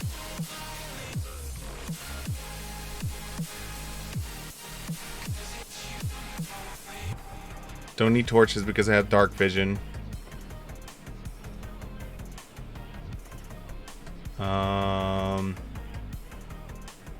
Fake blood pack. Worn under light armor or clothes. Adventurers have found a number of uses for this animal blood-filled bladder, which were originally used for theatrical productions.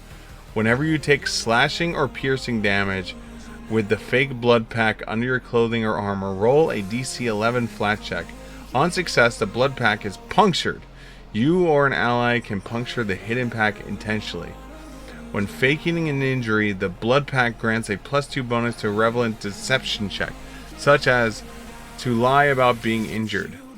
Abilities that trigger when the creature deals bleeding damage determine if the creature is bleeding, or otherwise based on the bleeding damage don't trigger or apply for blood from the fake blood pack, which might mean the creature with such abilities automatically realizes the ruse.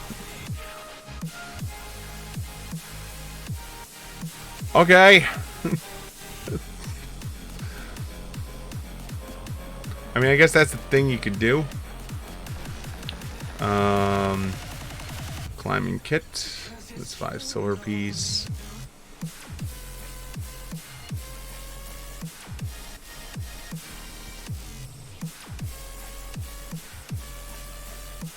Don't need lanterns because we have dark vision.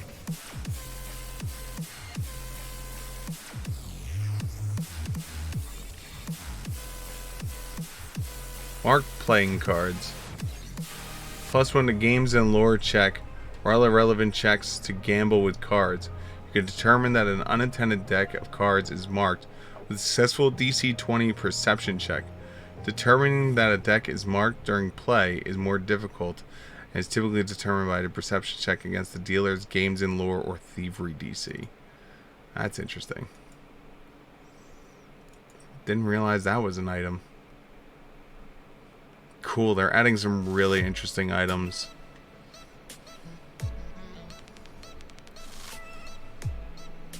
Air kit was 2.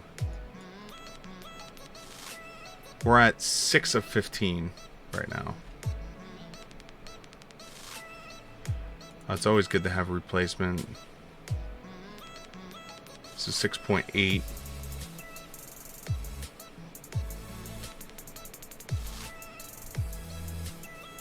Water skin is always a good thing to have.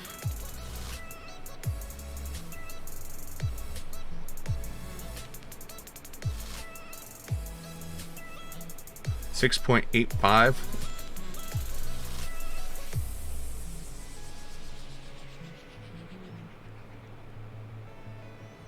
Silencer. This small firearm component is compatible with muffling most of the weapon's explosive sound when fired. Without a silencer, a firearm shot makes a loud and distinctive bang, which can easily be heard through doors and thin walls, but firearms equipped with a silencer only make a quiet noise when fired. Due to the engineering constraints, a silencer can't be attached to any firearm with the scatter trait. According to a silencer, attaching a silencer to a firearm takes 1 minute. A silencer is consumed the first time a shot is fired through it. Oh god, so it's a singular shot. That's so not worth, unless like you're doing like some like assassin level shit.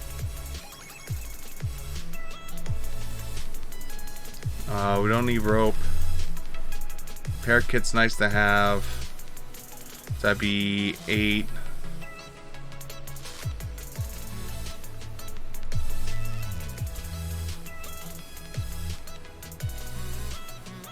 Religious symbol of a doom. Rations are nice to have.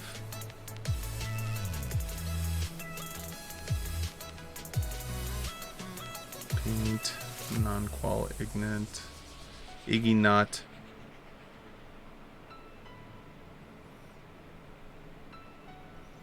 Mark playing cards, marbles. Lantern, bullseye, kit. Don't need the kits. Healer's tools. I'm not a healer. Don't need the Harrow Dex. Take a hammer.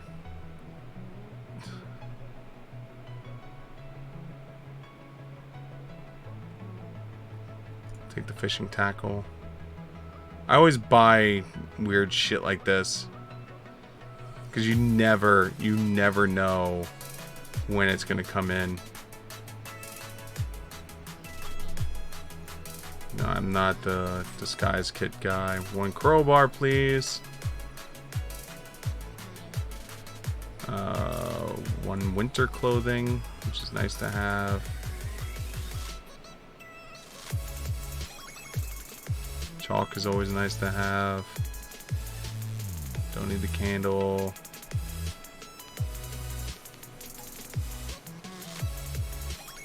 Take a thing of cow traps. Blocks, bedroll, basic hearing aid. Mandalore. Alchemist tools I don't need. Alchemist lab I don't need. Adventurer's pack. Well, if we take the Adventurer's pack, it comes with a backpack, 2 belt pouches, chalk, flint and steel, 50-foot rope, 2 weeks rations, 5 torches. So yeah, we'll do that. So let's get rid of the chalk. Get rid of the rations. So I don't need any more. Water skin was in there? Yep, water skin's in there.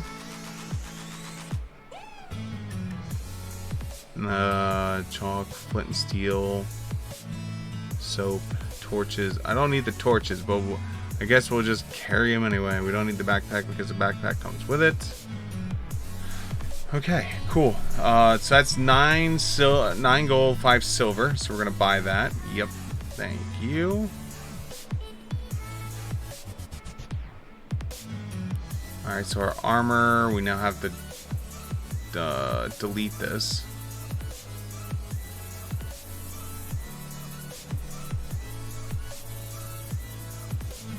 Alright, so that's bought now. And then we go over to our weapons. We go buy me a rapier.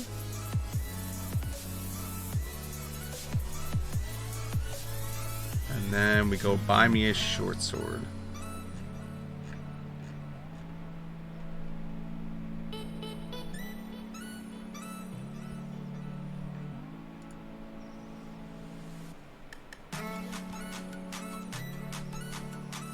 That leaves me with 2 gold. We are currently unencumbered. Where total bulk is 4. And that's gonna lower because like for instance, yeah, this is our backpack, so like I can move the climbing kit into the backpack, and that drops my bulk. Move the earplugs into the backpack. Move the fishing tackle into the backpack. Move the hammer into the backpack. Thieves' tools, replacement stuff can go into the backpack. Repair kit will keep on us because that's a kit. Thieves' tools will keep on us. Crowbar can go in to the backpack. Caltrops, we'll keep those on us. So there we go. So now we're at 3 bulk of 4. Everything else is in the backpack. This is why this is such a beautiful program. I love it. So there we go. That's our character right there. It even has a dice roller. So like you can sit here and be like, alright, I'm gonna sneak attack. You know, so let's go.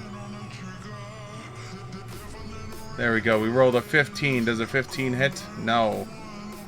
Ooh, does a 13 plus 7 hit? No. Or there we go, 20. 20 hit? Oh, natural 20. Let's hit that critical button. Bam! Oh, 113.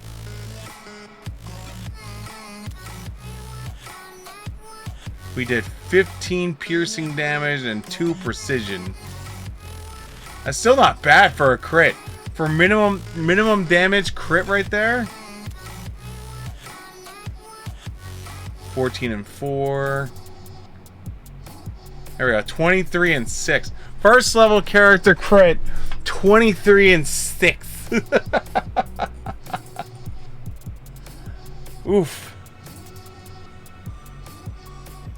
But it's like such a cool thing. It's like you could be playing at a table, you know, and be like,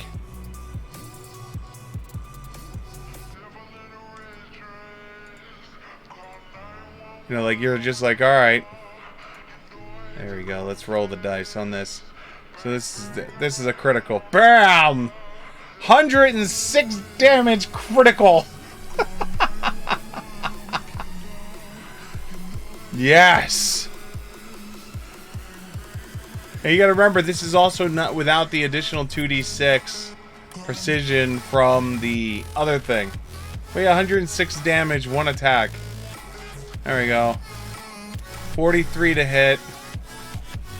Average damage 38, 32, 32, 36, 48. That's not bad. Level 28, level 20 character.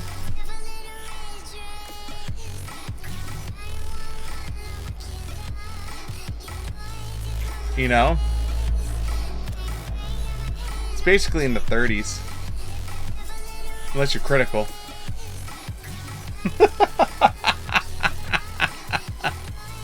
Unless you critical. Holy shit. You critical with that rapier. You're just ending someone's life at that point. She's like, this is life-ending amounts of damage right here. I mean, I guess maybe not. I have, what, 248 damage, so I could survive 2 of those crits.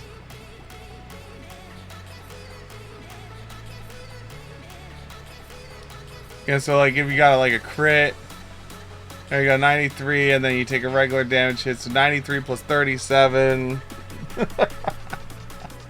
So 130 damage. That's half of my hit point bar. Just half. And that's without any like property, you know, like that. Like remember how I was talking earlier? Here you go. Let's make it impactful. Let's make it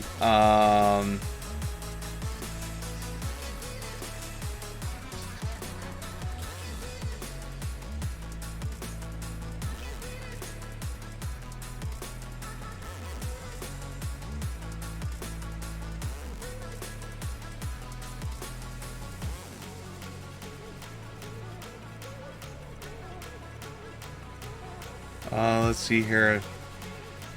Let's give it... We can have 3 things on it. So let's give it...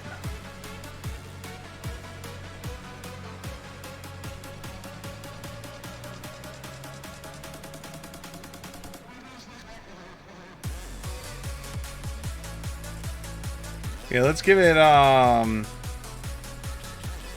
we give it impactful. Let's give it, corrosive.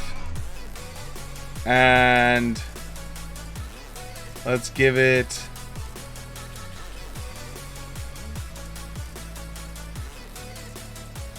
let's give it shocking. Yeah, there we go. There we go. And then now this bitch is gonna crit right now. There you go. Critical! Oh, it's still 107 damage critical. 128 damage. So it's like, if you look at it, it's like 60 piercing, 6 acid, 12 force, 20 precision, 8 electrical damage. Most complicated thing ever. It's just a complicated amount of damage. Go ahead, figure it out. 77 piercing, 4 acid, 6 force, 34 of this, 8 of that. 129.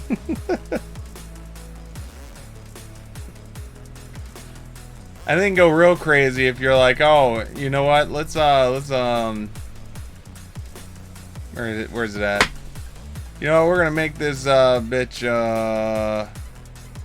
there we go. Let's give it adamantine too. Alright, so now it becomes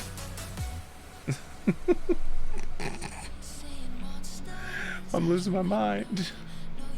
There you go. Critical! 125. So it'd be 125 adamantine piercing 69. Nice. 8 acid, 4 focus, 40 precision. And again, this is still, you gotta remember, this is still missing the 2d6 additional precision. And then on top of it, we're doing 48 extra bleed on top of that. Yeah, you're just gonna die. This, we call this weapon death. You just die from it. Let's delete this. Let's give myself my rapier back.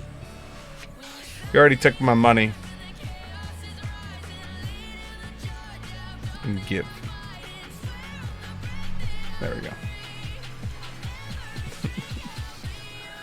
Oh, man.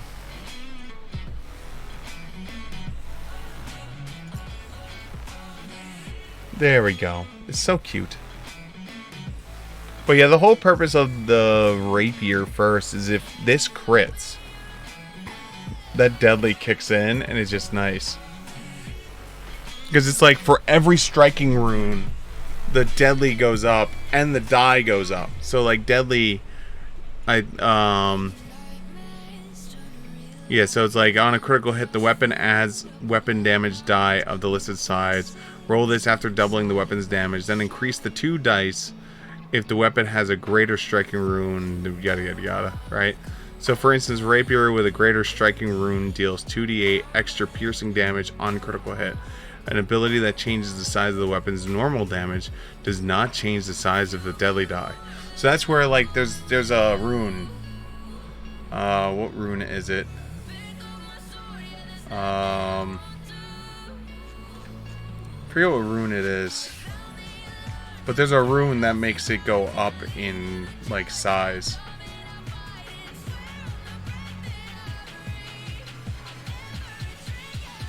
Is it fearsome? No. Hopeful.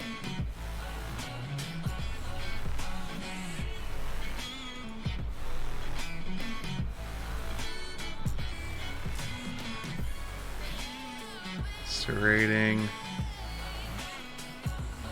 Here you go. Serrating weapons.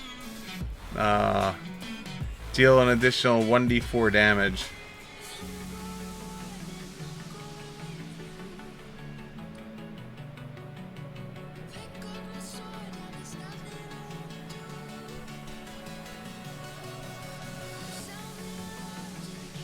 So you go. It's like you spend one action, and you can turn a serrating blade to do an additional D12 damage. It's impactful? No. I forget which one it is. But one of them, like, increases the damage die.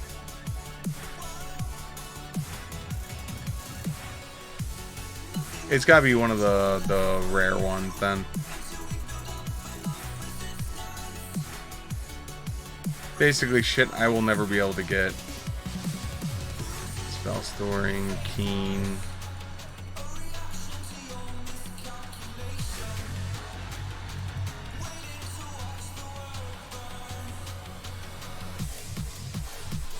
Anchoring is nice, but it'll never happen.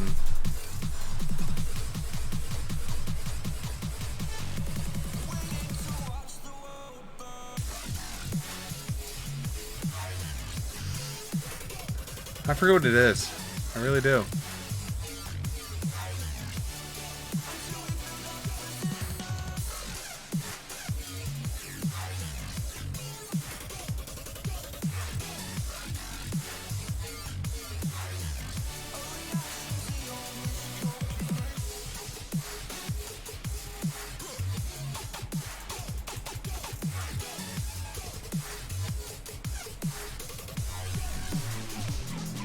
Cunning.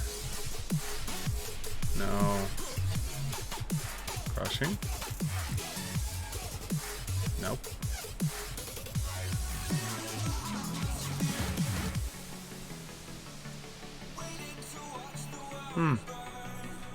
Can't find it right now. But I know there's a rune that increases the damage die. But it says right on it that it doesn't give the like if it has deadly and all that, it doesn't increase that. So it's like kind of like not worth it, which is kind of sad. So there we go. There is the rogue. The only thing missing is the skill feats and the last couple levels, but that's neither here nor there. So that's Deswrath. Done. My next thing I have to do is eventually I need to level up my paladin. My paladin is already technically hold on. Save character. Oh wait.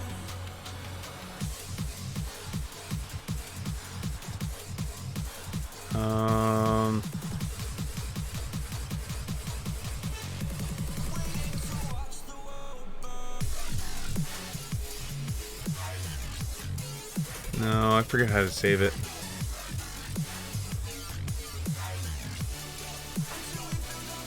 Oh, that is Google Drive. Make a new copy. There we go. Get rid of third party. Give me the archetypes. So this is where my current character is at. So this is my main character right now in Pathfinder 2nd Edition. He's my highest level guy. He's currently 4th level. He just turned 4th level. Strength, cha, strength, cha, strength, cha, con, finished.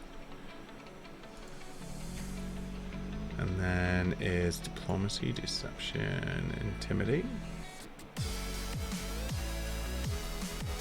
Oh, I already have intimidate. Oh wait, hold on.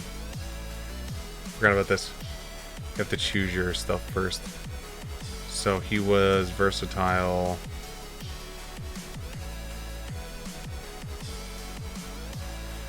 And then he took...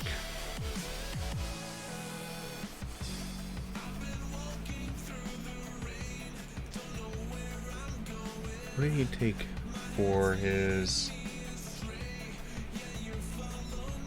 free general?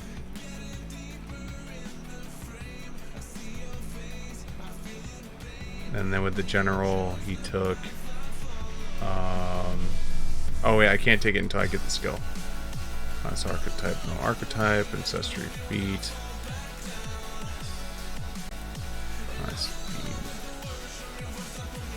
Where is it? Tenets. Tenet of the good. Paladin. There we go. So now that should give me my Perception and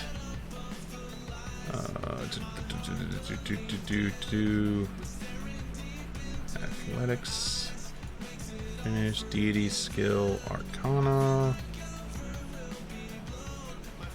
Because we worship Apsu, and then we took bargain hunter.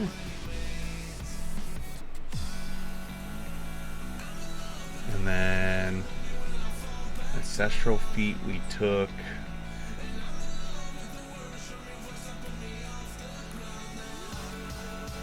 Oh yeah, this is unconventional weaponry. Butchering axe. Don't ask. It plays back to the first time when I played Siegfried. The first time I ever played Dungeons and Dragons. I played a paladin named Siegfried, and the reason why Siegfried exists, is spelled the way it does, is because I didn't know how to spell Siegfried, and so I misspelled it, and it's just stuck ever since. You know, it's just been my persona, so to speak. And back then, we played with a GM called Dave. Dave was a good guy. Loved Dave. All of Dave's campaigns started at 2nd or 3rd level, right around there. You would never level. He would never give you experience points to level. I think we leveled one time, but he would never. But he would give you all kinds of magic items and magic armor and all kind. He would throw all kinds of like stuff at you, but you just would never level up. And so one of the items my character got was he to protect the group, he offered to fight. Basically, the paladin walked up to the orc, aka the human walked up to the Klingon, and basically said, "I will fight you in ritual combat. If I die, my party goes free. If you die, my party goes free, but either way, you'll have your glorious combat." And he was like, "Alright, done." And so he was wielding this bloodied axe, and he waved it above his head and screamed out, and it was called the Father of Woes. And when we fought, I wound up beating him, but I didn't kill him. And so he thanked me, and in his way of thanking me for letting him live, and basically shaming him because I didn't kill him, he gave me the Father of Woes. And it was like this magic item that when you spun it around your head, you could scream out and demoralize your foes.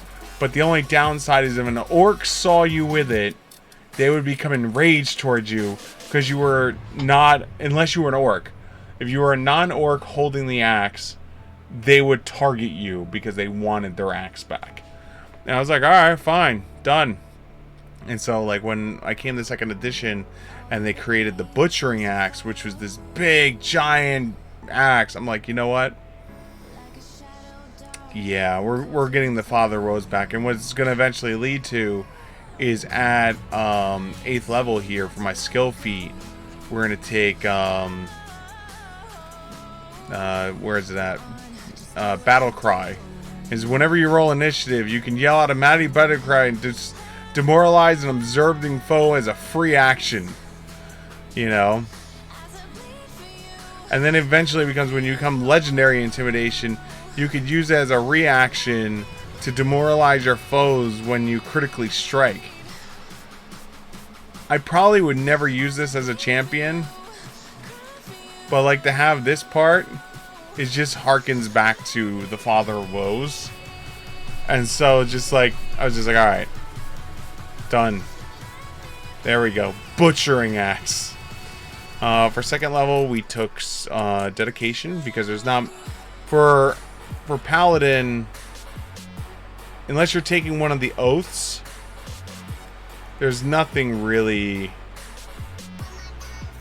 like, I mean, I guess if you want to take a domain, which my god's domains are like, Just Repair is kind of nice. If you want to like have the on standby once a day, I can get an extra one.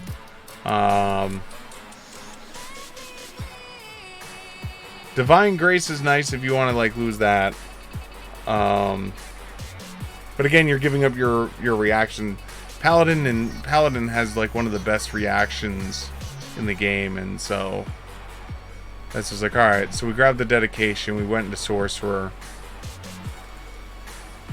and then my bloodline we took Worm Blessed, and then for my skill feat we took additional lore, Draconic.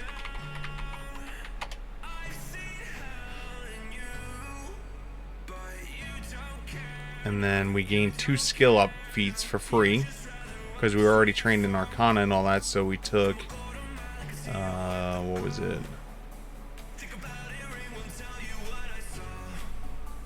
It was Society, and it was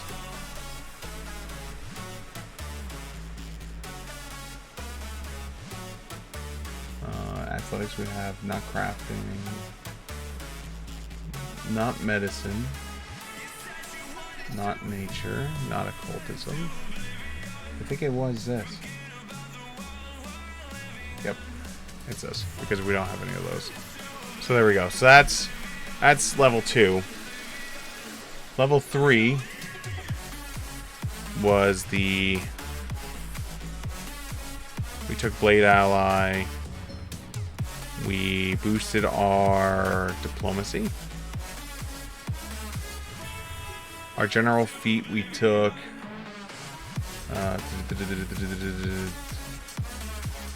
candy. There we go. Which then we did perception, because that's one of the weak spots that Paladin has to deal with, or champion in general, is that you have a low perception. So by doing this, I basically guarantee that I will get master perception, where champion only gets expert. So it's nice little, and plus it's I could either take improved initiative, which gives me a +2, or I could take this, which just gives me a +2. I mean, in the greater scheme of things, it works out, right? So that was level 3, and so that leads me to level 4 now. What we're gonna do at level 4, and so I think what I chose was I took Aura of Courage, and I think for the skill feat was where I was torn on what to take. For my 4th level skill feat, because right now I have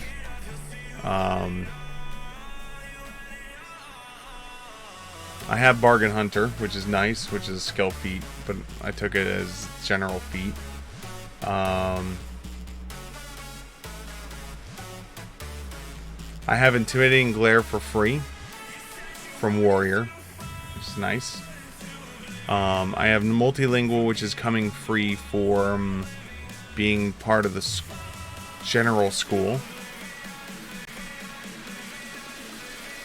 So it was like, wow, what do I take for my skill feat, you know? And this is where I start having problems, because like it's like, I mean, I could take Cognitive Crossover and just be like, all right, I cover one like school with another. Trick Magic item is You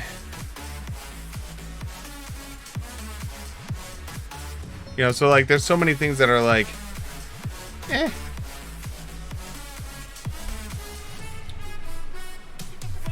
There's a bunch of things that in a private game I could see it coming in handy. So like for instance, no,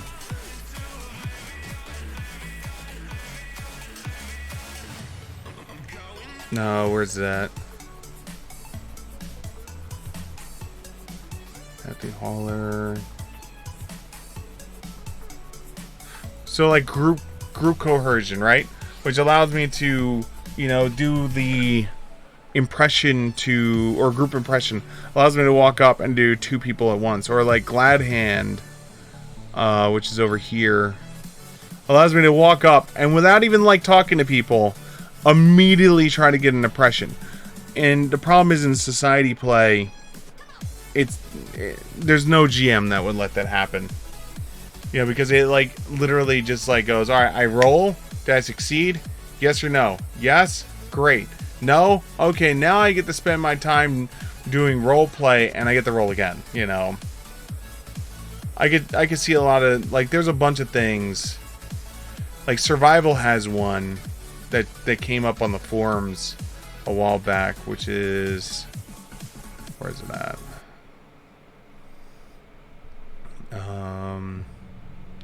A terrain stalker.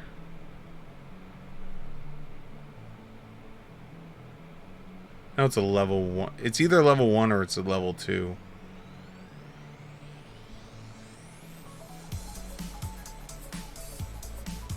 Maybe it's a level 2.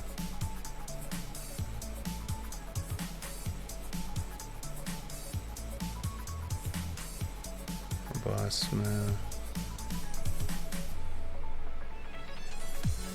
You know, it'd be easier. It'll be easier. It'll be easier. Just going right in the air. And just going right to survival. Alright, here it is. Forager. So basically what Forager allows you to do is basically say that the worst you could do on survival roll is succeed. And on success, you could provide enough substance for you and 4 other adventurers to survive. And a critical, you can take care of twice as many.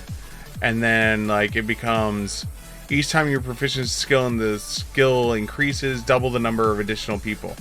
And so, what came up was there was an adventure. And this hit the forums. It was big. People going back and forth fighting over this thing. And in this one adventure, basically, you had to survive off the land. So you had to walk and survive across the land. And basically, it forced everyone to have to either have brought food with them of some form, or you needed to roll survival checks, right? And even then, you still had to, if you brought food, you still had to roll survival checks, but at a lower DC because you had to find water. And so, the long and the short of it is, the argument became, the guy with Forager said, alright, the worst I could do is succeed, and 4 of us, I could feed 4 of us. So only 2 people need to succeed. Alright? That's it. I automatically bring 4 of the 6 people. We succeed. And the GM was like, no. No. That's no. Because the whole thing was, like, it was built around this whole, if you fail your roll, your team takes extra time. And the more time you spent to get out there, the less time you had on the back end for solving the problem, right? Or how far advanced the bad guy became. I forget what it exactly was, but basically it was a timer. And so, like, the more successes you had, got you there faster. The more failures you had, you got there slower. If you had any critical failures, you got there even slower. And so this one feat at level 1 basically negated 4 rolls, is how the GM looked at it. And so it became a big debate on the forums on whether or not this should work or not. Now the author of it said, yeah, I don't see why it shouldn't. But yet there were still people back and forth who were fighting, saying that, like, the module is written to roll, so you have to have the rolls. So, like, my take on it, which I said, I was like, all right, the whole purpose of the roll is to affect the timer, right? What I would have done if I was GMing the module is I would have said, okay, Forager works for you. You're covered, right? I'm going to say you auto-succeed, right? You auto-succeed, but everyone else still has to roll.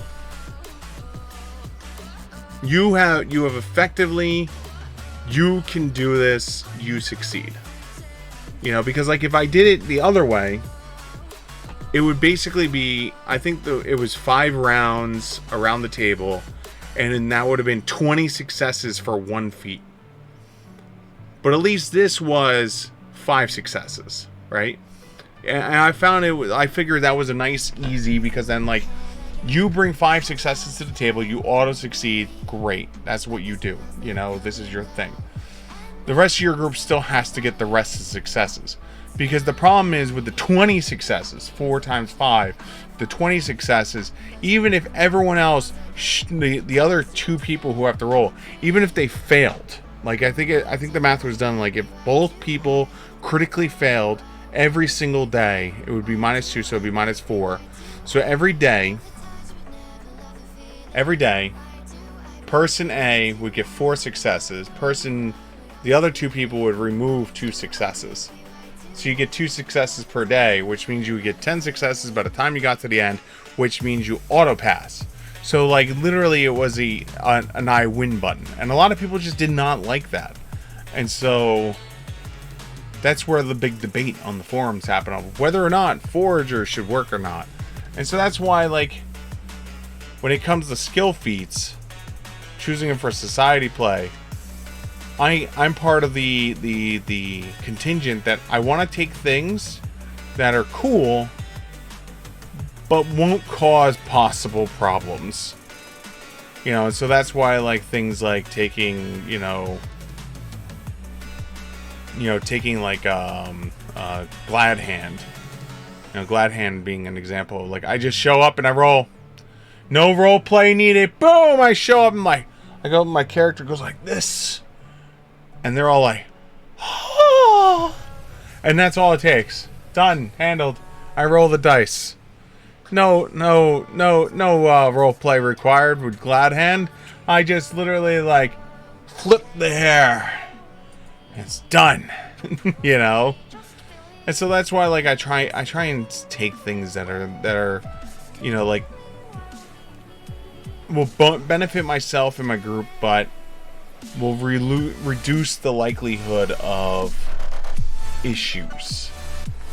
And that's my usual approach, because I want to make life as easy as possible at the table.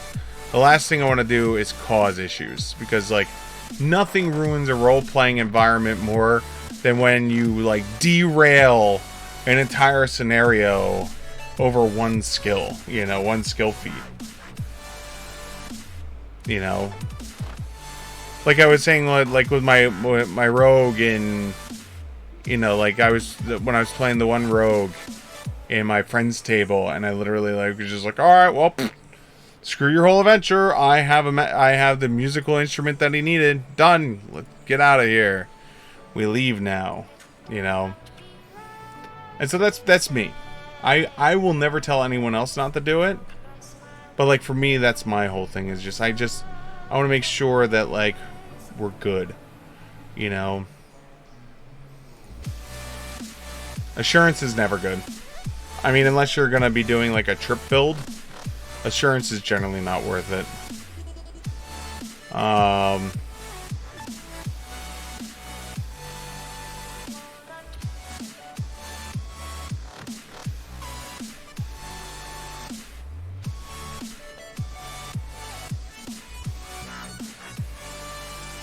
Experienced professional might be interesting,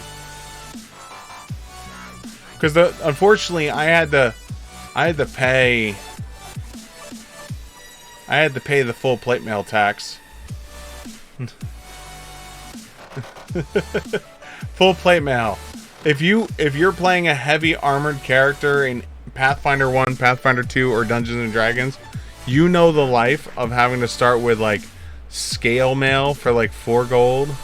And then you save up, and then eventually you throw out the scale mail, and you're like, hello, full plate, It's like you can't even, like, take half plate, because it's, like, 18 gold. But no, here's our, weapon. So we took the butchering axe. It does actually, like, what's really funny about this is, if you look at the butcher's axe, and you bring it up against the great axe, right? Here, I'll give me both. Great axe, great axe, great axe. FG. Great axe. Give. If you look at it, the only difference between the two, other than the orc and uncommon, is the butchering axe comes with shove, and this one does not. But like, I'm not building myself for shove. This is literally, this right here, this item and this feat is literally for old school Siegfried storyline purposes. That's it. Like, the damage is the same, the hit the same, you know, like, it's all of it is the same. You know, there's no reasoning for it. I just wanted to have it because it was nice. It's a callback to my childhood.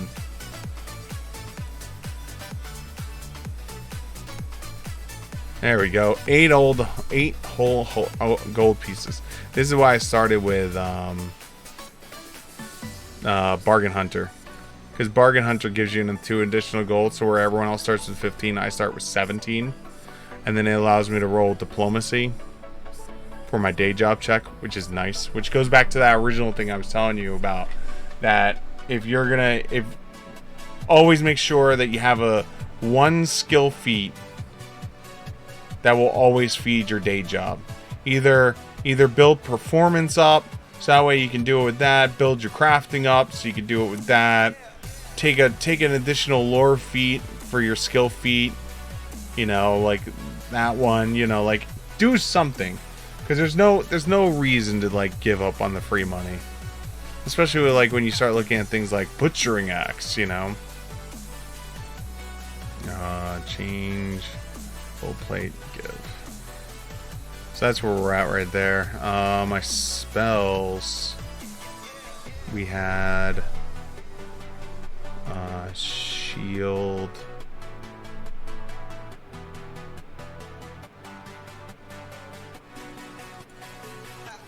And light. Big fan of both, especially when you don't have dark vision or any of that other stuff. Take that sweet light spell. Sweet light spell.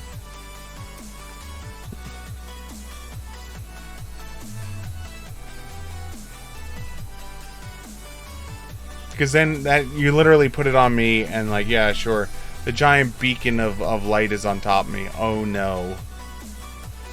Whatever will I do? And then shield spell is just nice to have, because, like, then it becomes, I move up, I swing my sword, and then I cast shield spell. You know.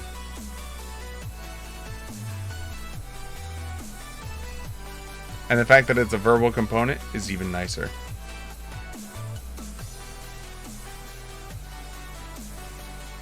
Because there's no manipulate with it. You literally just go, ah, shield. And it just appears.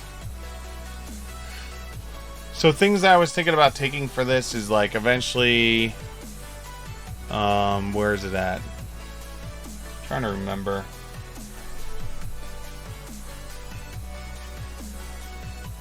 Like, I know we're taking courage there. 6, if I remember right, we're taking smite evil.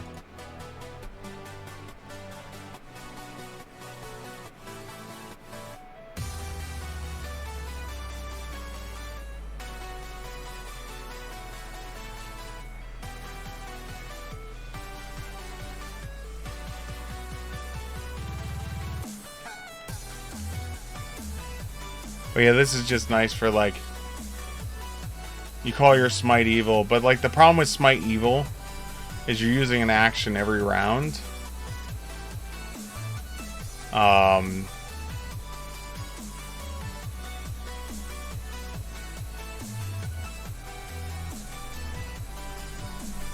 So it's like, it's good, but at the same point, it's like, can I live without it? This is why one of the coolest things, if you haven't seen this either,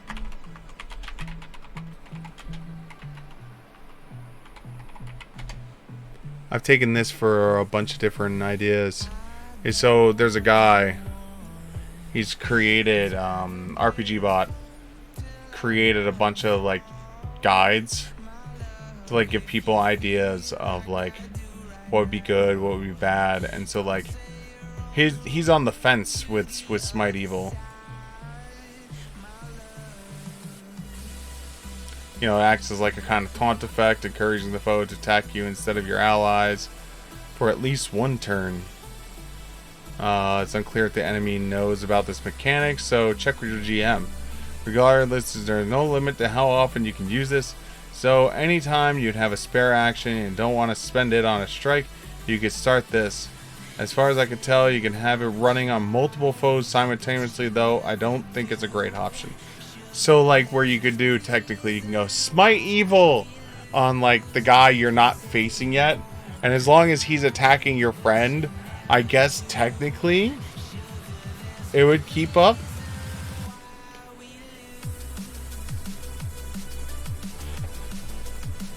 But like attack of opportunity would be nice, but the problem is I like having my champion reaction. My champion reaction is so nice for Paladin.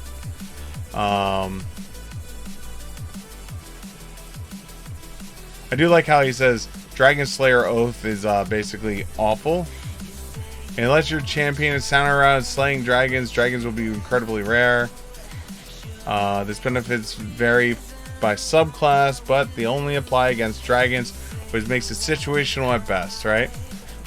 What's funny is in the last module I played in, we wound up going against an evil dragon, and one of the tenets is you will fight an evil dragon if you think you have a chance to defeat it.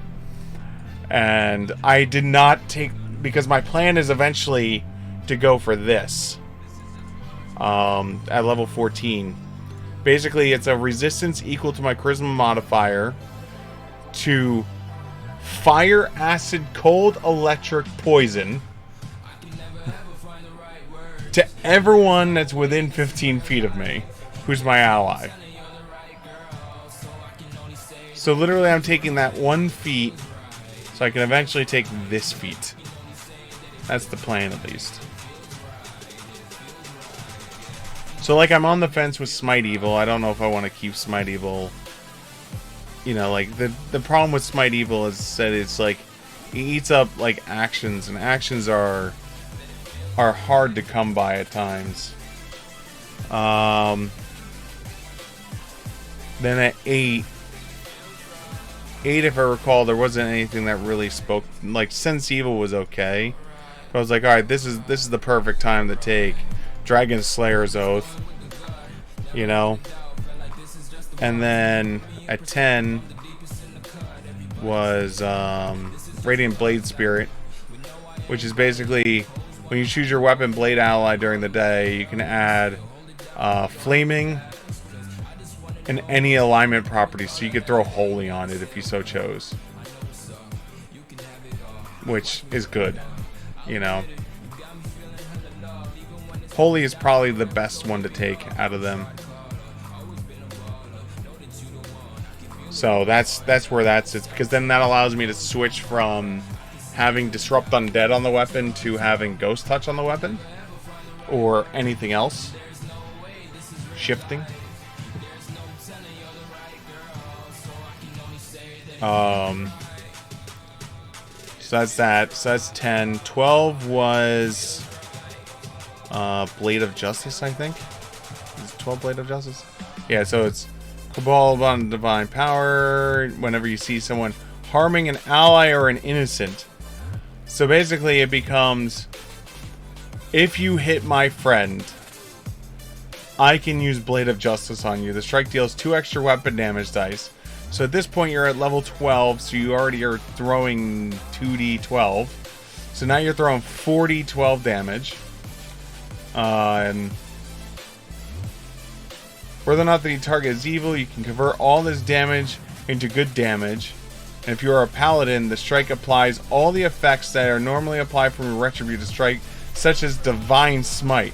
Which is, so this is where things start getting like really, really crazy, right? So Divine Smite basically says, If you hit with a Retributive Strike, they take persistent good damage equal to your Charisma modifier, your Retributive Smite, Strike, right?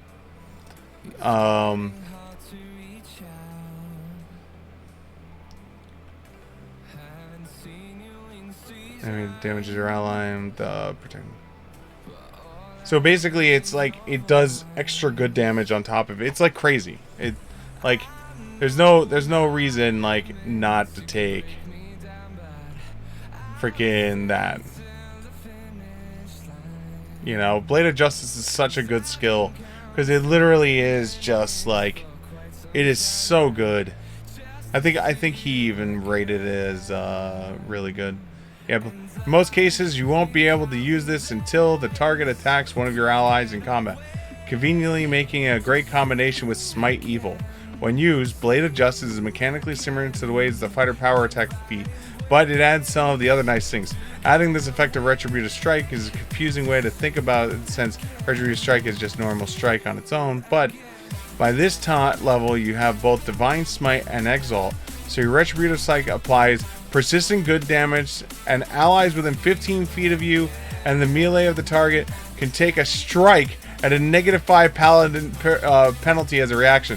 So literally it just becomes, you hit my friend, I smash you, and then I go, anyone who is within melee reach of this character can take a reaction to smash your weapon into him at a -5. I mean, who wouldn't do it? If you had the ability to smash your weapon into it, so you're like persistent good, you're offering everyone an attack. It's like crazy. It's like Blade of Justice, awesome skill, and so like that's where like taking Smite Evil works out great, because then like if I'm next to you and you attack my friend next to me because you see I'm in full plate and you see they're not in full plate, then I call the Smite Evil on you, and then I do the Blade of Justice. And then so the Smite Evil gets kicked into it, right? So it's like, alright, I had an extra 4 good damage on top of everything else I'm throwing at you.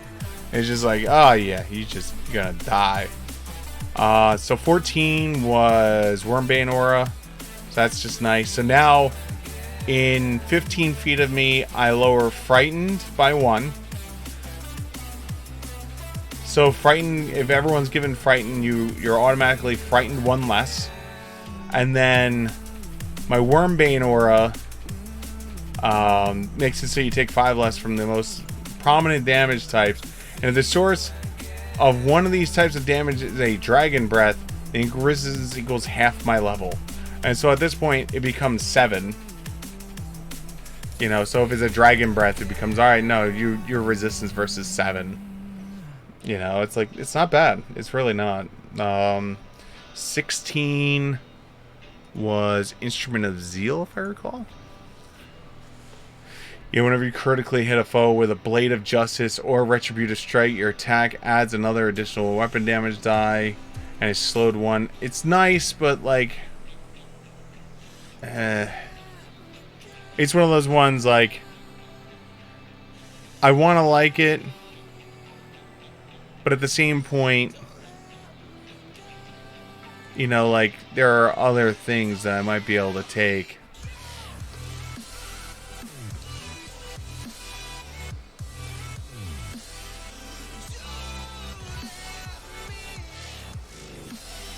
So, like, Expand Aura would be an interesting one to have. The other thing I thought about taking was finally taking Mercy, because one of the 20th level ones is Ultimate Mercy. Ultimate Mercy at 18 was like what my character was known for in Pathfinder version 1. I completely broke one of the specials. Like, my GM like had to call over like the head guy. It was like kind of cool. And so what wound up happening was my character got Ultimate Mercy, and basically what Ultimate Mercy was is, in first edition, was you spent 10 lay on hand charges and you could give Raise Dead in the battlefield without even using the material component. You literally could do it, and all it took you was you had to take a level 1, a negative level 1. And so the mission, like, basically the Pathfinder Society's main temple gets attacked, and as we walk out, like, it were being described, like, listen, there are dead bodies everywhere of just young Pathfinders. And I walk over and I'm gonna go, like, res one of them, and, like, my friend Tom, who was playing Pick at the time, he's like, I walk over, I put my hand on his shoulders, like, there's gonna be more of them, and someone's gonna need that more. Someone will help these young ones, but someone is gonna need more. I'm like, all right. I looked at it, I was like, roll a diplomacy. You know, diplomize my ass into not doing this. You know, because my character just got the ability to resurrect someone, and here's a dead body, and I can resurrect them right now. And he wound up doing it. So then later in the adventure, not to ruin it, but one of the big dudes, like one of our big guys, winds up dying. And I'm like, they're like, you find his dead body. And I was like, all right. I walk over, I kneel down, I put my hand on him, and I look at Pick, and Pick nodded at that point. He was like, yeah.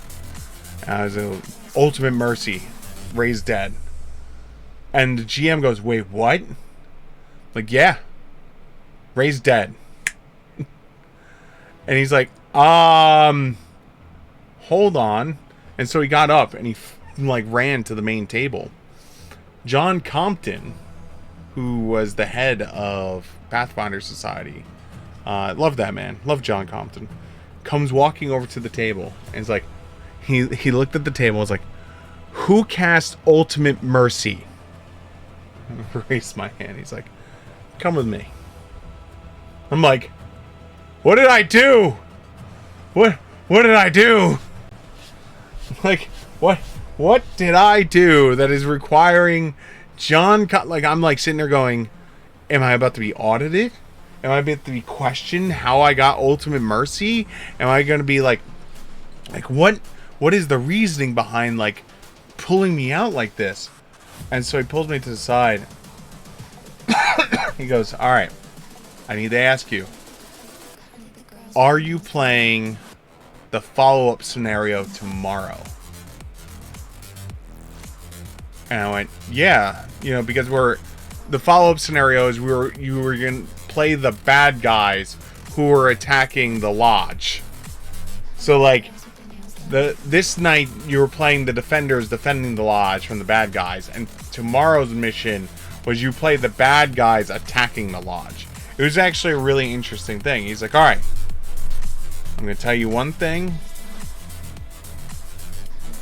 and this is between me and you. He's like, you'll understand more tomorrow, though. I'm like, all right. He goes, you reach out with your hand, you expend your lay on hands, you feel you push all of your energy in to try and bring this person back to life, and you sense there's no soul there. And my eyes opened, and I see the shit-eating grin on his face as my eyes opened at that point. I'm like, oh no! Oh no! And he's like, do with that as you wish. You can return back to your table. I went, oh no! Went back to the table, and I literally like acted, you know, like shocked.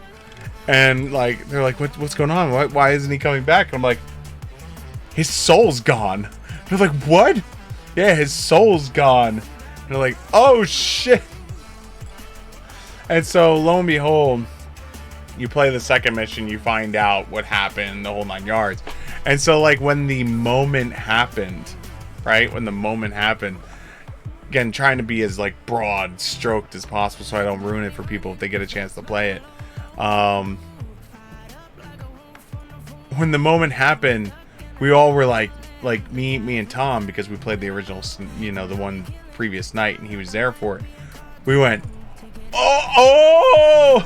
It's just like, yeah, Yeah, about that. And so after that mission was ended, he walked over. John Compton walked over. He's like, "So, you got it now?" And I'm like, "Oh my god, holy shit, holy shit!" Oh, that shit hurt my soul. Oh my god, my soul was hurt. It really was. Oh my god. But yeah, that's the only reason why I'm tempted to take Ultimate Mercy here. Because it literally allows me to resurrect a dead person.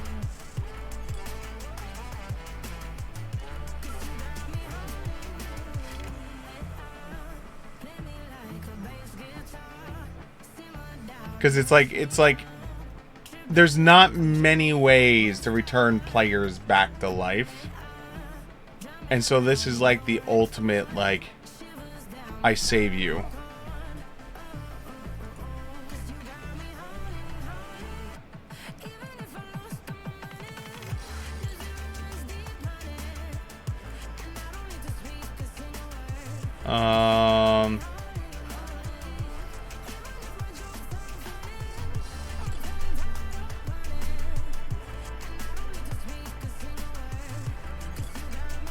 Oh, these are...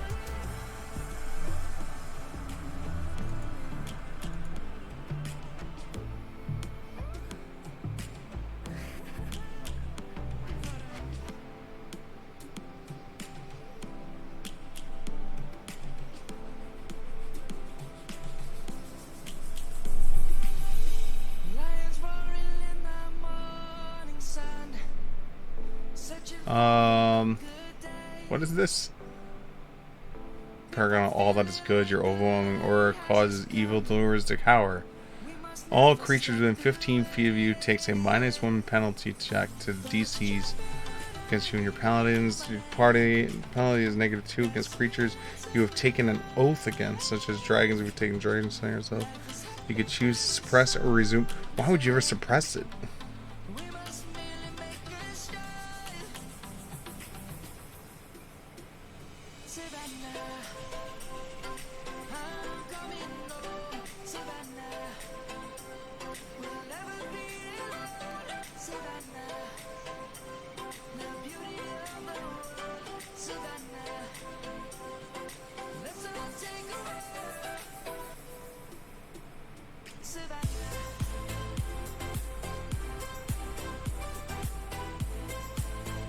So, it'll be interesting. We have a long time to go before then, but the only thing I have to figure out is like this skill feat, and then figure out where I want to go with my skills. So like, I know I want to increase intimidation. I know I want to increase diplomacy. It's just a matter of what do I want the third skill to be. Part of me wants to do society, so that way I can eventually get legendary linguist.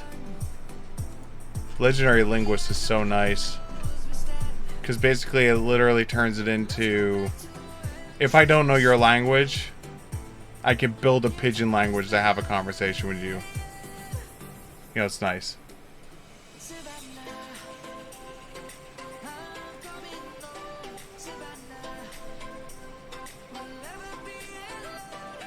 But like legendary negotiations will never happen. Legendary thief is way too like, I want to like it, but like at the same point it'll just never work. Unified theory is nice. It basically says if you're a legendary in Arcana, whenever you use a skill action or a skill feat that requires a nature, occultism, or religion check, depending on your on the magic tradition, you could use Arcana instead. If you would normally take a penalty or have a higher DC for using Arcana or other on other magic, such as using Identify Magic, you no longer do so. Now that one's nice, but my character is not going to be identifying magic that often, so it's like that might be worthwhile for Deserath. You know, because Deserath is going to be trying to do all kinds of identifying and shit like that. But like I'm going to be legendary in all the skills. He has skills for days. So like it becomes like less and then like the legendary intimidate is an incapacitation effect, so this will never work, which is sad.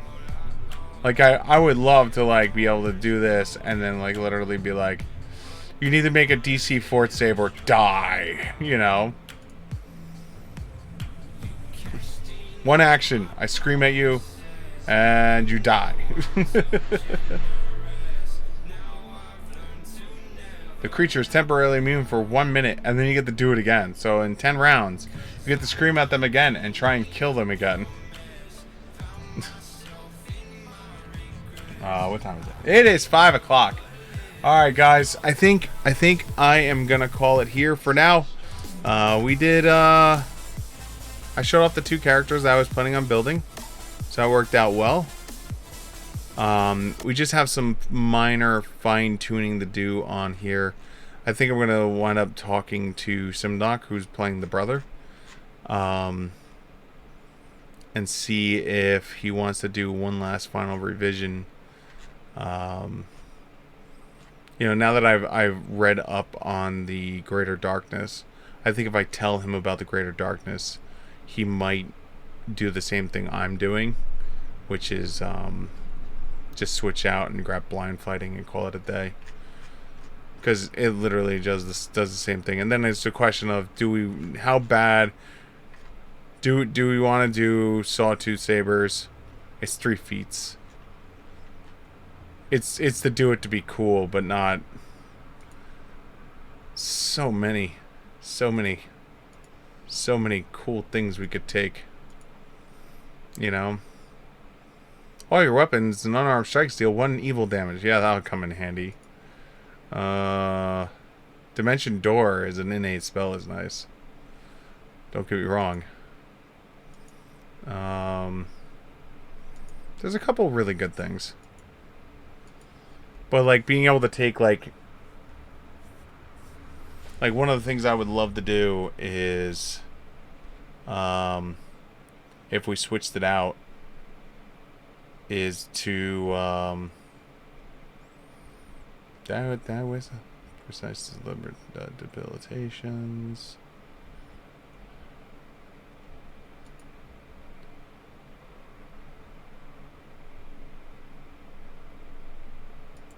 I'm still gonna be torn on this, because there's also this thing that a part of me wants to do, which I just don't have the feats for. That's the biggest issue.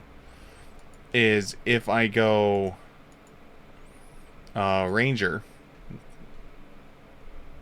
I give up a class feat to get 2 more class feats. So that would be 1, 4, and then 6, so it'd be 8. So 10th level or blind fight. 12th level would be if we switch it over. Yeah, 12th level. Nope. Would have to be 14th level. Nope. 16th level? Nope. 18th level. Is 18th level my first official free spot? Yeah, I guess so. So, like, part of me wants to do that. Right. And then 20th level, do that.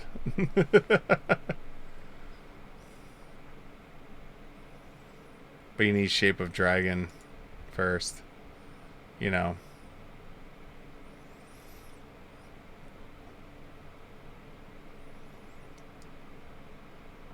Once per day, turn into a dragon.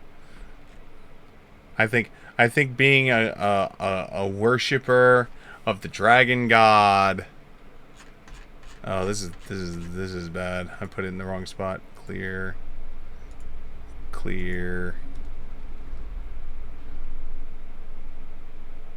This is the rogue. Think of the Was it the rogue? Hold on. No, it was, yeah, it's the paladin here.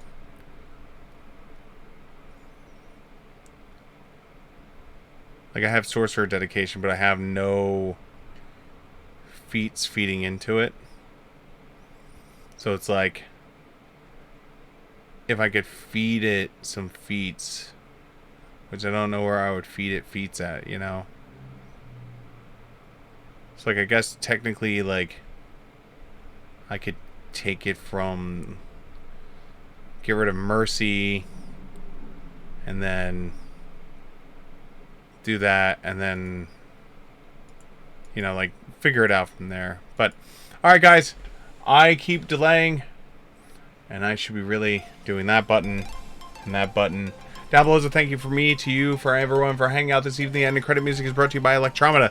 Name of the song is Summer Vibes. If you enjoy the music, make sure you look them up on Spotify or YouTube. Their music is free to listen to, free to download. And if you enjoy the music, make sure you support the artists or badass for having their entire catalog out there for free. Also, support your local and online artists. Don't just go to the store and buy some bullshit-ass copy pasta and hang it up on your wall. When you go to a local or online artist, have them make something original for you. That way you can support the local and online arts and not some bullshit-ass Xerox printed copy of the same damn thing. Also, all music during tonight's show is brought to you by NCS, No Copyright Sound. If you enjoyed any of the music that you heard during tonight's show, make sure you look them up on Spotify or YouTube. Their music is free to listen to, free to download. Also, I want to say a big thank you to... I want to make sure he gets his thank you, because this guy is a badass. David Wilson, the creator of Pathfinder, or Pathbuilder 2E. You are a badass. His service is free to use, but I highly suggest, it's really cheap. Support him, pay for the product. It allows you to get some customization and stuff like that you could throw on there. But he's a badass. Support the man. And finally, a big shout out for all of you guys. If you're new to the program, make sure you mouse over that follow button. If you're on Twitch, if you're on the YouTube side of things, hit the subscribe, the bell, the thumbs up, comment, like, subscribe. There's like a million buttons. A million buttons on YouTube. Press all of them. Or, if you want instantaneous gratification, head on over to the Twitch side of things, even if we're not live. Hit that follow button, and I will make sure you get a shout out during the next stream when we are live.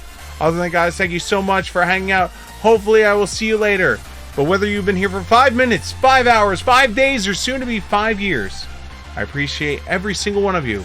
And hopefully, we'll see you here tomorrow night for episode 1644. Good night, everyone. Modern.